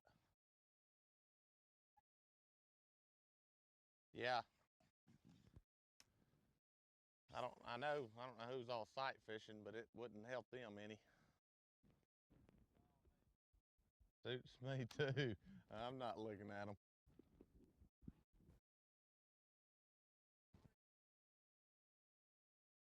Fifth. Yeah. 3 pounds. 3.7, I think.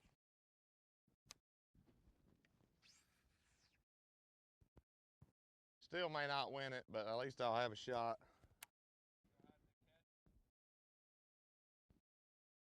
Yeah, I know it. Good thing about it was, I mean, it was early. I'm talking about like first 20 minutes. Yeah, so I don't know what's going on now. I didn't see any shad spawning. Throwing a trap and, reeling a speed worm and stuff. But I mean, I didn't see any fish even busted or nothing. I don't know, but yeah. You gonna go back down through those, or you gonna keep on going? All right, thank you. No, I don't know. So hopefully all them guys that was making that hour run, whatever happened.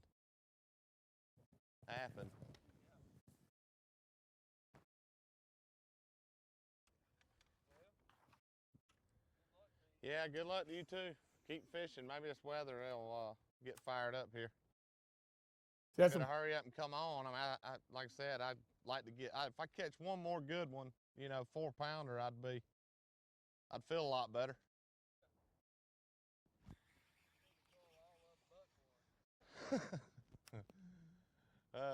Well, it is Florida, so you know it can happen quick. You know, some friendly camaraderie there. Camaraderie. Bradley Dortch. To Joshua Weaver's point, he's in 8th place. As far as he knew, you know, Bradley's in 5th. So they're close to each other. They're fishing the same water. You know, that is pretty close for the last 10 guys to be on the water. But at the same time, they're both figuring, you know, those top 4 or 5 guys, they don't know what we know.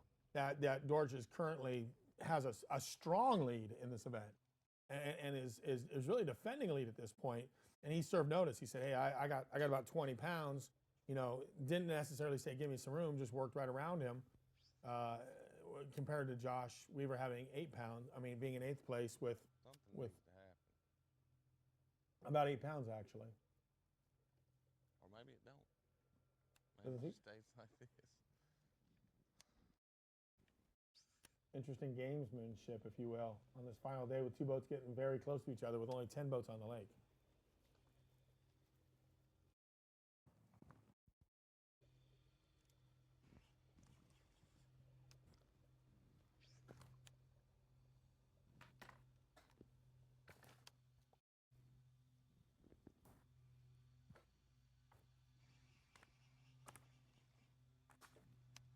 Going back to John Cox, who is looking for some 5th fish, big females on beds.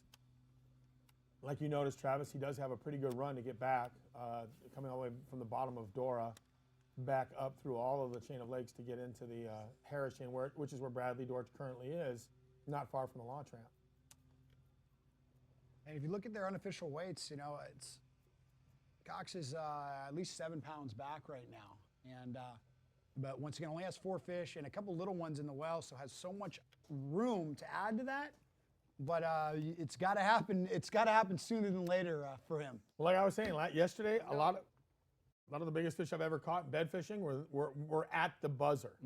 With one in particular in California, actually, I couldn't get the fish out of the net into the well before I had to go to the check-in boat. I ran to the back of the boat, grabbed any fish I could get my hands on, which was a 3-pounder, flopped it into the water so I could legally start the boat and run in with this 9.5 pounder at Don Pedro stuck in the net. I mean, that was bed fishing to the very buzzer, and that's what can happen. These fish get fired up crazy in the last hour and a half. What he's doing right now, he'll go down the canal and he could find a 6, 7, 8, 9-pound bass locked on a bed, not wanting to move, and you can make 2 or 3 casts and have it. Just a 1 or 2 flip fish. And with a full moon tomorrow, very likely that could happen. He's in probably, he knows he's probably in one of the best sight fishing areas in the lake because he's lived there, fished his whole life in that area, won tournaments on the Harris chain before, loves sight fishing. So he's putting himself in the optimum position to let his 5th fish be a stud. And for all we know, he might be culling with his eyes. You know, your 5th fish doesn't need to be another 1 or 2 pounder. Yep. You know, you drive down lake, he doesn't need to catch a 2-pounder right now and cull. He needs to find a 5, 6, 7, 8 pounder. So he might drive right past the males strictly on the last day looking for what he knows he needs, which is a 4 to 7, 4 to 8 pound bass. Why waste your time on a 2-pound bass right now when you're John Cox, when you know that's only going to give you 2 more pounds, and you know you need more than that because you have a couple small ones already in the well. You know at that point you need a kicker. The benefit is you have the ability to literally go down the bank and find that kicker locked on a bed, and don't waste your time spending 30 minutes right now on a 2-pound fish. Don't even stop on a 2-pound fish. And that may be what we're seeing with John Cox is he sees plenty of them, but not what he's needing. Culling with your eyes. Florida. Today was one of those days, and I still got a good bit of time left. Back to live action right now with JT Kenny.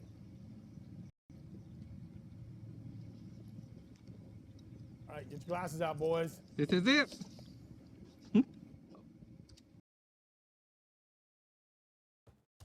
Bummer. I want to see him with swim bait. Is that a swim bait? What is that? What's he throwing? Gosh, I want to know. And once again, the marshal on the boat there, we're having some tough times connecting. That's because we're filming on an iPad. That's an iPad, yeah. You know, JT Kenny started the day in 9th, so we only have cameras on our top 5 anglers going into day 4, and then the 6 through 10 have marshals on their boat with iPads that we can still record stuff, we can cue stuff up after the fact, but the live coverage of that becomes a little more tricky to actually consistently do. Yep. But JT's gonna be bringing in a big bag today. It's gonna be fun. He's bringing in a sack. Yes, definitely. Okay. There we go.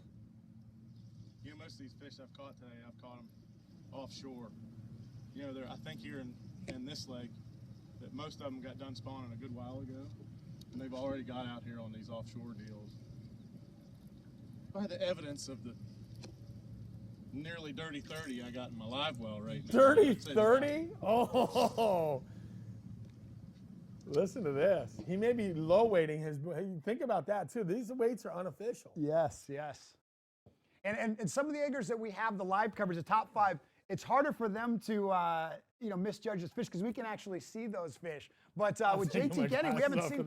All we can go by is what's been reported and everything, and so we can really see a huge bag coming out of them, which is all the more reason to head down there and see this for yourself live over at the Venetian Gardens, right on there on the Lake Harris, and watch the expo, watch the live weigh-in with Chris Jones. That will always be exciting, no matter if any fish are brought in or not. But when you got a big bag and when you got someone like JT Kenny or a rookie like Bradley Dortch bringing in those big fish, it's going to be exciting. It's going to be a lot of fun at the weigh-in today. And you really don't know for sure what these guys have. When we're looking at these weights, again, is JT the guy that's going to be real conservative? Are he calling his 5-pounders 3-pounders and his 7-pounders possibly 8-pounders? I mean, he's pretty bowed up. And he alluded to possibly that dirty 30. I mean, that's kind of like a 30-pound plus. Who knows? We really don't know, and we won't know until we get to the weigh-in, and that's what's exciting right now. There's still a lot of time left. Big fish love to move in Florida in the afternoons. We saw a lot happen yesterday from 12:30 on, so pretty cool stuff. You know what? Let's look at our leaderboard we've got. This is going to be a fun. This is going to be a fun weigh-in, like we've talked about. Bradley Dortch taking that early lead. He came out. He had his laces tied up tight, and he made some moves. JT Kenny, holy cow, huge run up to that second spot with possibly a dirty 30, alluding that maybe he has more in there than we think he has. John Cox, the guy with the most room in his live well to expand. He is the guy that we could really see. He could jump right back in first with one fish. He's got that, and he's already caught one 6-pounder today. Another one like that could put him right back into the lead, or at least contention for that lead. Brian Thrift, obviously locking up right now the Angler of the Year race with 2 seconds going into this event. Now having another great finish, currently in 4th, and a guy that's always a threat, like you say. Shane LeHue has just been beating up probably the most fish caught today. He's catching them, 3 or 4 at a time, 3 or 4 casts in a row he's catching them. So he's been racking them. And then Matt Reed has said every afternoon his bite is turned on from about 11:30, 12 o'clock on. Back to John Cox live right now, looking, like I said, I got to believe this guy is culling with his eyes. He's burning water looking for a kicker. This late in the game, 4 fish, you just don't want to stop on a 1-pound fish. You don't want to stop on a 2-pound fish. You got to find a pair. You got to find a female just locked and loaded to go. So many times we've been down there and seen like 8 or 9-pounder locked on a bed. This time of day, this is when you find them. And when you're practicing bed fishing, this is the time you want to be looking for your starting fish for the next day. On the last day of practice, you're doing exactly what John Cox is doing, which is looking for your starting fish for the first day of competition from about 1 o'clock, 12 o'clock, 1 o'clock, all the way through the rest of the day. Because you know that's when your big female's set up to be caught the next day.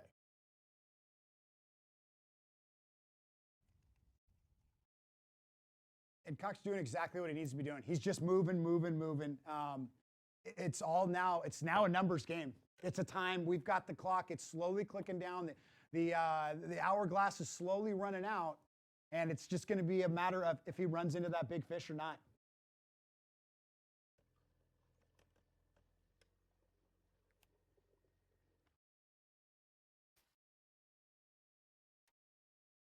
And Dortch saying a long time ago, early in the morning, I'm ready for this tournament to be over. Yeah, I bet he is. And Cox, think of the opposite. Not really. I mean, I guess I was a little more nervous this morning. Now I'm just kind of, you know, like anticipating to run into a big one. So.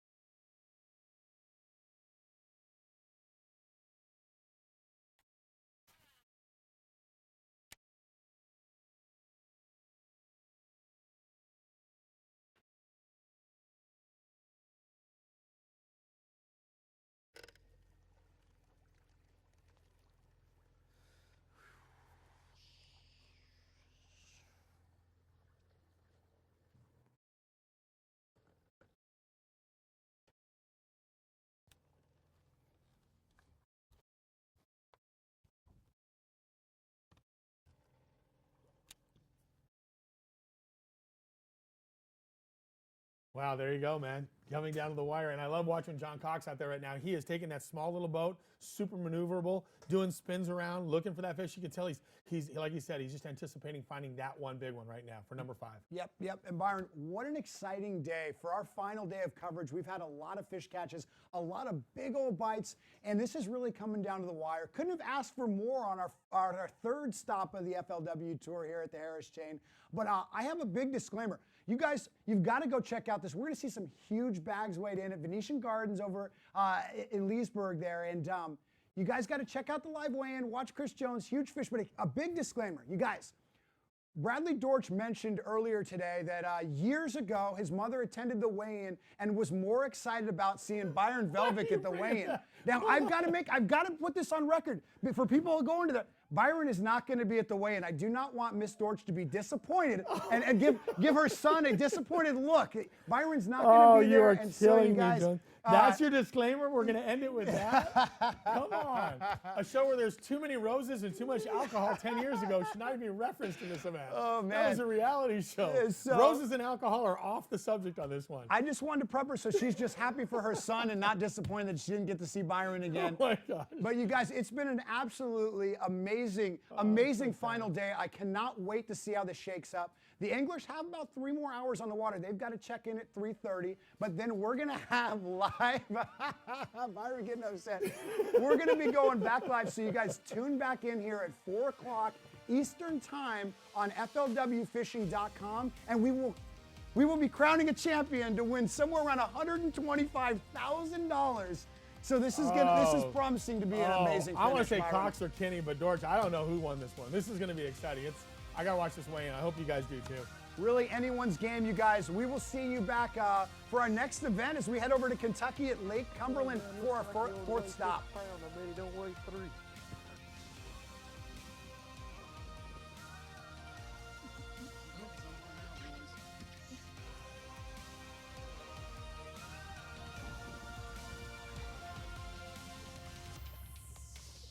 Thank you, Lord.